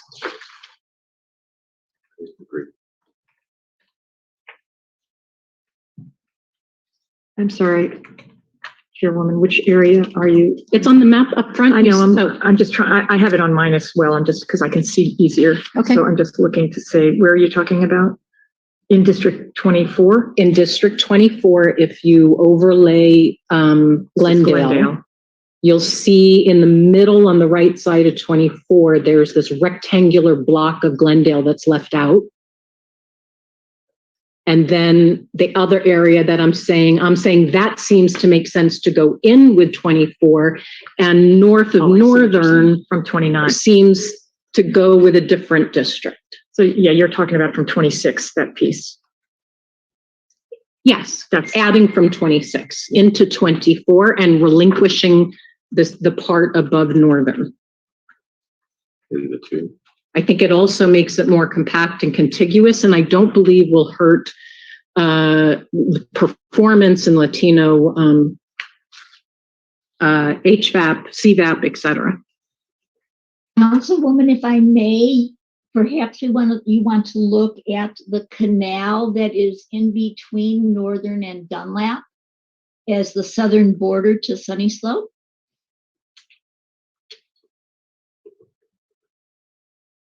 Are you saying you want to show us that on the map? Is that what you're asking, Ivy? Yes. Okay, please do. Where do you want me to go, Ivy? There's a canal along Central Avenue in between Dunlap to the north and Sunny and Northern to the south. Can you orientate me? Am I looking at the northeast portion of 26? Exactly. 24? Yeah. What? Keep zooming in, Brian. Keep zooming in. Okay. So you're talking about the river there, just north of Dunlap, or the creek, the canal? That's the canal. Canal, yes. Yeah, and unfortunately, that's right through the middle of Sunny Slope. Through. We're really just talking about this one block right here in the corner to modify that, to get Sunny Slope together. It's just a small, I mean, I know there's a lot of population in there, but I'm just saying, instead of moving an entire district, we just are talking about one block to bring Sunny Slope together. 19th Avenue over to 7th and Northern up to Dunlap. And that would connect it to in District 1.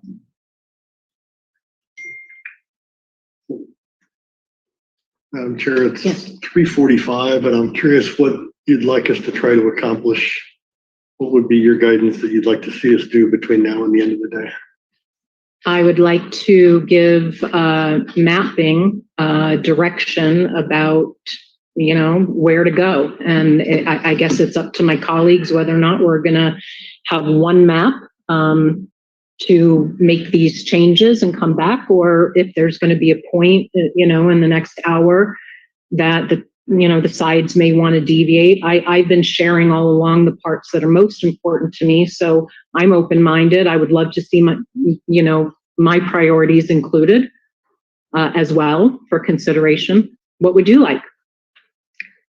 I'm not even sure that I would say I like this, but I think the reality is we'll disagree on every little piece, and it may well be better, like we did on the Congressional, to have each of us draw the next map that we would like to see on Monday, and that may be a better way to make progress. I'm very comfortable with that. I just want to be honest about, the things that I'm going to look for in a map that, will make it more likely that I'm going to be excited about it. I want to try to honor as many of the Latino Coalition recommendations for their 7 majority minority districts as possible. Not point blank, meaning that, of course, negotiations and adjustments based on keeping communities of interest together with an eye on performance and maintaining appropriate levels of Hispanic CVAP. And I think everybody understands keeping in check, not overpopulating those areas. In terms of Sunny Slope, I have not yet made a decision in terms of where I think Sunny Slope needs to go legislatively. The most compelling narrative to me so far has to do again with that analogy of transportation and just level of needs. That Sunny Slope tends to fit a little bit more with more urban areas that you need a little more assistance. But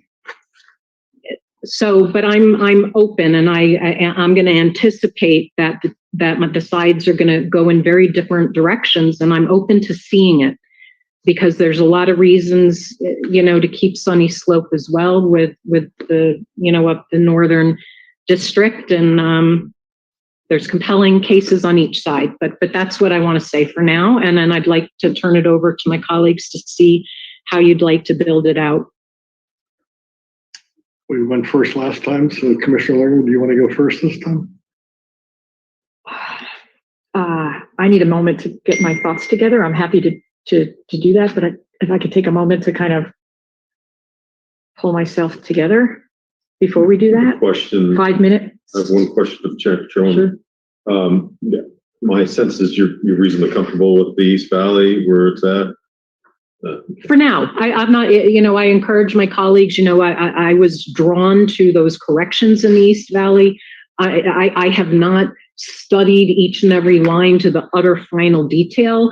I'm not sure. I want to go back and look to see, can we make them more competitive without compromising communities of interest? We may well be able to. I want to go back and study the Asian community locations. So I'm pleased up to now, but certainly not as a final map. No, there's some areas that I have concerns about that I want to do some due diligence over. But for now, I like it as a template. Can I ask one more question? Yes. Commissioner Watchman, remind us of the request of the Navajo regarding Flagstaff in D5 and D7. I'm sorry? The Navajo Nation and what they're suggesting is excluding as much as possible Flagstaff. And I think it's reflected in version 11.3 here. It accommodates the map that they submitted. Right. And so, Right. Right. And you know what, given that, I mean, in the spirit of openness as well, I'd be very interested in seeing 2 visions of LD6. I am very concerned about honoring the Native American, opportunity to elect a candidate of their choice. I want to do a little more learning about some statistics and performance issues. And I think we need to, and I'm very comfortable with the Native American tribe having, the opportunity to enjoy some population deviance, to empower them. And I'm going to look at that with a lot of scrutiny. Correct, and it's 7 tribes, not just Navajo and stuff. Right. I'm Yeah. sorry. If I said Navajo, I meant all Native American Yeah, tribes, so so not which, excluding You anybody. know, I Thank you. think if you look at any parts of the country, Arizona has a fair amount of tribes with significant populations, and so it does matter. So I also want to point out that this is new, but the Pasquayaki down in 2023, they're now signaling that their reservation boundary, which is south of Valencia on the east side, they're suggesting that maybe they're better suited to move into LD 20. And I have to, study that. I just want to put that on the table that there's communication from that tribe to be included in 20, which their reservation borders the city limits of Tucson. So I know that we heard both sides. Some Pasquayaki members have said we're more aligned with Tonoptum, and the leadership has signaled that at this point, being included in 20 versus 23 might be a better fit for them. So, and the reservation is, if you look at where their casino is, they have land south of their casino and a little bit due east of their casino. I'm sure David knows exactly where they are. I've only been there a few times. So, well, I just want to put that in. We'll obviously put that on our planning too. So Which side wants to go? In terms of next steps, Those I three agree with Commissioner Lerner that we need a few more minutes to gather our thoughts, because Do you want us to go ahead then while you're gathering your thoughts? Sure. yeah. This way, I won't even pay attention. This way I can. Do you feel like you need a break? Well, I just want to make sure, because again, I want to be sensitive to time. We're coming up on Right. 4:00. I So can if we also- want direction, we have what? So that we have a drop dead deadline of 5, correct? No. Oh, not anymore. No, we moved rooms. Oh, we could do it till midnight, guys. Sorry. we haven't dropped it. I thought the public notice was the issue. Oh, what's the public Isn't it notice? 5 o'clock? YouTube. YouTube. But we have the secondary one. We should don't end have- at no, 5. never mind. No, but what's on the agenda? According to YouTube, we're gonna have to stop at 5. Okay.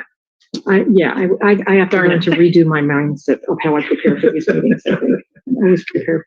And So why don't frankly, you go we ahead? may be in a similar situation where we don't have as complete a thought here as we did on the Congressional, but I think we can advance the ball somewhat by giving a few thoughts and having that drawn for us to look at.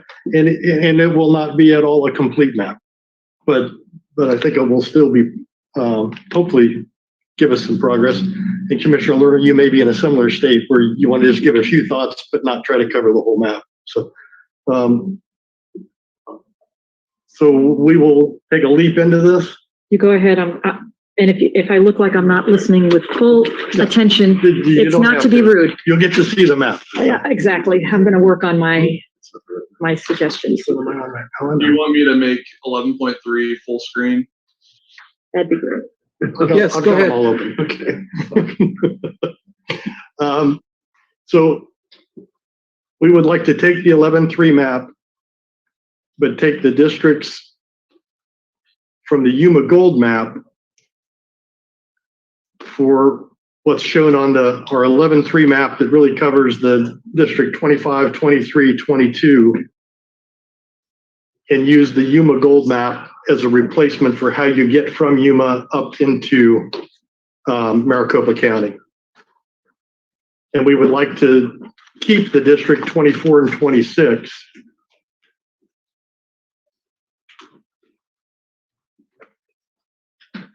Which will eventually have some tweaks to, but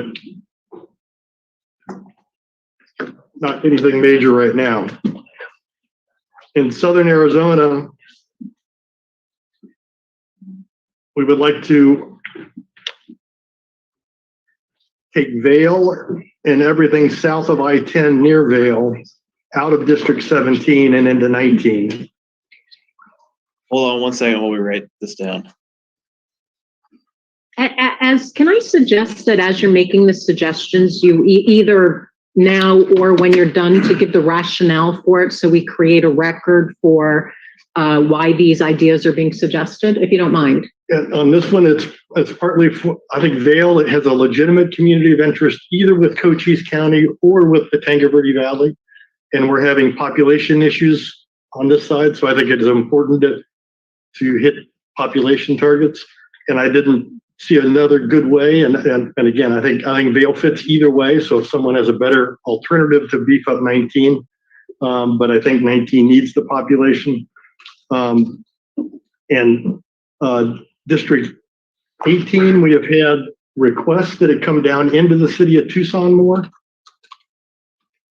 So District 18, from its current western boundary to roughly Camino Seco, south of the river, drop it on down to 22nd, to Broadway. Right now it's north of Broadway, so it's cutting off. There's a lot of people in that U of A area again, and to the east of the U of A that would like to be in the northern district and not the southern district. And just to make sure we're following, so you're talking about the District 18, District 21 border? The District 18, so pick up all of that for District 18.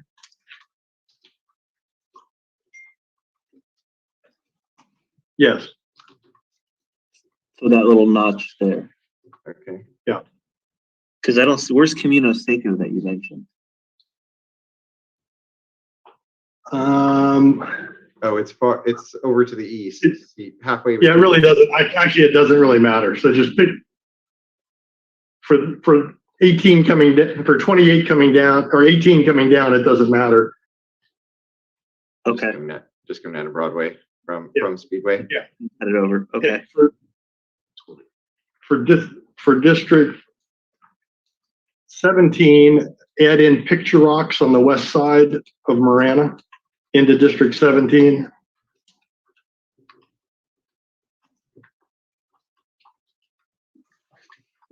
Brian, can you draw Picture Rocks for a second, Brian? What? Can you go up to Picture Rocks? It's right next to the plus or minus there on the screen. It would show. Yeah, there you go, Brian. Oh, yeah. Okay. I just want to make sure the border was there, or if we need to get some other population to get there. Okay. All right. So we're good. Actually, this is good. Commissioner Meal, this brings up a question. So putting Picture Rocks into 16 will give into 17. We'll have this really narrow connection between the rest of 16 and the Tucson portion of 16. Is that okay? How does 23 need population? Does 20 need population? 20 probably has too much population right now, doesn't it? 20 is 40, 23 needs 100 80,000 people. 23 is 78,000 under. What is 23? 23 could take all of that and still be under. Then I would do that, although we're changing 23 quite a bit by when we use the Yuma map 23. So I don't know if it still needs it or not. That's a good question. Yeah, it's a good question. I wouldn't know off the top of our heads.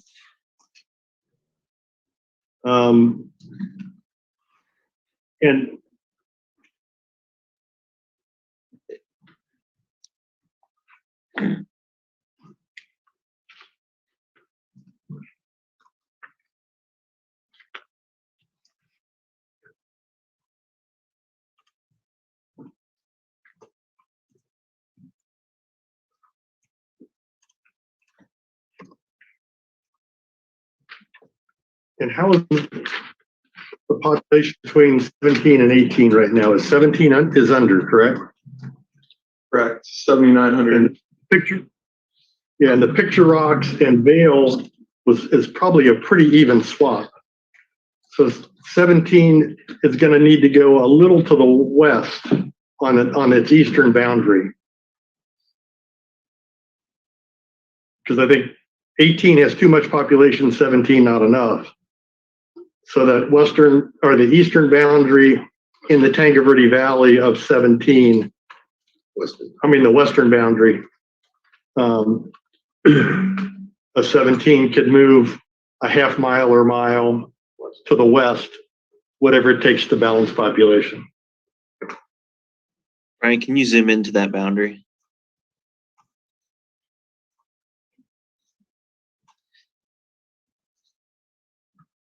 So you're saying move 17 boundary westward to make a population. Is there any stopping road that you would like, or do we have freedom to get to the correct population? You have freedom there to balance the population from 17 and 18, but it's like a half mile or a mile. It's not, if it turned out to be bigger than that, I'd like to know about it. Okay. And then on the northern part of 17, from Red Rock across, I would just do the district straight across. There's almost nobody there, but that's actually a growth area in the future. And I would take it north of Park Link Drive. Again, there's nobody out there, but there will be someday. So go up a little north, it's a little north, not a lot, from Red Rock. Pick up Park Link Drive and over to connect into the other pieces. Yeah. Commissioner Mueller, are these all unincorporated areas? Yes. Okay. So D17 north to Park Link over to State Route 79 that's coming down back into 17. Yeah. That triangle. And then take that little jog right there, and put it into 17. Yeah. Okay. So you're looking to unite incorporated areas and keep them together. It really unites and expands for future growth those suburban rings around Tucson. And I know that there's been criticism of this, but it's a really strong community of interest between the Tango Verde Valley, the east side of Tucson, and these northern areas. They have water issues with the city of Tucson. They have regional transportation issues where all of our roads in Pima County are done through Regional Transportation Authority, and they have very different views in the areas that we're creating with this district than what the city does. And the legislature does end up playing a role in the authorization of the regional transportation and in some of the water issues. So I think these are really solid communities of interest, and I'm proud to present this district and think that it's a really, really solid district.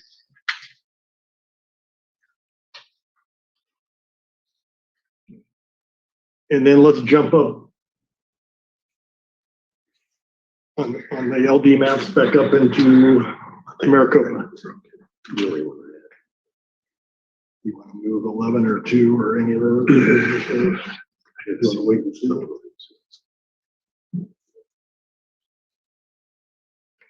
And with that, this is an incomplete map, an incomplete request, but it'll give us something to be looking at and working from. You don't want to move north up to Verde Valley and Prescott I mean, it's up to you. If if you could add, I think you're done for today. We're going to run out of energy today, okay. We'll leave that for another day. Okay. Just for clarity, because Questions for you. In the beginning, when we were talking about legislative districts, we talked about Gila Bend staying in one whole district. Would you want us to incorporate this now, or do you want us to wait? And then the second. Incorporate Gila Bend in one district and make sure the Wickenburg is not split either. Okay. Do you care what district, or is it just for population balancing for Gila Bend? Population balancing. Okay. I'm not sure what happens when you pull that Yuma Gold map in. Okay. And Wickenburg goes into 5? Whichever way for population. I think they're happy with either of those districts and they don't want to be split. So was what I had heard. So I think either way works. Just if I can follow up on that real quick, Mark. So the north part of Wickenburg that's out of there is not included right now is in Yavapai County. So we bring a tiny piece of Yavapai into 30 to unite that. Is that okay? That would be fine. Okay. That would be fine. Okay. And then the second question that I had that you guys were talking about is down in the Yuma area, the separation of the Fort Yuma tribal nation. Yes, put it back in with 23. Okay. Thank you. Those are all my questions.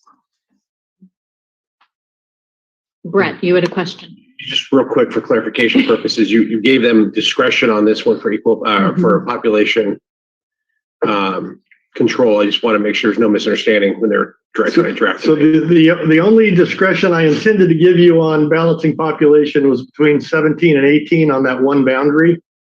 And if it's more than a half mile, don't do it. Let us see what it is, what the imbalance is. In the Maricopa areas, don't try to population balance. Just let us see what happens when we plop these in and let us take a look at it. And I realize it won't be balanced. It'll make it a lot easier for you, and we'll at least get to see it and start getting feedback. Except for Gila Bend and Wickenburg, we could unite them and put them one district for population balance. Yeah, in whichever, yeah, I don't care which way either of them go. So Just making sure I clarify. thank you. Well, and the tribe in Yuma. Yeah. And then tribe and Tucson, we want to put that. What's the tribe in Tucson, Commissioner? Pasco Yaqui, can you put that in District 20? The trouble is 20 is already, how big is the Pasco Yaqui is a decent sized tribe, isn't it? They're split into many parts. They're split, but the reservation portion around the casino area. So you have the casino, and then you got the pockets below the casino, a little bit to the east. Their chairperson has indicated that they would like to do in 20. And I don't know what the population is. Maybe someone can pull it up. I think it's, I'm gonna guess a couple hundred. Oh, okay. So Pasco Yaqui, and I'll let Commissioner Watchman describe where they are. Put them into District 20 instead of 23.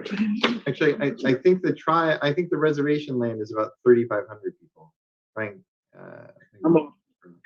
They said it was small, but it is just the primary area. Oh, you just want that one? Yeah. Okay. Just the primary, the main reservation, if you will.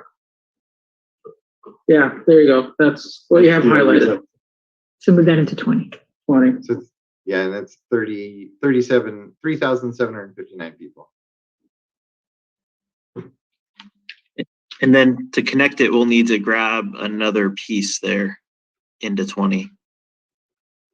And how many people are there? Well, the piece that Brian just highlighted is another 2,500. If that's the piece you wanted to connect. The tribes is 3,759. So all in all, for the moment, let's not do this, but I will respect their interest as we look at it later. So let's just leave that for an adjustment later. Let's see where we are in all the populations here.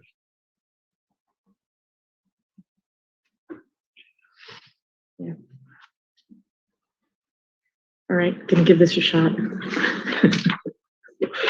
End of the day, on top of everything else, I've got to be more prepared. I'm going to start with the South. Oh, are you guys ready? I'll wait for you to be ready. ready. Okay.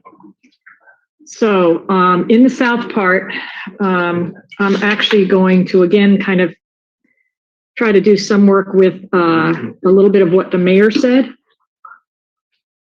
I am going to change LD 17. I don't think anybody's surprised that I have a recommendation, different recommendation than my colleague. I believe that a stronger community of interest, which I feel listening to the people in that area, is going to be a more northern district that includes Casas Adobes, Catalina Foothills, Marana, Oro Valley. We heard already from the Amphitheater School District and the Marana School District wanting to be kept intact. So I think that map as it was, I know you heard this a lot in testimony 9.0, something similar to that. I'm not tied to that exact duration, but I think that district could be literally a 50-50 district, incredibly competitive, maybe even leaning slightly Republican, but stay in that north area using the boundary of the mountains. So that's District 17. It would also, I think, take Tucson National Estates. I'm looking at the mayor's map, Mayor Romero, her letter from December 5th that we received. I would recommend then taking District 18 and moving the boundary south to 22nd Street and east as needed. Most of the city neighborhoods south of 22nd Street are majority Latino. And by making 22nd the boundary between District 18 and District 21 would allow that for District 21 to be a voting rights, a VRA compliant district. So that's the reasoning for that. For District 21. Make sure that, and I think in version 3.0, it's not yet, include all of Santa Cruz in District 21, Santa Cruz County. To offset this, you could move Vail into District 19, which you're going to have to make adjustments anyway, since we're removing Vail and Tanca Verde from District 17. So that would, those are some of the changes right there. Again, sort of recommended, following a little bit of the recommendations from the mayor. Yes. Did you say then Tanca Verde would fall into District 19? Is that what you just said? Could go into District 18. Okay. From District 17. Commissioner Lerner, can I ask a question? Sure. On the southern border of LD 21, are you not incorporating the Latino district's desire for it to move into Bisbee? I would like to do that. I was focused more on the mayor's request, but certainly maybe we can, why don't we try that and see what happens? But I'm not committed to having to do that. Okay.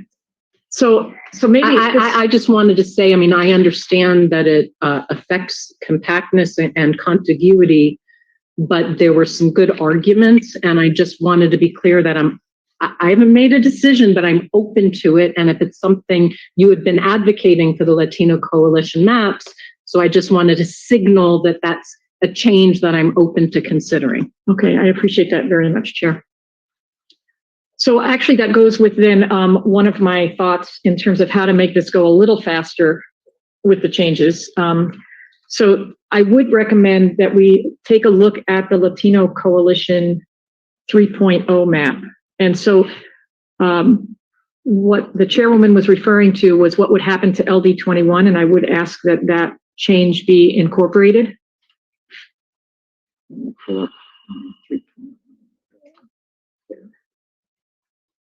It does make the district funny looking. It's that snake. We have panhandles and snakes. Exactly. We are also going to, so if you could, and actually in many ways, having the Latino Coalition be incorporated in some of these, I'm going to be asking for that in a number of places. So the other piece would be to do what Commissioner Watchman was talking about the Pascua Yaqui being included in District 20.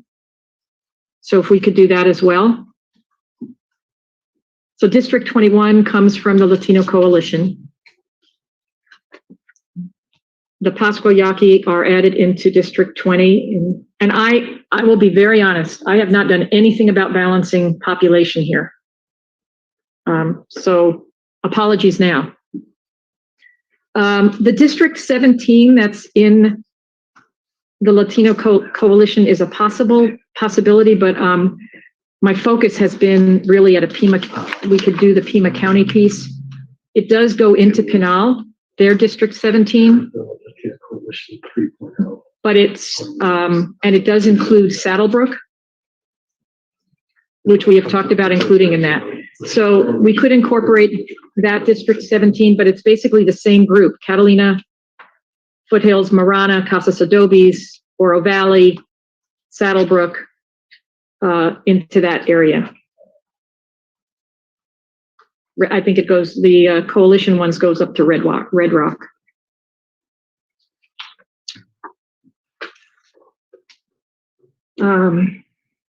So another area like in this, okay, so that's the south. Let me see. So if we go over to the Yuma and West Valley area, if we move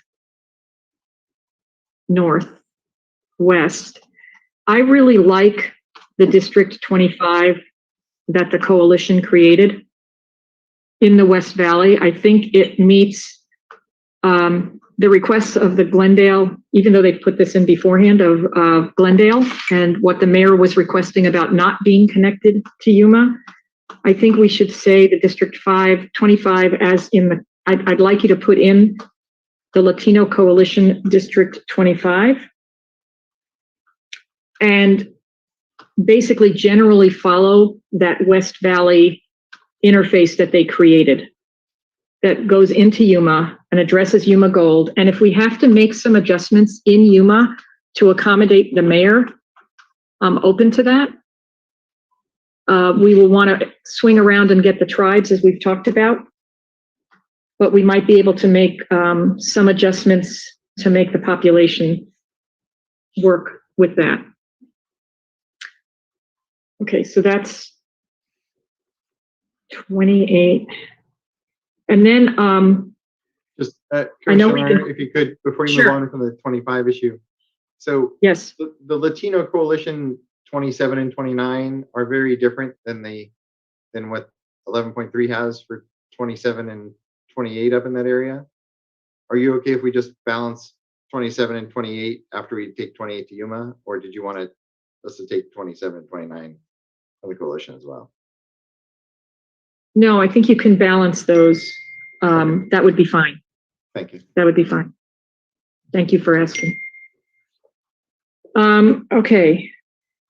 So then I think what we want to be doing is taking that Latino, as I said, I like the way that the Latino Coalition map ultimately was embedded into this. I'm going to head over to the East Valley because I have, and I know this may not go over real well, but I'm going to still make a recommendation because I really believe that there's a good reason for this. In the East Valley, I think we need to change some of these districts, the Square District, 12, 13, and 14, but I'm not recommending the Latino Coalition one. I liked when I looked at this reconciled East Valley legislative plan. I'd like to see how we could incorporate those because the cities of Chandler and Gilbert are actually vertically aligned. And the problem I have with the square, as much as I love having great boundaries, is that it doesn't actually align as well with the city boundaries. So I would like. What's the name of the map again? It's called Reconciled East Valley Legislative Plan. I don't know the number, I just know the name. And it basically takes a linear look at those districts. So I'd like to see if we could incorporate those because the districts themselves, the cities themselves, are vertical. And I think that plan comes really close to having each of those communities, bless you, each of those communities almost whole, probably 80 to 90%. And I'm pretty sure they include, I could be wrong and we could always make that adjustment. I'm pretty sure they include Sun Lakes in with Chandler. So we could always take a look, more closer look at that. But I'd like to see that piece, that reconciled East Valley legislative plan included in there. So if we make those three districts D9, then dips farther down into D12 on that. Well, actually, yeah, I actually was going to talk about that, but go ahead, Mark. Okay. No, sorry. If you're going to talk about it, perfect. I just wanted to make sure we did talk about it so we knew what to do with it. So go ahead. So right now, in the way the district is designed in District 9, Dobson Ranch is divided. It's split up, and it's a cohesive community, West Mesa community that's in that area. It's also part of that West Mesa community where we know we have a high Asian population. There's a big Asian community in the West Valley. I know just from my work over at Mesa Community College, it's a very big community in that. And so what I wanted to do was try to align district, and then maybe you can show that. Do you have that one on the map, the reconciled up? Yeah, it's on the right side of the screen. On the right side. So what I want to do is make sure that Dobson Ranch isn't split off from LD12. I want to make sure it's in one district. So keeping Dobson Ranch in one place is what I'm basically trying to ensure. So Yeah, but Dobson Ranch is south of the freeway. Dobson Ranch is south of US 60. So it can go into, I guess I'm just saying it needs to go into one or the other district. But I'm trying not to split it. And I don't want to have it split. That's really what I'm getting at in that area. And I'm not sure how all of this is going to fit together when we start incorporating. I know I'm having you take pieces of maps, and it's going to be a little bit of a challenge with that. I'm thinking Dobson Ranch goes into District 9 once you've done this realignment. But I just want to make it whole. I guess that's my main point, because when I was looking at our map, it was split. There's Dobson Ranch. So it should go into District 9 in that area. And then, Isn't it D12 in the other map, right? well, with these changes, flipping those districts, I think it's going to have to go into the other one to be together. It's in 12 right now. Well, it's split. Yeah, it's got Golf course Yeah, is south. it is split. The northern portion of the ranch is a 9. Yeah. Well, but that baseline corridor north up to the freeway is all commercial. It's Dobson Ranch goes from the freeway over. I mean, it starts over at the freeway. That's not all About the north commercial. boundary. That mile between baseline and the freeway is all commercial. No, I got friends who live there. I'm just saying, the golf course is. There are people who live in some of those areas, over to just a little bit over to the right. But anyway, we're going to basically we want to get them all into District 9, if you can. I want to try to make sure that we also address the Salt River Pima Maricopa Indian community. And they wanted to be, as we've mentioned, parts of them into Mesa. And I looked up last night where Westwood High School was. So if we could potentially move District 8, where the Salt River the community is, have it dip down just a little bit into Mesa up to Rio Salado Parkway and over to Country Club. It would just be from basically the 101 to Country Club, but north of Rio Salado in that area. That's where Westwood High School is. And that would accommodate the Salt River's interest in making sure they have that Mesa connection that they requested. And Westwood is one of the primary schools that their students go to. So I was trying to make sure we were looking at that. You said from the 101? Yeah, down where the border is between 8 and 9. It's just a little small, not quite a triangle, but something like that. Oh, I see. Where yeah. So you're Right. using, right now the border is the freeway, but to address the concerns of the tribe. And it makes sense because their students do go into Mesa high schools and Mesa schools. And in particular, I know Westwood is one of their prime schools. So that would do that. One suggestion, if you're Sure. interested, is just to Absolutely. be careful about the small area of Lehigh. Mhm. It's an old, different community that I don't think fits. So just if you're interested in the things that I'm going to be concerned about and watching for, I'd like to be able to help the Salt River Pima tribe be able to get something into Mesa without disenfranchising other communities of interest in the process. I agree. I think Lehigh's a little further east. Okay, that is depending on the borders that you're going to be doing. I just wanted to mention that. And there's some flexibility on that border on Country Club as well. That it's not completely tied to that border as much as, but I'm pretty sure Lehigh, if I remember, when we looked last time, is a little bit further east of Country Club, and I'm talking west only. So absolutely, I appreciate that. Okay. So let's see where else I'm at.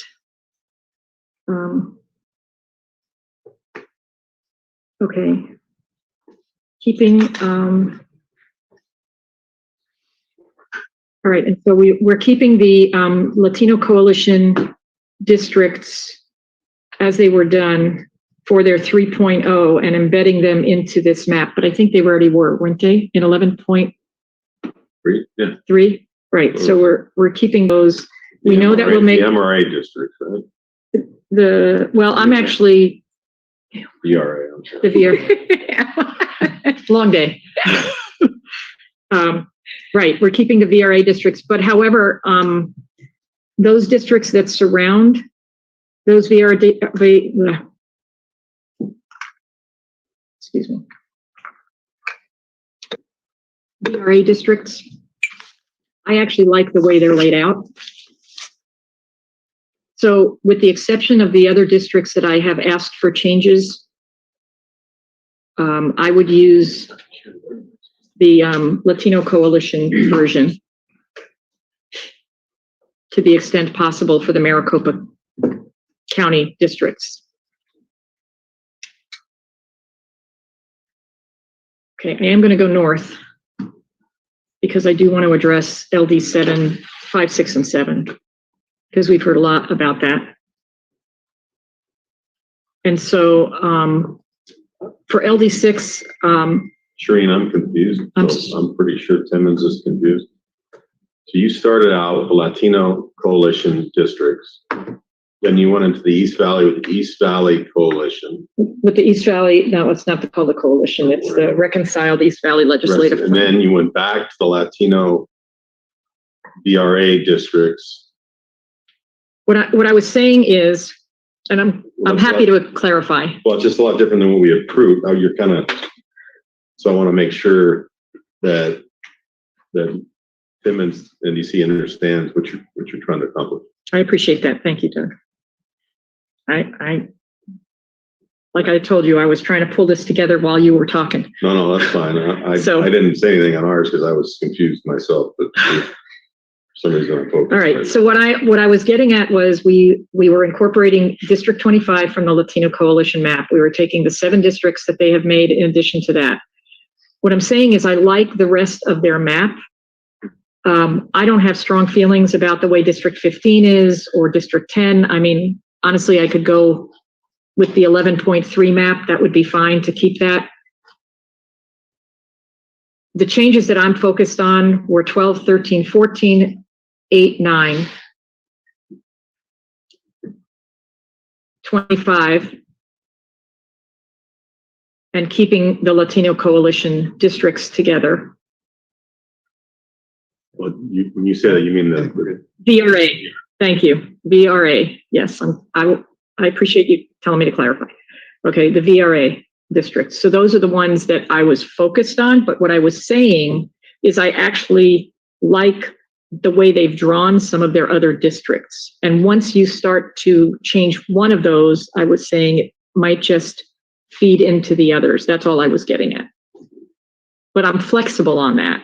But I do like the way District 4 and District 1 are laid out. And part of it is, I have to say, when I started this process, I was looking for some very clean lines on all of the districts. But what I've discovered as we've been moving through this is that many of our cities, as we keep seeing when we draw them in, are more linear in many ways. And so I'm adjusting my mindset about how to look at these districts as part of that. Okay. I'm almost done, I promise. I just want to talk about 5, 6, and 7. at this point. This is 11.3.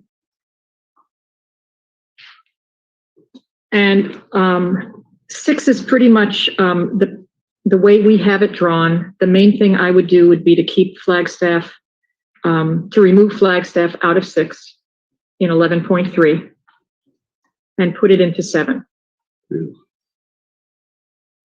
That would make, in District 6, in map version 11.3. It's already in. It's already in 7. Is it? Oh, okay. I didn't have this expanded upon enough. I thought it wasn't. I will discuss it. We will discuss it at another time, but we left it alone for today. Okay.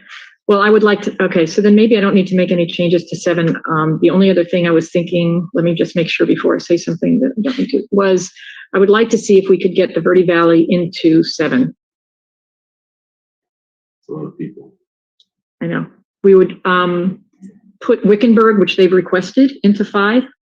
They asked for Wickenburg, Congress, all those communities that are on the 60 that go up towards, that when you take the 60 out of the West Valley, those communities asked to be in 5. So I would want to make sure that they were in there. Right now, Wickenburg is in 30. So you're talking about splitting up, yeah, if I can, into 3 things. And I'm basically saying that I would like, this is what I'm telling you, what I would like to see. Right. Okay. Let's save deliberation and let's allow Commissioner Lerner to please just finish her thoughts, and then we can make a plan for how we'll tackle this on Monday. Right. Thank you. I appreciate that. I think that would be the main change there. I know there are more changes that need to be made in the south part of that, and it might be taking Gold Canyon and moving it with Apache Junction, which they would like to be. So when we add the Verde Valley, I would remove, and I know, again, I realize, Doug Johnson, it's going to need population balancing, but Gold Canyon wants to be with Apache Junction if we can possibly do that. When we add the Verde Valley. I believe In D7, they seem to be, Apache Right. Junction is split in our map. yes. And so we want to pull them together. So they either would have to go into 7 or 10, Apache Junction as a whole. I would like to see Apache Junction whole. And it could go either place, because right now we've got them divided. And I would say Gold Canyon could go with, they've asked to be with Apache Junction, but that would be one area where we could look at. But I think Apache Junction in general needs to be made whole. We shouldn't be dividing them. And okay, so you want us to draw, so we put all of the rest of Apache Junction plus Gold Canyon into District 10? Well, yeah, because I'm asking to add Camp Verde in, which would be a population shift, and then that might shift the population appropriately the other way. I don't know numbers, because I did not look at numbers, but, and I don't know what that would then do to District 10. Right. If that can't be done, it could be moving Apache Junction into 7. You could go either way. My concern about Apache Junction is just making it whole, wherever it goes. Oh, well, we're putting the whole Verde Valley into 7, so we won't be able to put Apache Junction into it. Okay. That's all I've got right now. Thank you. And thank you if you actually followed everything I was saying. Do you have any clarification questions, Doug? I don't think so. I mean, as we discussed, we'll draw these maps with all these changes. There's going to be a lot. I mean, they won't be anywhere close to population balanced. So we'll have a lot of work to do on Monday. Can I ask you to clarify what Commissioner Meals' requests were? Sure. Go through the list. Oh, Commissioner Meals. Okay, going back to that list, we start with taking districts 25, 23, and 22 from the Yuma Gold map, but being sure to keep districts 24 and 26 as they are currently in 11.3. Then We take Vale and the area south of I-10 in Tucson from District 17 into 19. District 18 picks up everything below Speedway down to Broadway. District 17 adds Picture Rock. Bring District 23 into Tucson to pick up the Tucson portion that's currently in District 16. It's just east of Picture Rock. Bring District 17 into District 18 in the Tenque Verde Valley to balance those two, as long as we can do that with taking no more than a half mile. Otherwise, stop at the half mile. District 17 in Pinal, we're supposed to follow Parklink Drive to Highway 70 and get that extra notch on the east side of Highway 70 into 17 to give kind of straight across boundary. Unite Gila Bend into whichever district is best for deviation, and unite Wickenburg into 5 or 30, whichever is best for deviation, and unite the Fort Yuma tribe in District 23. I missed anything there, Mark? Did you have, or Brian? The only thing that I had in the Red Rock Park Lane, it's State Route 79 instead of 70. Oh, that's just typo. Yeah. And then for the D18, I have south of the river down to Broadway. I think you mentioned Speedway. That's what I got. Oh yeah. Thank you. We should probably have you do the same for my recommendations, just to be sure. I had one request to, if you look at the Yuma Gold Map, the way they treat D1, D4, and D8, I'd like to kind of follow those guidelines. That basically pushes D4 into more of a Paradise Valley, Scottsdale Air Park, McCormick Ranch community of interest, which I think fits it better than what it's currently drawn in. Okay. Can we look at that? I just want to. We're running short on time, and I want to make sure that we have sufficient time for me to clarify with you about when we're going to get the maps. I want to sum up with my colleagues about our approach on Monday. So can we be efficient in these back and forth? So we're done. I agree with Doug's last comment, but we're done with that. Would you like them to read back for you? If we can do it fairly quickly. Yeah, could you read back fairly quickly, just the things, just to make sure we caught, because I know it may have been a little confusing, and I know. Sure, just a super fast clarification on the Yuma Gold D1, D4, D8. I'm not sure, but those might touch our Latino District 11. Do you want us to modify District 11 or just take pieces that don't touch that area? Just take pieces that don't touch that area. No, modify 11. Yeah. Keep 24, 26 whole, but 11 is fine to modify. Okay, thank you. Okay, coming to Commercial Learners list. Slightly overwhelming. I haven't stayed this focused for this long in my entire life. So we start with Commercial Learners list. Start with District 17 down in Tucson. Redrawn to include Casas Adobes, Catalina Foothills together, Amphitheater and Marana School District together. Something very similar to Latino Coalition 3.0's District 17. That District 17 should include the Tucson National Estates. District 18 down there extends south to 22nd and east as needed, including Tenque Verde. All of Santa Cruz County united in 21. Vale into District 19.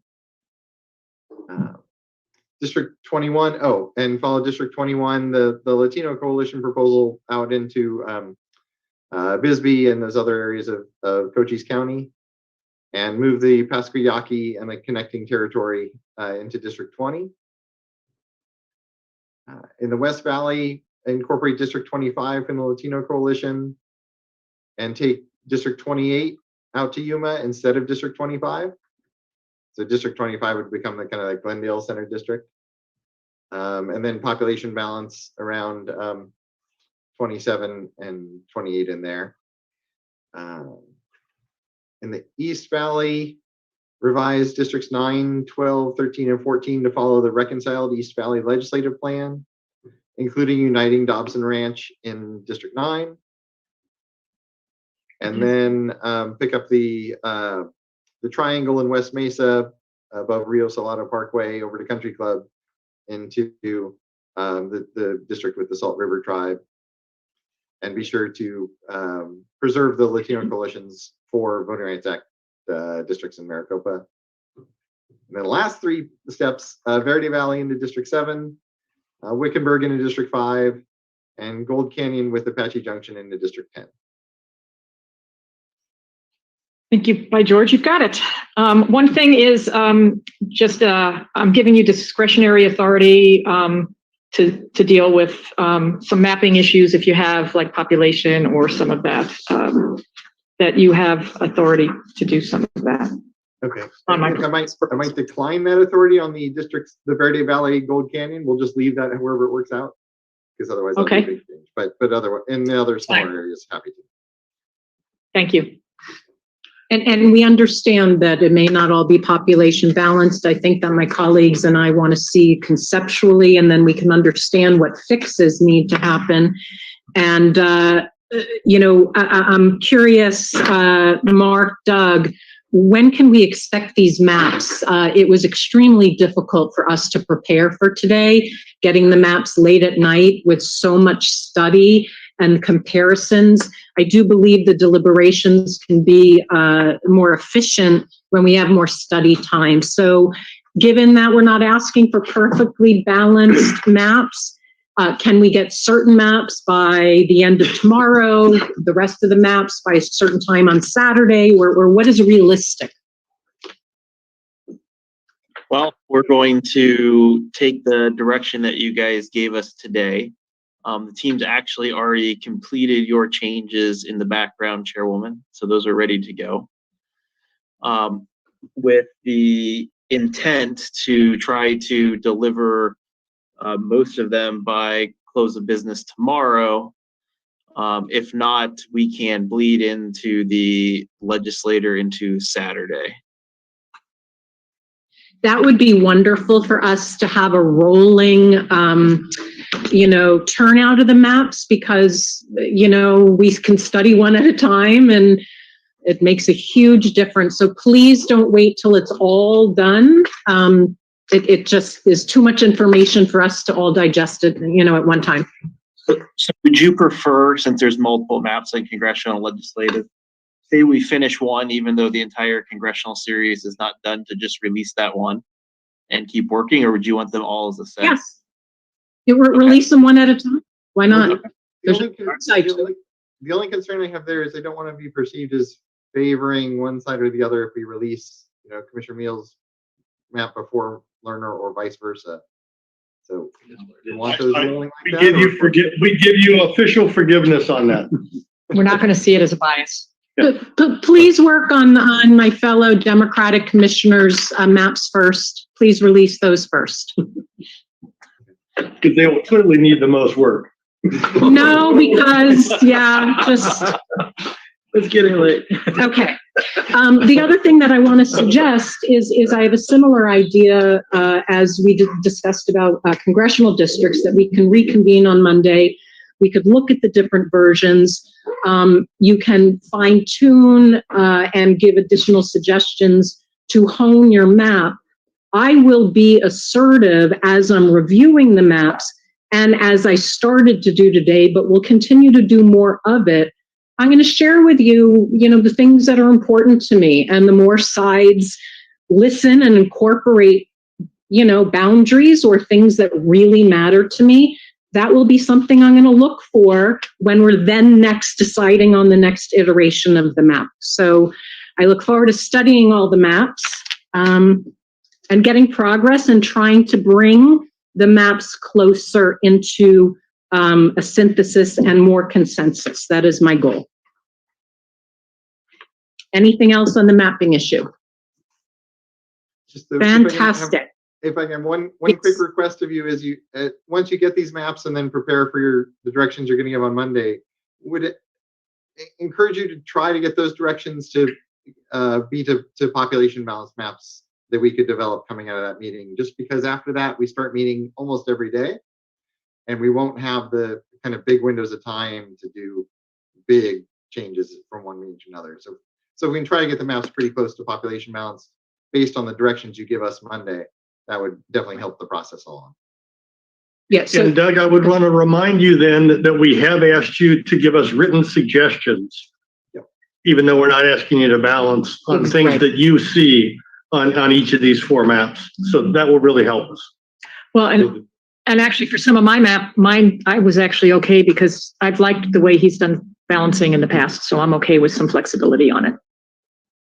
With you actually doing some things and just saying this is what we did. But with suggestions, Doug, would come, more efficient, faster deliberation as it relates to fixing the population balance. But I think that's a reasonable goal at the end of Monday to try to have the starting point districts, LD, CD, that's balanced.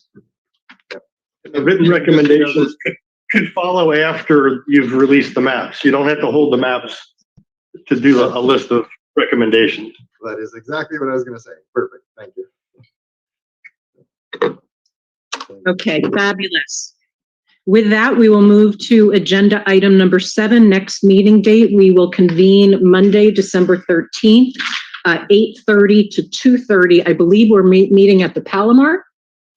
Staff will make sure we have all of the appropriate directions and address and everything. 8:30 to 2:30. I thought it was 2:00. Oh, 2:00? Is it? Commissioner Meal had to leave early. Yeah, I'm Okay. sorry, but I recall I'm too. squeezing that day in because we needed it, but I had a problem. Okay, so correction, we will meet Monday, the 13th from 8:30 to 2:00 p.m. at the Palomar. Okay, with that, we'll move to agenda item number 8, closing of public comments. Please note, members of the commission may not discuss items that are not specifically identified on the agenda. Therefore, pursuant to ARS 38-431.01H, action taken as a result of public comment will be limited to directing staff to study the matter, responding to any criticism, or scheduling the matter for further consideration and decision at a later date. With that, we move to agenda item number 9, adjournment. I'll entertain a motion to adjourn. So move to adjourn. I motion to adjourn. Second. With no further discussion, Vice Chair Watchman. Aye. Commissioner Meal. Aye. Commissioner Lerner. Aye. Commissioner York. Aye. Commissioner Newberg is an aye. With that, we will adjourn, and I look forward to seeing my colleagues Monday morning. Thank you, everybody, for your extremely hard work. Thank you. Thank you all. I know it's been a tough day for all of us. Yeah. Thank you all. Thank you.